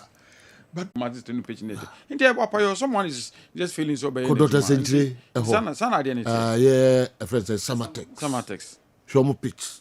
No, take Kumasi and Brankesi, they say the same thing. Yes. Weather does not arise, because somebody failed to work. A very important point. Yes. So the word that they say Baba Yara, weather chrono Dr. Kwame Jini is in him. Obi anya juma, very simple as that. And so go ahead, I could judge a pitch. Oh no. Kana. You feel who do you know be brave? Because me join me here and Kumasi Stadium where baby and one thing Crampoa they say they do things they won't even consult anybody. As I'm sure last 2 seasons Tamana media money dreams about Africa was saying. Do you know one thing CAF struggled with it? The bench. Technical bench, you know. Oh, sika oh baby abubu. On half has a bubu. And number extra. Their requirement. And was come kwakoye CAF requirement. Yes, into mu kwakoye no. Mu kwakoye they didn't consult him, but no kwakoye bibia besoa. The so that no eson. Okay. Now the kwakoye no so the same money na mde koye. Na eno no TNT oya branding enye. Kutikari kutakoye they just to speak to obia or on media ke kwade be ma no. Yes, scanning you. They did it, but they did a wrong thing. Are you getting what I'm trying to say? What consoles next can be mrabotum. No, nobody is taking money. Nobody is taking money. Just to do that. I didn't night my simple. Mr. McBones is anymore. Maybe we are being overly concentrated on the pitch. But where other areas of the stadium? Nina no omo inspect. Maybe cry be on be shock you. Simple. Someone failed to do their work. And I'm surprised. Once and not twice. They be Mr. Accra Stadium pitch in green as we speak. And then the Command Stadium there. Then I say NSA. And then what I say? A hard dream. Papa and a bonnet Professor Chumesi. No, sir, I didn't have staff. I mean, who changes? I had staff. Right. But easy because Professor Chisa leadership in the area leader no come. Not the chrono. But I want to know and no must say cry west. Match stadium no. Maybe some you know staff or pitch no. grandsmen or grandsman or your patient so say only okay muso we do saying you Ghana your problem back no pitchy and then when you can crash them the okay but at times and so look bad go and see Cape Coast Stadium there so no into whether anything so mo call original winner whether they are staff members or mo juma picture de bia no pa o dru adwuma ma no akọ ne local room na ko change ne ho no show overall no a share ne paboa no a fa the tools or park so adwuma Joe I want to know they make what my say say any say adwuma ni ntia ba adwuma ya ba officer na sorry na phone obi ade dey to sale na be rest studio because adwuma ni say wa ba no person be rest studio be kasa so I want to know say Kumasi Stadium no be adwuma ni say no ba adwuma oro ha na kwakọ change ne ho wa shine overall wa fa the tools wa fa the rake wa fa ne normal ko park no so akoye adwuma se kasa ne tese ni pa sada ho a jonkin hunu ni say the only person who can manage the Baba Yara Stadium is Emmanuel Kojo Apia. Bring him back now. Fifi na way free asawase aba. Emmanuel Kojo Apia I think is it the immediate past regional director? Okay. NSC yes. Boss on call, you know. Okay. Kotoko Boase no. Yeah. Sina pitch ne bad pa. Onnom kofa no. Yes. Akoye Boase pitch no. So obi say be no nim here. And he listens or he reads. So no. But to be honest, mfa no park na. Me say hunu say I did run up no kwa adwuma.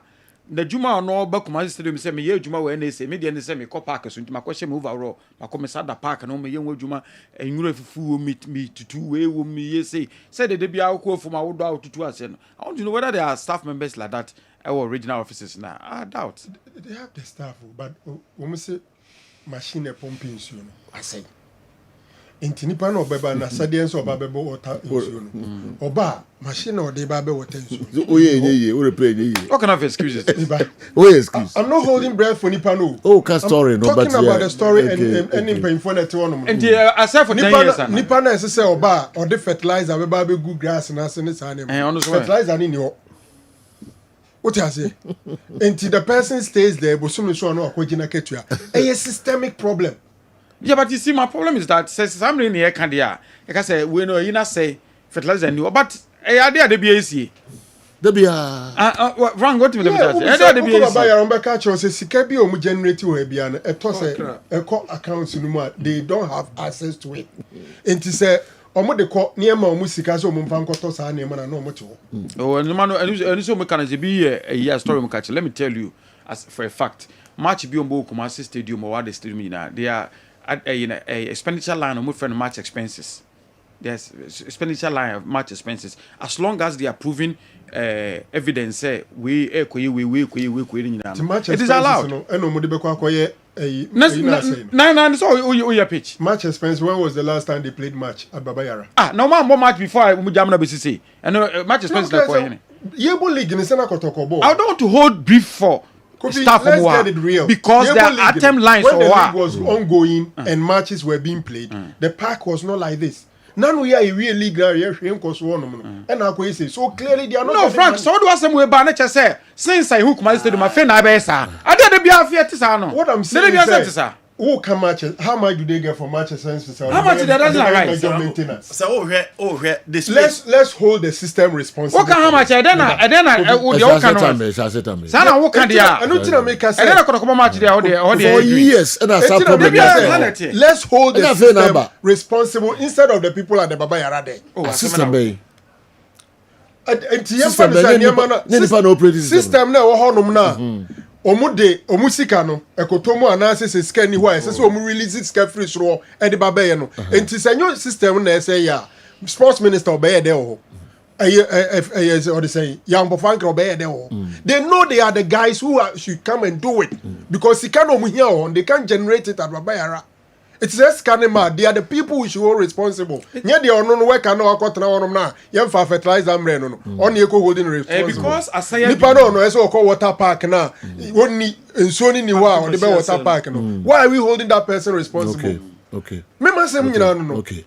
Nti no we need to tia kwa omo nya adwuma bia. Oba betra mo so agina ketua because it's not been equipped to work. I see. I said to certain level. I said to certain level. Anything in here for this inspection, say minister and I say NSA director but my point in say pitch a going concern. Park, you know, a debiadie. Nipa kwa juma. If I heard you right, Frank the can say, I don't leg yebo leg the nay etc. Since can I feel like matches and here then umunya maintain ya and there is much expenses.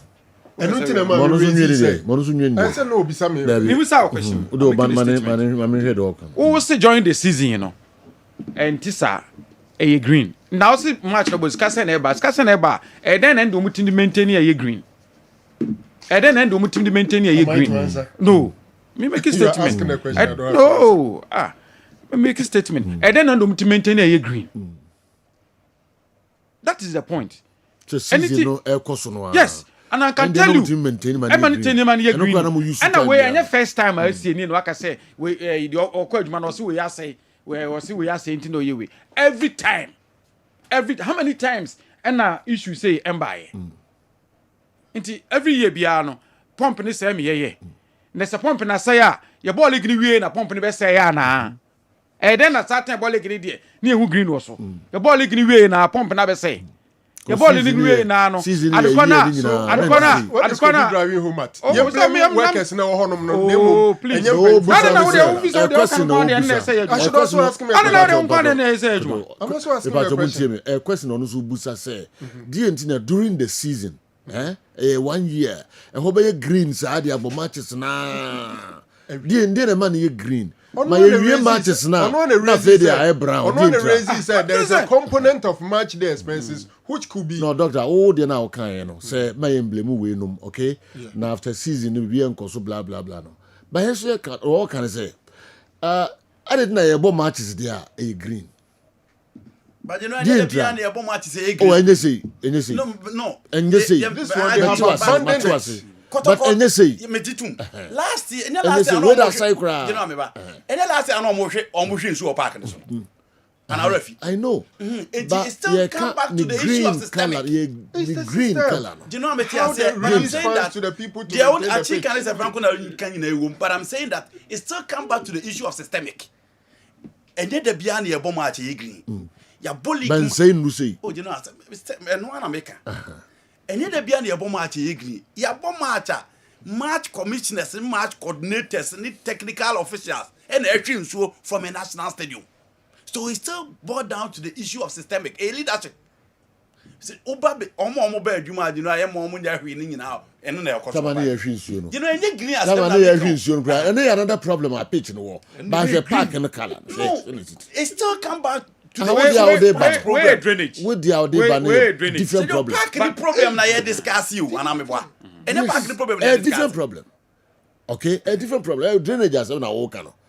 So you na park na omo water no and what's time man you agree with me say pitch no say grass was to say ya anka concern say compare a river water kofa fire service ye koyeden no even arise agree so what must say and when you need to repair baby adu no but baby adu say no obi nya djuma kra so Maxon say is there a staff member only do to ni say anopoko adwuma say the wo no adwuma ne say oba be kasa into time do abe residue so be kasa no is there a staff member stadium ho a okọ adwuma no pa okọ run shirt ni bronya atade ne say ofa overall shirt say be cop pack so akoye adwuma whether there are some staff members like that you really league na season be no and I didn't say mbo yes achibete wasem na by able league ne na oye adwuma e bo we na say who should also make sure say nipa na yede na ba betina stadium ho na wa sorry aba so oye adwuma no ho na be hwe hunu say adwuma no ba oye na onye. It still come back to leadership. Supervisor near wine. One the who say because you know. Okay, I'm the corner. The same concern as you. But you see, sometimes you have to be fair to Obi. The time Kassan say, must it even take the director general from Accra or somebody from Accra? No man who say, wo grandsman and a power you juma na when you were juma. Esa coach abene ye bridi ogane must it take somebody from Accra no mo say anopako adwuma de say we na say Newcastle we obeka kire say there say the water pitch no I say it's not there Oka Penuo Oka always cry. This Oka this and cry. Joe. Yeah, so the civil servants. No mu delia. Joe na unhunu say. You know, rot ni normal na what system ni mu no. So it's just air time. Then time cast and say, match be so. Blast up match. Sometimes bill beer the match GFA. From Kumasi Stadium hey. Bill on the match GFA. Cover debe. So papa can I say yeah who pass about match. If I tell you bill on the match GFA. We kwa Kumasi. Yes. And that money is not going to any one we are down one I say esemuko yi scanner a crown first come bia. Wow. General, my pet time. I could be regional director and I'm saying say you no TV so say sports minister aba we say why are we not hearing anything? The response was that omuwie no eniema omu hia you know omaye yes omunya on budget in famra omaye on budget bibia de akọ enkran up till now bibia mai. So with this knowledge, why do I blame somebody ababayara say on water park wabra park na they no so this enkran na general say pump na ye fix wo honom na say oni sika o de be pump no pump yes or repair pump and this general you have amplifier this can fi akraba. That's the situation. Where does what kind of system is this? Where do they get the money from? Obenye scan or they are fixing pump. This is a pump. Pump in the edge, it's not working. Can't be no first one. This is your water pitch. And your fire service for now is your tank. The fire service for these are crass. Kefi akraba and fire service. It might be water. The M fan is NSC episode. Omuye bibi apart from pumping. Me, I'm not getting. Inti kwa mo de no mo ntimi nya bibia. Emfa pitch no. General, why are we running away from Nkrofo yede abayin facilities stadium asho omunsa the NSC that has a responsibility for them. They don't control the funds. Oh, they control. Your friend, your dear friend, IGF. How much is the IGF? Hey, maybe. And a different question. IGF. And a different question. Internally generated what funds. You apply, what you apply, the IGF. No. And it is so important. What you apply. Yet, ladies, better now say, Sisi Ekase Krano, Solomon Fosuai, I call rent shop. I will Kumasi Stadium. Say, or the year office, Adam Makotoko supporters. Kubisa can go and see all those advertisements and all those. Please, all those renters. No, my say, Sikano. Sometimes some of the things. Who generate he goes into some of normal category SOE. You sika sebi brothers e kwa akra blast abo match ni kakaka no e na e konkan but other menina even be so match abo kwa no da match expenses I can say they put up the facility and nyina no mote enti de kotoko ka krea kotoko ye no yakofa fire service for some water pits no keke no enti no decency akra na kasa asem no Kumasi ntimi nya sa ade no. Why are we running away? Say, sports minister say you Kumasi for Juma. Why did the sports minister came down from Accra? Why did the NSA director came down from Accra? Okay. So because they do level a big. They know it's a big. Why they not seeing? I do level big. They be na the sports minister. Ananu see Twitter. SSM show park. Did you see any minister or any director there? You didn't see anybody there. These are normal things I saw here. The government is responsible for making sure that funds is available for this stadium. Everybody is saying so. And they have to bring money. Everybody is saying so. But I'm saying, sir, because of too many groups, sir. This is government na be man na. Because any kwese kotokofo na yes ade no. Fine. Ana kotokofo na de no mo ye no. Omo hu na akire mu no makope sika de ye. Frank, we so call stadium one no. I just want to ask you a simple thing. That Obeko Stadium will be a dressing room or Asiho. Kofi, you are talking about a different issue. Making. Sewage. And I say you blame the workers over there. You are talking about if that is the issue you are raising. Sana park and get sana do baby do. What you say? And now we are saying we are saying yes, no do baby you na yen fee. Ya high what you yam pepper. One toilet. I say na insuo nam ho and nam basa also be minister fi akra mran sana. You know that is their basic job. But your pitch na saying because they do one man here to park this year renovation. Okay. And All right, then we see akwa Mickey Brana babe to aso my ba nim guase kese my pa edu to call West Africa, nya North Africa na South Africa, West Africa. Otra Ghana pitch bia be hu bia e kama, especially national pitches no. Ni na ye green ko Burkina, Mali. Ndi nsoto Burkina ni Mali che Ghana. Sa na mo pese mo kire. Ko Côte d'Ivoire, ko Togo, ko hyo pitches. Na yeka ena we ena say ko blame we pedimu we na say really this ika ena say the monkun wa da bia more problems.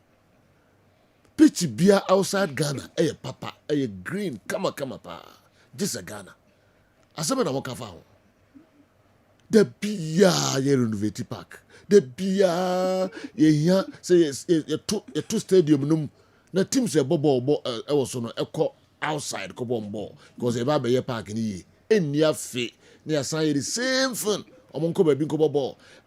Since Kuba Sports said, "Oh, pitches are ready for league." Baba Yaranka. Fertilizer. What is this? Fertilizer boy, se 500 Ghana. So here 69, 8,000 cedis. 8,000 cedis. And no, just say, you know, minister and they say director general to one. So yeah, and remember do stage I'll be here even 16 bucks. So if a constant idea away. On say gas na air plant de bia so sada ho a wo ye na wo maintain na wo ye say yemfa de okay yi friend say fertilizer sem free yi pump sem free na ko park no so ko say ko say wo be ko no na nwuru afoforo sisi so na so akwa adwuma na say yi no pump na say anything no in first can fi akra ma ya nwuru na esi so no and so just that na discover and what me to every so ana. Well, by the big question, Grassy, Mbusan say, so Nipe Buo, NSC Hanma, Sage Manisho Monsacra. And then I put some establish it because my take it said, so the Juma said, the Bioko Juma, parking is no qua, parking and do level na do no. As my Muse, that's the question I'm trying to ask. Pitching should be sour NSC or Kumasiana. Quite terrible. What do you want to say? When see species of plants, I frafadinum, I know a constant be out to. Ututu uye say send them fa pump say ho na say mfa fertilizer any kotoko bom match no Kumasi be miracle papa well yenkwe na kwa me ni dwa akra ye ba na ye ba beto aso de amamo Ike Donko say how far minimum so was stadium wa say una project is on say asande support the sinu mpedifo ne ba ko akwa ko say Mama yenhwe baby akwa kodu enche kotoko so mo chiro e kanu mo bonu nyina o so mo chiro skani nyina ato but o tie me o mo chiro nyina ato sa function statement no no mo ye no ombo macha e bia ombo macha kotoko fan tibi o mo fan tibi because property na ya band ye nyina ye dia so be na so fa so it is not kotoko's duty say nkombe ye we e kanu bo nyina o mo chiro nto ne do time o monte because I'm saying say every day o mo team expenses match expenses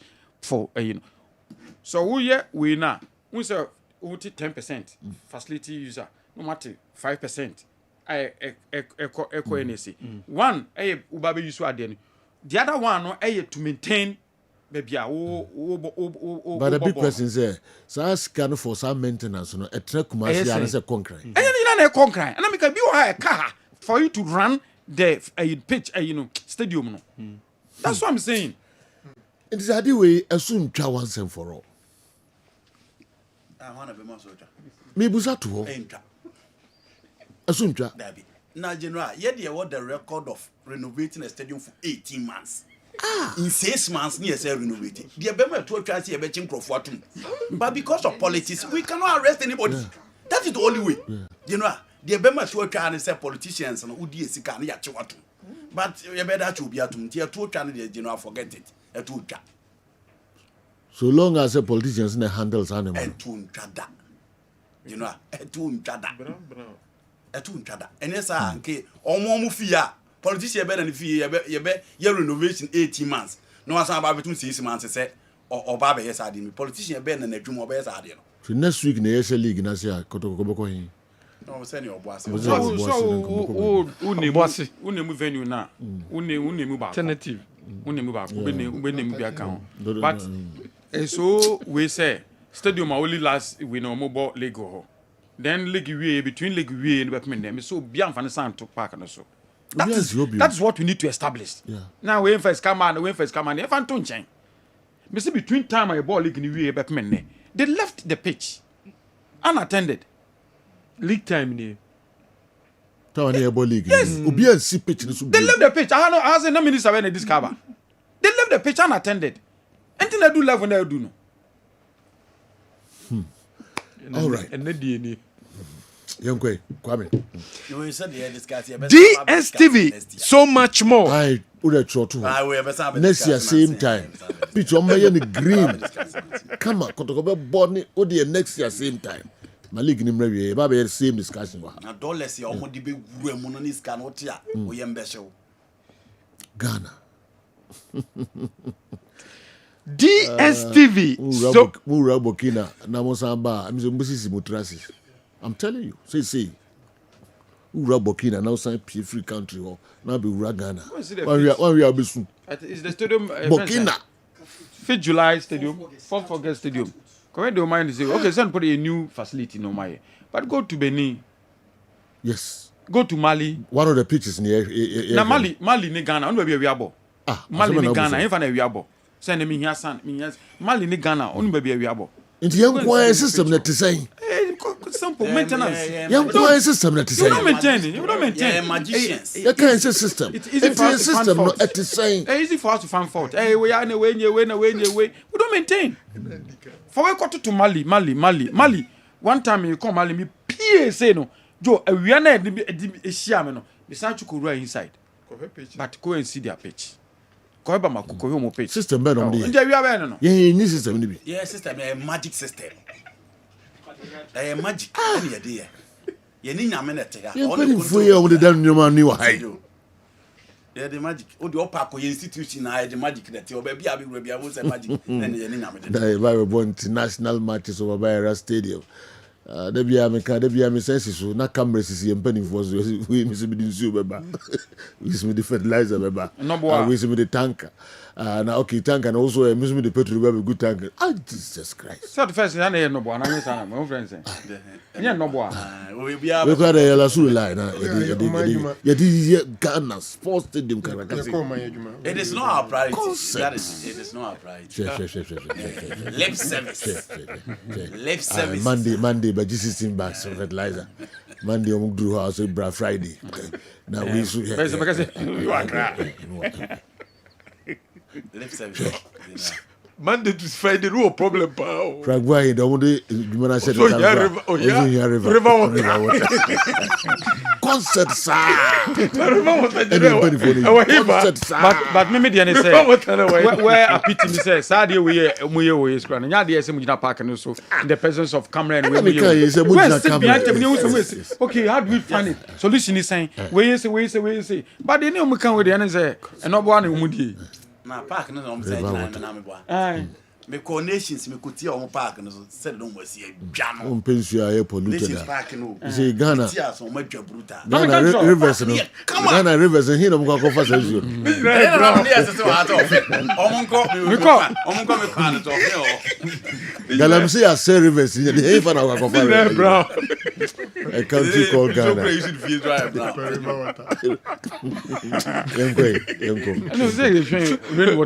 DSTV, so much more. Your home of entertainment, a DSTV. Copy DSTV decoder nibi. Now when the DSTV decoder nibia, and none of them enjoy matches. Saudi Koso pre-seasons games. Saudi Koso chan tournament. Koso den. Ubenya movies ashe. Na udecoder na bredu na expiring date na Canadian so be dial star 759 hash star 759 hash. Now we reconnect you decoder no abra wunko DSTV for office.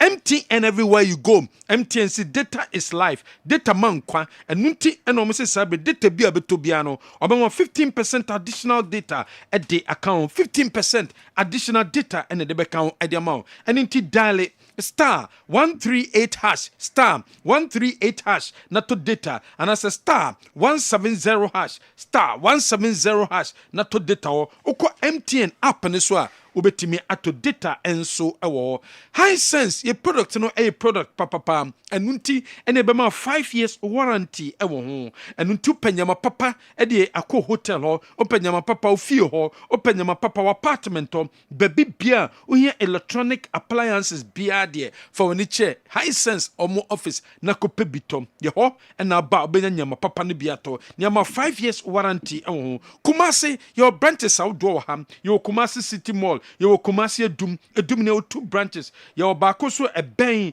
ɛyɛ post office ɛna your baako so ɛwɔ tafo ko na kope high sense product no na ɛyɛ papa SG Mall summer school no so ɛba be hyase on the 5th anasa hyase on the 5th of August hyase on the 5th of August into bano mema ne nye late from nursery to JHS from nursery to JHS wo ba adwuma sese nkola na makwan ma tenafie be boso me bako ene fam mema akola ne tenafie obebon mema akola ne tenafie e ma ne ma problems awudo bia ma ba no nko SG Mall summer school ni be from nursery to JHS nimdie ofanokwa games awudo be koso ye be chene swimming art and craft obesua painting science mathematics English robotics abacus obesiesie ni nyina nyema beboa no ye wi a ne saso a kire na fie nyansa sero si ni nipa enso betimi akasa ni nyina no ebenya nimdie no wom ewo SG Mall summer school no na wi a ya ma time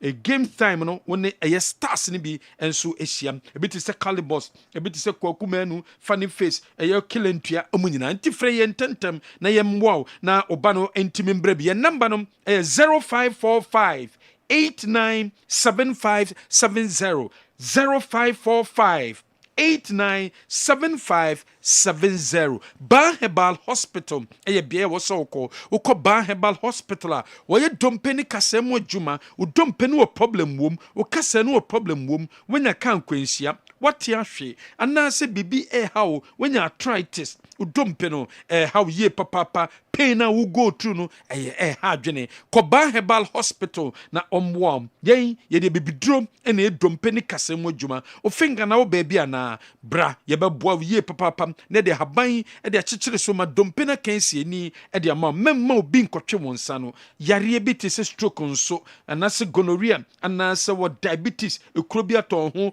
obese ko Herbal Hospital. Your number is 0244 988 004 0244 988 004. You were Atonso Agogo behind Atonso Agogo Hospital no in crime. You was Pinterest Road number junction number 18 or ne bia udra obehu yen ejaba jewelry ejaba wo prempere second street edum ejaba Ashtown traffic light na se ejaba se adibia di gold aye bia opebia to a na se ye ene wo so ba eye wedding ring and say engagement ring and say eye chena part kom opade bia tonsa opade bia to nine obana wa no foforo no kwakoda nyame ase sisi no for gold sisi no ni nyina no ko ejaba say yellow gold 18 karat and apebi and say white gold and apebia ejaba jewelry ebeboa ama wonsa etimi akabi ejaba prempe the second street edum Ashtown traffic light na say the number is 0277104488 ufre jaba number we so a wobeje wo so Hebaso company limited e de Hebaso criminal e de abedwa so kope Hebaso criminal bi na using we so Hebaso criminal bia ebeboa wo ye papa bema untimi mbo adwuma bema ne obehima na nyema ba besenkom bema untimi satisfy obade e ye Hebaso cream apply cream ne kitwa bi e wo penis no ho after 30 minutes no na ko washe wo washe wi na de obanom enso akwakohie mu wa ho na bon se nigie enso e wo baabi eninti you so Hebaso cream ne bi wo drugstore chemical shop bi abenye bi wenye bi anto anu afre yen 0244 750 510 +233 graphiato paint no eye paint papa you su paint TB wo bi a we painter we building contractor we building owner we estate developer and also we building contractor eye +233 graphiato paint ne bi e madam eye nyunu e ma mosquitoes e madam ho e boa ma wo dan na se na rere no e sutwa e de ma +233 graphiato paint there baby bia wo Ghana he bia timi nka bia no upe bia to ye delivery ai be ma on site ma ka bi your number is 053 558172 053 558172 o for number we so ye beje o so Dr. Patrick Natural Health and Laboratory Services bra Dr. Patrick Asoye nombwa obi a wo koko yare wo UTI and I say syphilis and how stroke and that's be a low sperm count we a bema nyemenkuye emfa maum and that's a prostate problem say cancer and that's enlargement aba obeso ye vagina steaming or ye penis enlargement yare be how bia no me fantenafie for nature Dr. Patrick Nasoye na ombwa or the PM capsules and the PV capsules and the big jaso Dr. Patrick Asoye ewo Kumasi Murum Astown and our the number is 0243 423 6471 0243 423 471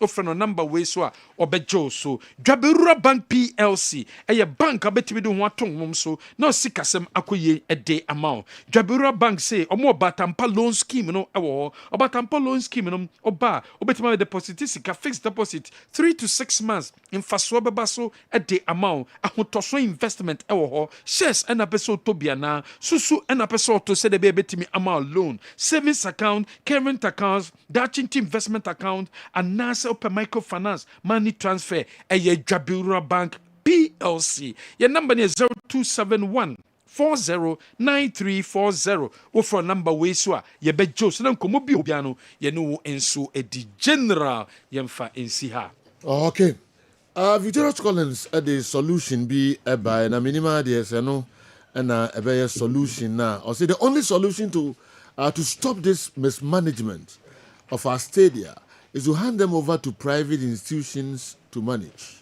because of lack of supervision. Everything under government is poorly managed. Okay, into young farmer private institutions now more and handle through your pitches no and so emfa and my yang. Me called Dr. Dawood Asoya Fankra talk akra aba enche ye kikako ye Awal Mohammed ho nafe ode awura Ghana. Your leaks, and your stories, kakra free, no kaka kakra.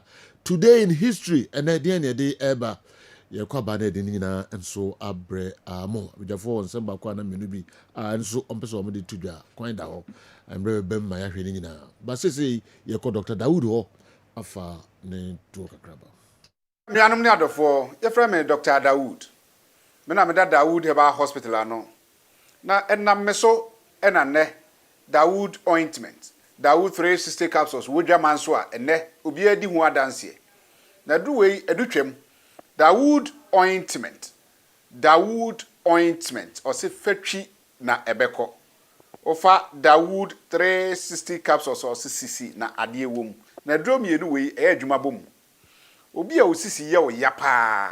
De obeye ne se wo de Dawood ointment no etwitwi osisi na anopa ene anwumre a nansa bia no na wo de bia bo asawa wo betimi de atua wo dware wi a fa Dawood ointment wo de te ne fa sra ta bre kro na no na wo nom Dawood 360 capsules no anopa ene anwumre na danse na ba amane wo de enko na enko ti adanse ni bi Dawood ointment edrowe me straighten and welding the toda me po dwuma na me honam nyina me ye me ho bibi enye ba se minya sa Dawood ointment we na me twitwi a na no pa so minya Dawood 360 na me no mo a ese kwa re me ye adwuma kra se kane no te do we de edi masema ma no be di so asema ma ye electrician na ye adwuma ekofia ye ntimi na Dawood ointment so ye adwuma na obra okoduru fia fa twitwi ade be che no na ho aye den Dawood ointment fa twi keke na ebeko dura me yusu mama hode pa ma metimi gba adwuma bibia e kama e ma me ye Dawood 360 capsules and a Dawood ointment o memre we no na do we no so twitwi wa aposo e be ma ya oni nyina afiri o ma de che otimi be bo adwuma Dawood ointment fa twi na ebeko da bia amafo company de wo ka musa akọ spreader me secret na nu ani ebudo na ani Dawood ointment ene papa me sole anopa me di twitwi me sisi achi me babia he me ntebre secret ni nie ti so person te sem ya we use Dawood ointment that is the secret of my taxi driving me a transmission gearbox specialist ejuma me ye en kan na me pega ade a na me nsakura antimi pega and I say me ma ade so na lock me sisi say free say me share Dawood 360 capsules and Dawood ointment abo me bebre the dry you man so amente ya mente blabia obia mo modern so betimi ape Dawood ointment and Dawood 360 capsules enya biato odofo se wati bi aduro ya meka ho asɛm no ɛno ho adanseɛ ɛna wɔnom adi no kɔ pharmacy ɛbɛn wo herbal shop ɛbɛn wo na kɔtɔ Dawood ointment Dawood 360 capsules na sɛ deɛ nkrɔfoɔ di ho adanseɛ no wo nso wobɛdi ho adanseɛ wopɛ sɛ wofrɛ yɛn a ɛno na ɛwɔ screen ase no 0244 88 6437 na 020 168 1717 baby a yɛtɔn aduro wɔ man Ghana mu bia no wode wura ha so pɛ Dawood ointment ɛne Dawood 360 capsules. Yo, yes, I'm a munina kwababium at the Aba Midfield Action Kessben Television where midweek edition. All right, yen yako juso namaka kocha Michael. We are ASI, Assistant Superintendent of Immigration, a Juso Sector Commander. A Juso Sector Commander who ode sa and cray abre ye ubibia no mse sa programming ufendi agro kra Mike that's papa Juso Sector Command Immigration ho na owo that's pa time bia koswa netie Michael. Okay, our Mohammed Drew said me ba ho na before that honorable Kojoba Ajiman osi ni bu ofu papa ewo eye mbaba na omde nsem no ekoto Thomas Party so no party ni ba ko atwa picture no ni bu ofu na de ko ni bu ofu de mimi timi kire ba ko ni covid na so obufu ni bu ofu party na bu ofu ba no say I don't know. Party no say ni bu ofu no na oba de so te onye wa me pe na do no wachi na de ko ama ni bu ofu no minima de kro na bi so he oba no ni body ne body no mo metuma zoom ma ya hwe ni ye no ana ehu no mo zoom he oba ni body mo picture ni mmra ni mu kakra yeah be before there say you can say you pek kese kra enya ni say ya what I say we mara ba ko ni yeah before no say person you pek kese kra jo enya ni say ya this me say slim but enya ni say ya what is that bruso we dey no paper but so no taste no na me na patron bi ni na Ghana ni na say yeah before okay e ka say pek kese kra enya ni say na ka situation where ba obeka say obu ofu ne bu ofu pa ana pati wona bru David oh ntimase meti de o kana se ba ona butesi a obufu Ghana obufu ne say ni no Ghana ni bo se ne bu ofu pa o se ne bu ofu una o becha de kunja ni bo se ne bu ofu okay mi tumi hu ya na mi tumi bu ofu pa omuno saga se omuno nam nyina no jo ya no da agenda ne namo ya da agenda yentu aso our Muhammad Baba na fi ordinary no abre but today in history I'm say wiki and cause 1970 Cup of Nations qualifiers Ghana Niger 15-1 first leg no and this 6-0 na ko Niger and so ko share 9-1 and I see Osunko share 9 goals 4 goals at home and 5 goals away, making it 9. Yes, in 2 games. Yeah, and at the end of the day, Eba, today in history, I'll say 20 years ago today, King Faisal beat AS Marsa of Tunisia 1-0. Abubakar Yahuza scored a penalty in the 71st minute when Erigau was fouled. Faisal was in a CAF Confederation Group stage, okay? King Faisal lineup, and any, or say Suraj Mohammed, Sheila Iliasu, Bobi Ansa, Yaya, Idrisu, Sumaila, Al Hassan, Erigau, Abubakar Yahuza, Ajay Richard, and Kobna Poku, Prince Entry, Ben Wilson, Omuninano a feature for a year King Faisal, Kojo Fosu, and Mickey, Edmond Usu Pepra, Omuninano a feature for King Faisal. And then Pepe was it 25 years, and then a year 6 August, a year 20 years into 2005, yeah. And I saw a match, you know, a bass. So King Faisal ran no more Africa. Almost AS Marsa 1-0. Yes, man. Time Tunisia. Yeah. Time Yes. Time ko. Yes. Me so say Time Dina ma obuta say eyi kwase nche. Net mo no so promote one mo bokin faza ne. Eyi mo bokin faza say na anu ya. Yes, nanu ya. Say den yan na 20 years ko. 20 years ana. Yes. About 2005. Okay, into 20 years. 20 years. Like in fact so about Premier 30 years new. First time about Premier. 95 like in fact about Premier. So 10 years. That land they were already playing in Africa. I'm saying say den yan na time ko. Hey, too much. On that same day, Olympics beat the 3-1. Liberty 2, RTU 0. BA1 Kwa Ibrahim 0. King Faisal beat Bofokwa 2-1. Goldfields 1, Hazakes 0. Power FC 3, Gapoha 0.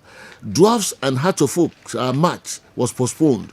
Hearts of Oak was in the CAF Champions League and had played a day before on 5th August against Jean d'Arc of Senegal. Charles Taylor, Ismailado got 2 goals and Emmanuel Ajogu got the last goal. You know, it's 20 years ago, a year 2005. The Tosubim was 41 years ago today, August 6, 1984, and your call Kalui, Emra winning a long jump, 8.54 meters. His second of 4 gold medals at Los Angeles Olympic Games. And also, I don't know. Also, 50 years today, 6 August, 50 years, Ghana beat Cote d'Ivoire 3-1 in a friendly game at the Accra Sports Stadium. Edoso. Na ye twaswa, ye kwaba ne abehwe the sign to twasubium ide ebebremo. Again, I say 22 years ago, August 6, 2003, Kotoko defeated Bofokata no 2-0 at Sunyai. Coronation Park. Charles Asampo Banier Taylor got his first goal for Kotoko at the 12th minute before Aziz Ansah got the second goal. George Owu, Aziz Ansah, Charles Taylor, Nana Hindia, Yusuf Chipsa, late Michael Asante, Michael Osei, Joseph Oreba Hendrick, Dan Yabua, and a Bofunsuno players no more feature, Ransford Kujo was imposed Al Hassan Isa, Kwesiedu, Richard Ewa, Gordon Yabua, Tahiru Abdullahi, Bebrebe, and Nuhe Emmanuel. And also, 22 years ago, okay, Kotokoni Bofakwa, Sunyai, Charles Taylor could dazzle, 22, okay, it's a game, no? That was before. I think before the Hearts of Oak game, that was one of his best games. Yes, for Kotoko. Yes. Against Bofakwa. Also, Oba Afufro and the first match, Oba and Anshe down Febia. But Bofakwa match, and they did Jai. Sad Dan, I mean, Nim says, who's in the commentary, papa. Sir. Hey. Oh, no, Bojuma. Jai. Oh, Charles. Charles Taylor. So, Sanofa. 23 years ago, and Nepepe, Nasasam, so is here.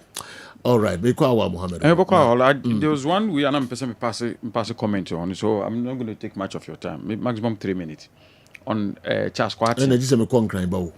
Oh, Charles Quat. Okay, because 140 is a concrete. And to me, maximum 3 minutes.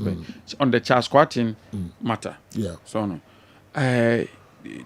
So I short to the FSA club licensing board. Yeah. And revoke license of Hearts of Oak. I think more league, you know. First of all, I think the writing must be done. But what must say? Yeah. An individual cannot write to club license or revoke club license. No. You must say no. It cannot happen. Me church we must say, "I can be a DFA na." Then. First of all, asem no court na court di na yebua obem. Sa hat into obsika. Only hat akotana samaye payment terms. Na GFA party to payment terms. So what are they saying? And some of these things, so what payment terms or nego on that. Go back to court, na court to enforce payment. No. Now trust the GFA say we will have a license. And this will be all go through the judicial system. No. Na judicial system no as part of omu ruling no an verdict no. At the account we say bia omu tua out into the car e man da say untua wantua then XYZ will apply. Okay. Which can include, say, on my license, because payables also count for license. What I say? Because they are financial way, legal administration. For landa club license. But me to me sorry in letter and come give say where the mechanic munye license. Okay. No. Okay. How? Okay.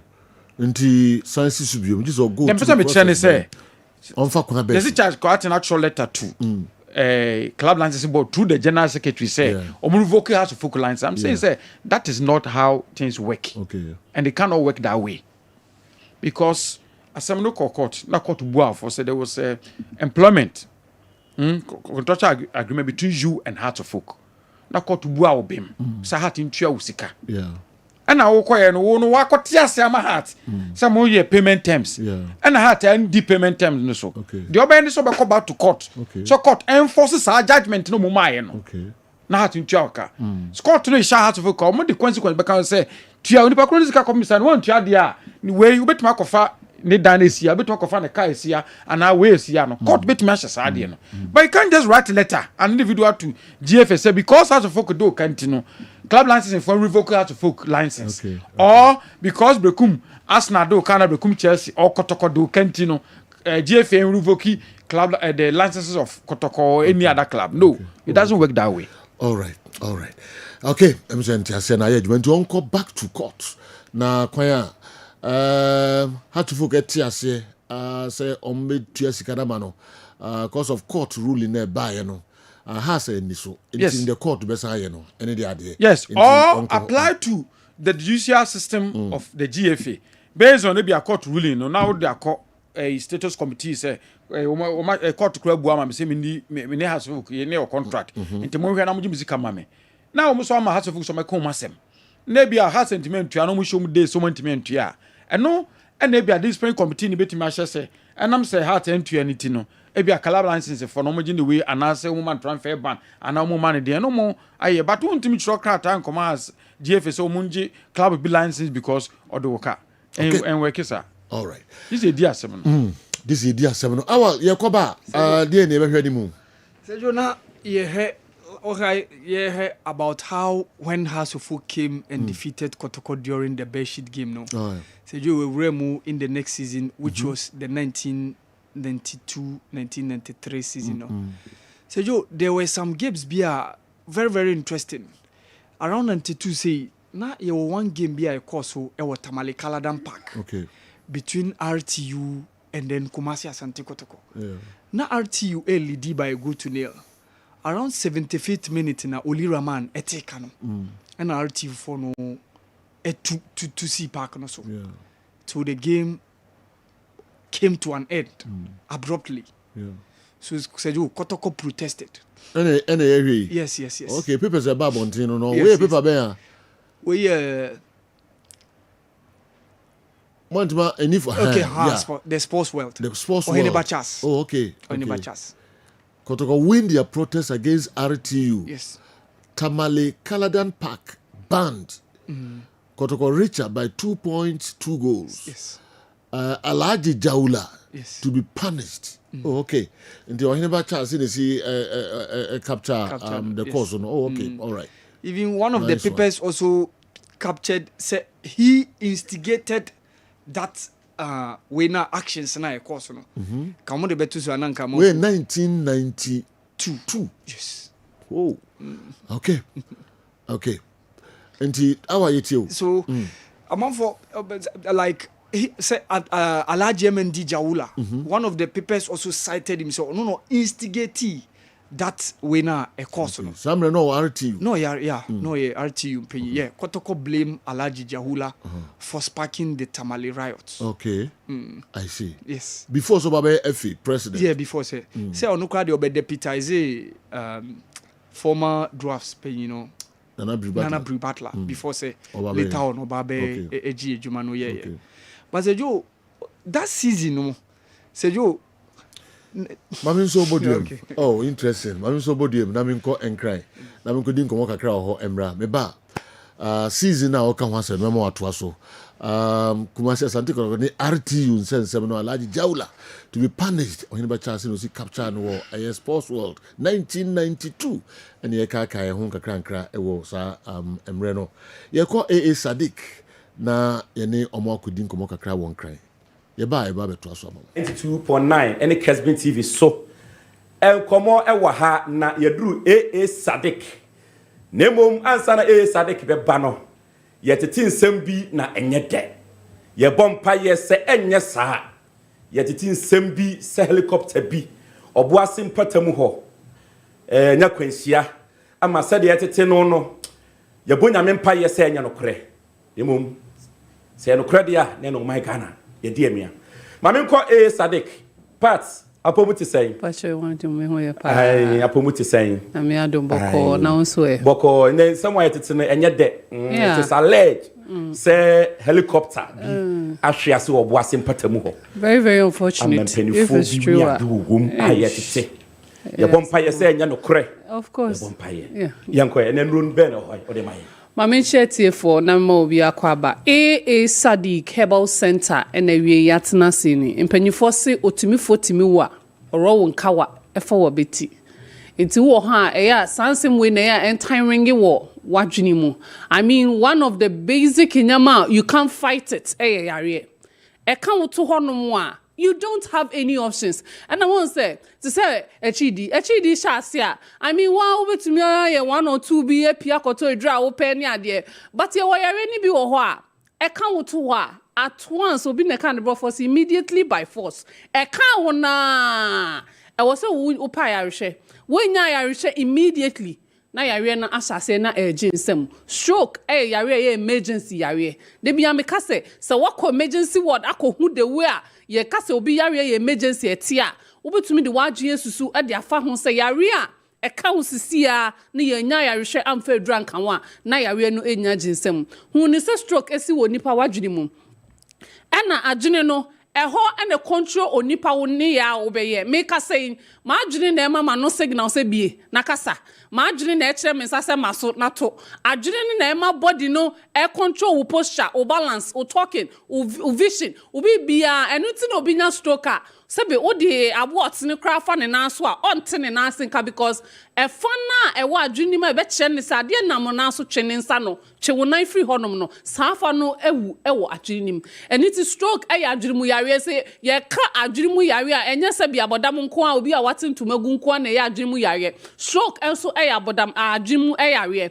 Sadiq Herbal Center say men China in stroke cancer. I mean the basic ne fapimunti a yedi yedroi aba monten sadie wepe and China in stroke cancer ebia time a yare ne beka no uni osimbia se edru bia ebusiansa beka bia de be yawo because situation no ni baby eba bedu no si anye wunu ama wan sori a eka bebe fie adaje ebe sei nipa bebre hu me bete ebusia bebre so asehye ewo stroke ho ebusia se ne what menka what den ne ataje Sadiq ye the flex on 600 herbal mixture ye de aba edwamanso ye se ye dro yi emeboa na wontini emu asisi ema mo gentumi nante mu ko wadwene mu ko ye adwuma enu na ye ade ni basic a ebetumi akun wadwen cells no amedi stroke abrew se moja dodo e wo se ko adwene ni mu no entimi nko a ema oxygen na was adwene hia na etumi di ye enwuma na adwene function properly adwene tumi ye adwuma wie no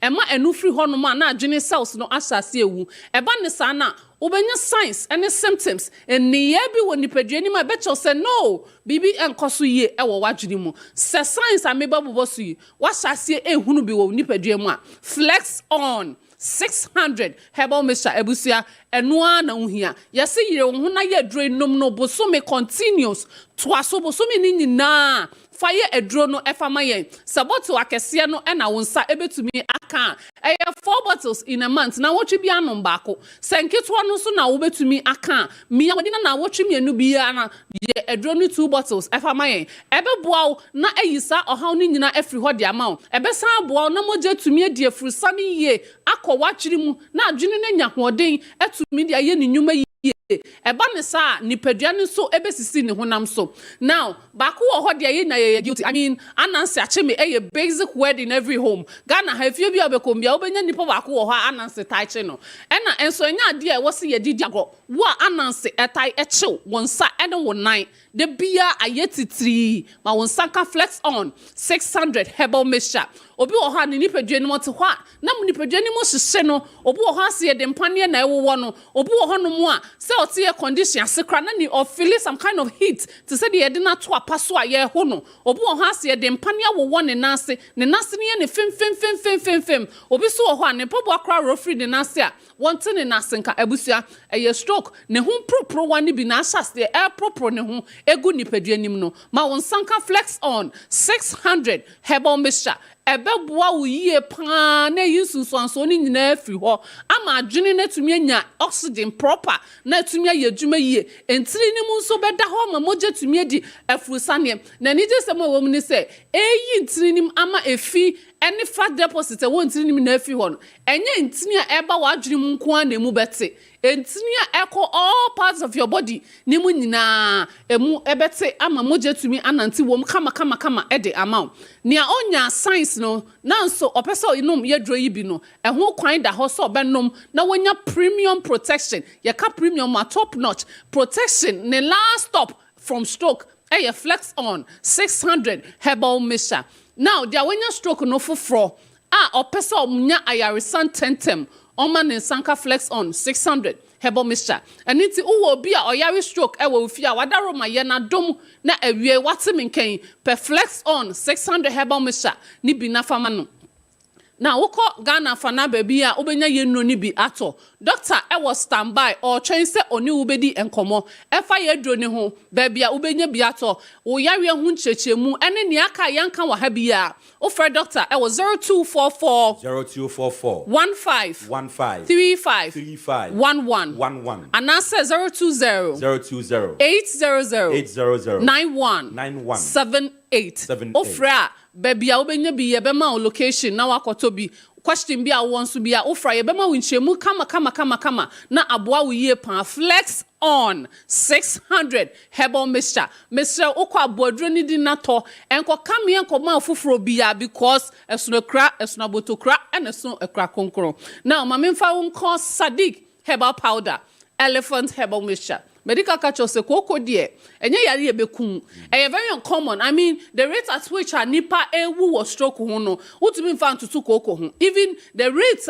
malaria ekum nipa wo Ghana ho no utumi mfa ntutu koko ho na emom discomfort obronisa discomfort ahohie akoko ede obefam no I mean senka wunya achi di kra na no medro na call ato ansa ne kunso eden because eho adro na ya na ena edro papa to say Sadiq herbal powder and elephant herbal mixture no senye ne ya obeti menkan ya ontai ente nenka eni te wie say what menkan na kokko atena wo so ache de biara da wuja wo nan ya moja di achi wonyo ba enso almost every day uhumoja ewo unipadua ne fa baabi unya pepa oto na moja no edi achi e ma mpo moja mpo bosome how much more wo ye be ma almost all the time de bia obeja wo nan bia na moja di achi ma won sanka Sadiq herbal powder elephant herbal mixture emu baako ebebo ye mfa baako enum baako ni nyina ye kwanten kro powder no ni nsuo ene mixture no nti wo untumi nya powder no wo ye ni nsuo no powder udi be good nsuo mu na wo de atwa tea anom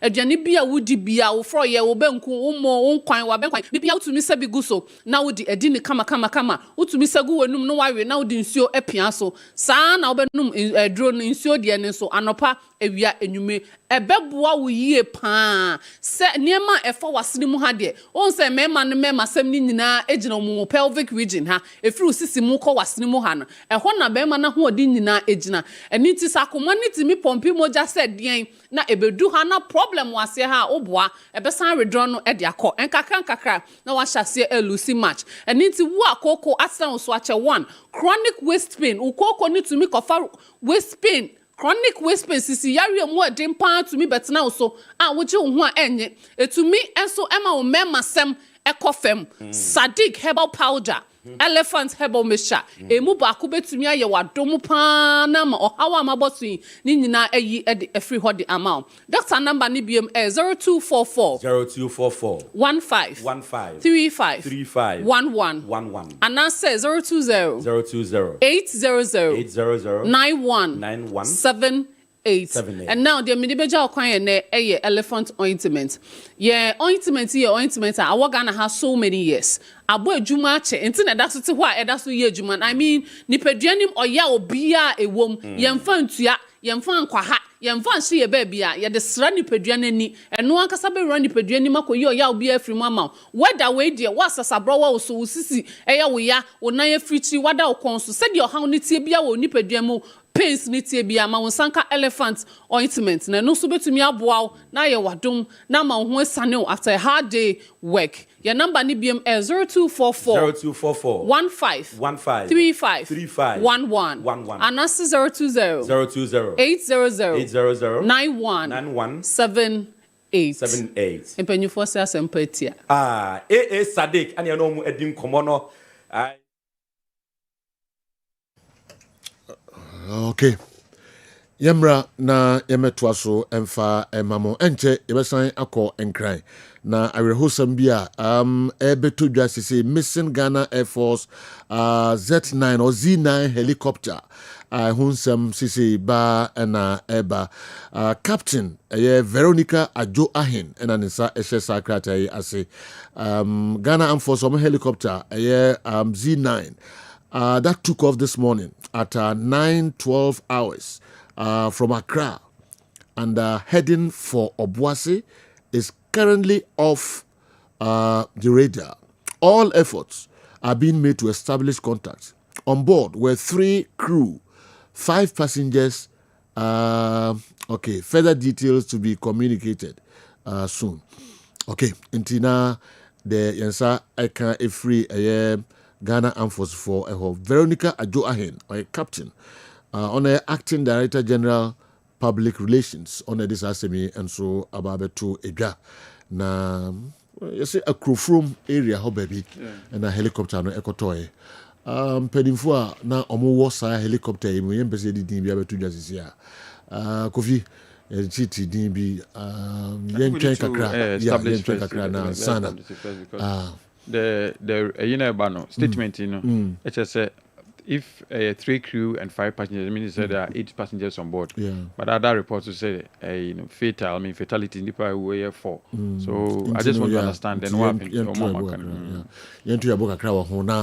The BCBR no the hunsem everybody train say and crime be ready now you know man could din komo kakra na omo ground for yetimi ni omo atwetwem komo kakra na ahwe the air cosopa helicopter bi efrin crime armed forces for helicopter na ban penny for ewom crew omo yem yensa na 5 passengers so ewo helicopter emu making it 8 right enti akoto form nipa ashre omo enkwa details no enche ebe konkran na omo de hunsem abre ye husem papa okay maminko Dr. Patrick enso ho godin komo kakra meba awa ibe wuram kakra okay now de dia kanyina nso abre Dr. Patrick emfa ne krato kakra mra mun biya kwaba da Patrick natural health aya wa Ashtown in kageti ya hono na bi MTN for office kase de won na wate so me kwana de bunkum e kwan toto bi na pa ko so anaka free MTN for office na ifie ba ko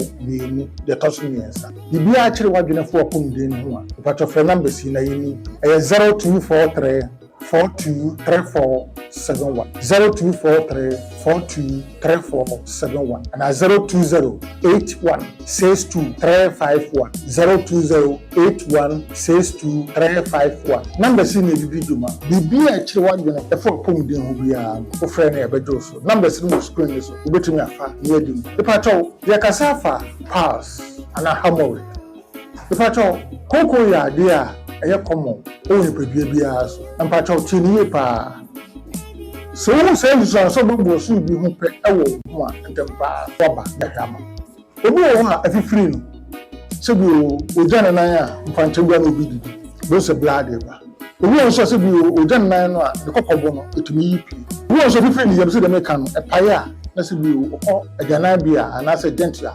blood because I call my nipadua no so ye de eti na no mo na kokoro wo mo so bi ya na mo skin say na na correct because obi have 2, 3, 4 days na say bi o ntumi ko practice na won say ni pa so didi na say bi o ntumi nya na SS1 no aka dia na ye ebi 2 days 3 days kwa na fi the board na sati ye the paper SPK na fi the board say nipa no enka ba no ho cause no more that problem ya na enka ho mo ene we menim se bi mo fa nche me o mo ho na ni to bi mo se ho na ye ne hene na ko hu gu no because nyama enyere na board ni etimi saye the paper na wan kasa be ma no ana wo ba o nto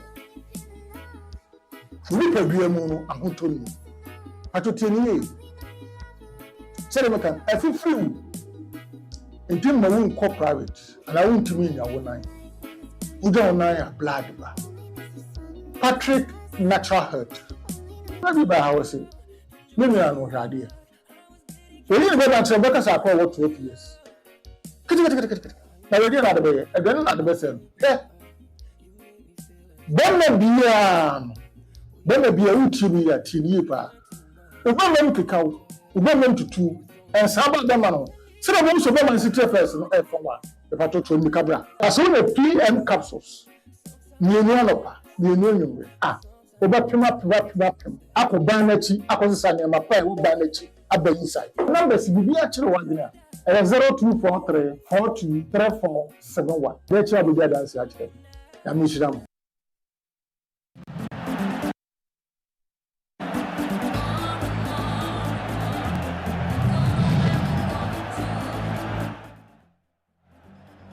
Okay. All right, right. Awa. Sergio. So da bedi ka kan ye bomodia na ye din komo. Ibenya omo ground to kakra na fe no mo din komo. Ato rentem ya ababeto edwa Ghana forces omo helicopter. Z9 to free in cry di omani e kire boase. Nsema asi helicopter nipa ewom crash akwakunya ewo Bofiedu area ho. Na ohwe de ekoso a awerho ye papa pictures ni bi na ohwe o Kessben television so no awerho hi awa Sayo ya baba to so ochina right too bad say camera yes okay ama bibia say enim de be kakra sisi a. All right, and then Abna Nyako birthday. Money fresh. Abna Nyako, and then your birthday, beautiful girl. You're so happy birthday. Abna Nyako pon unshraw na onyo kese wati. The usual we are sibia no for mount. Na the favors, special favors no on fa enomosa na oma unyenshra emrenyina. Onshraw so almost come more the opiska. My sweet girl, happy birthday. Enjoy. Okay. Yemfansia na yemo nkomo kakra. Yensaka omo na fe no modi nkomo. Yentwa so. I think that within those season na ekoso no around 91 92 no.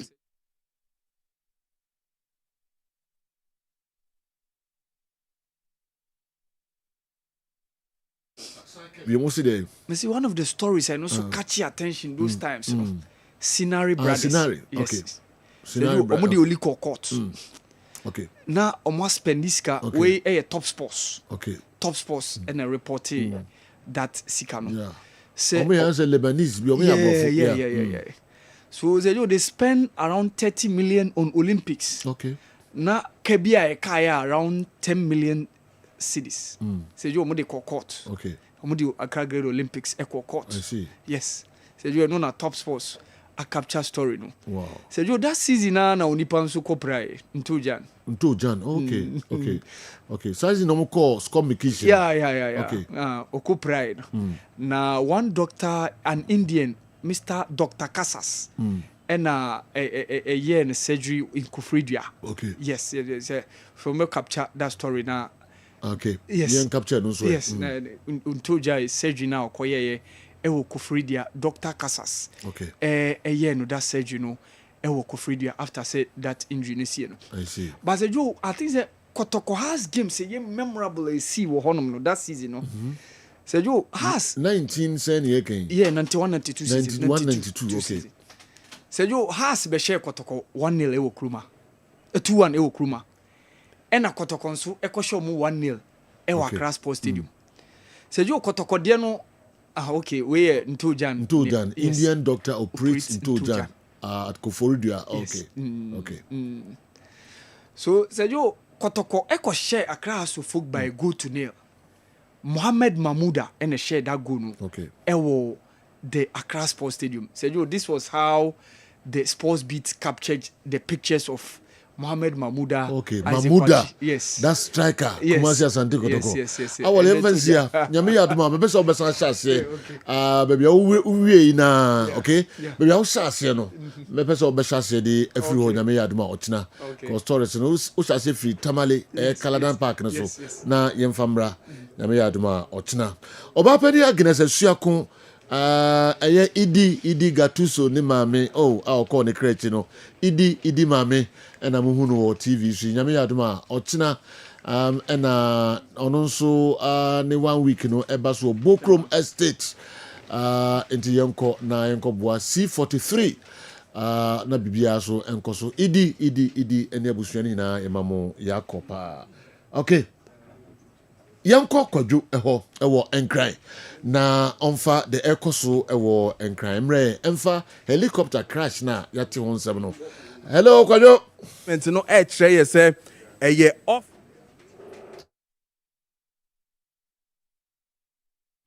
yebo mo disi be wura nkran na ya nya report kakra free o DJ KA wa beto aso enche kra ba ye konkran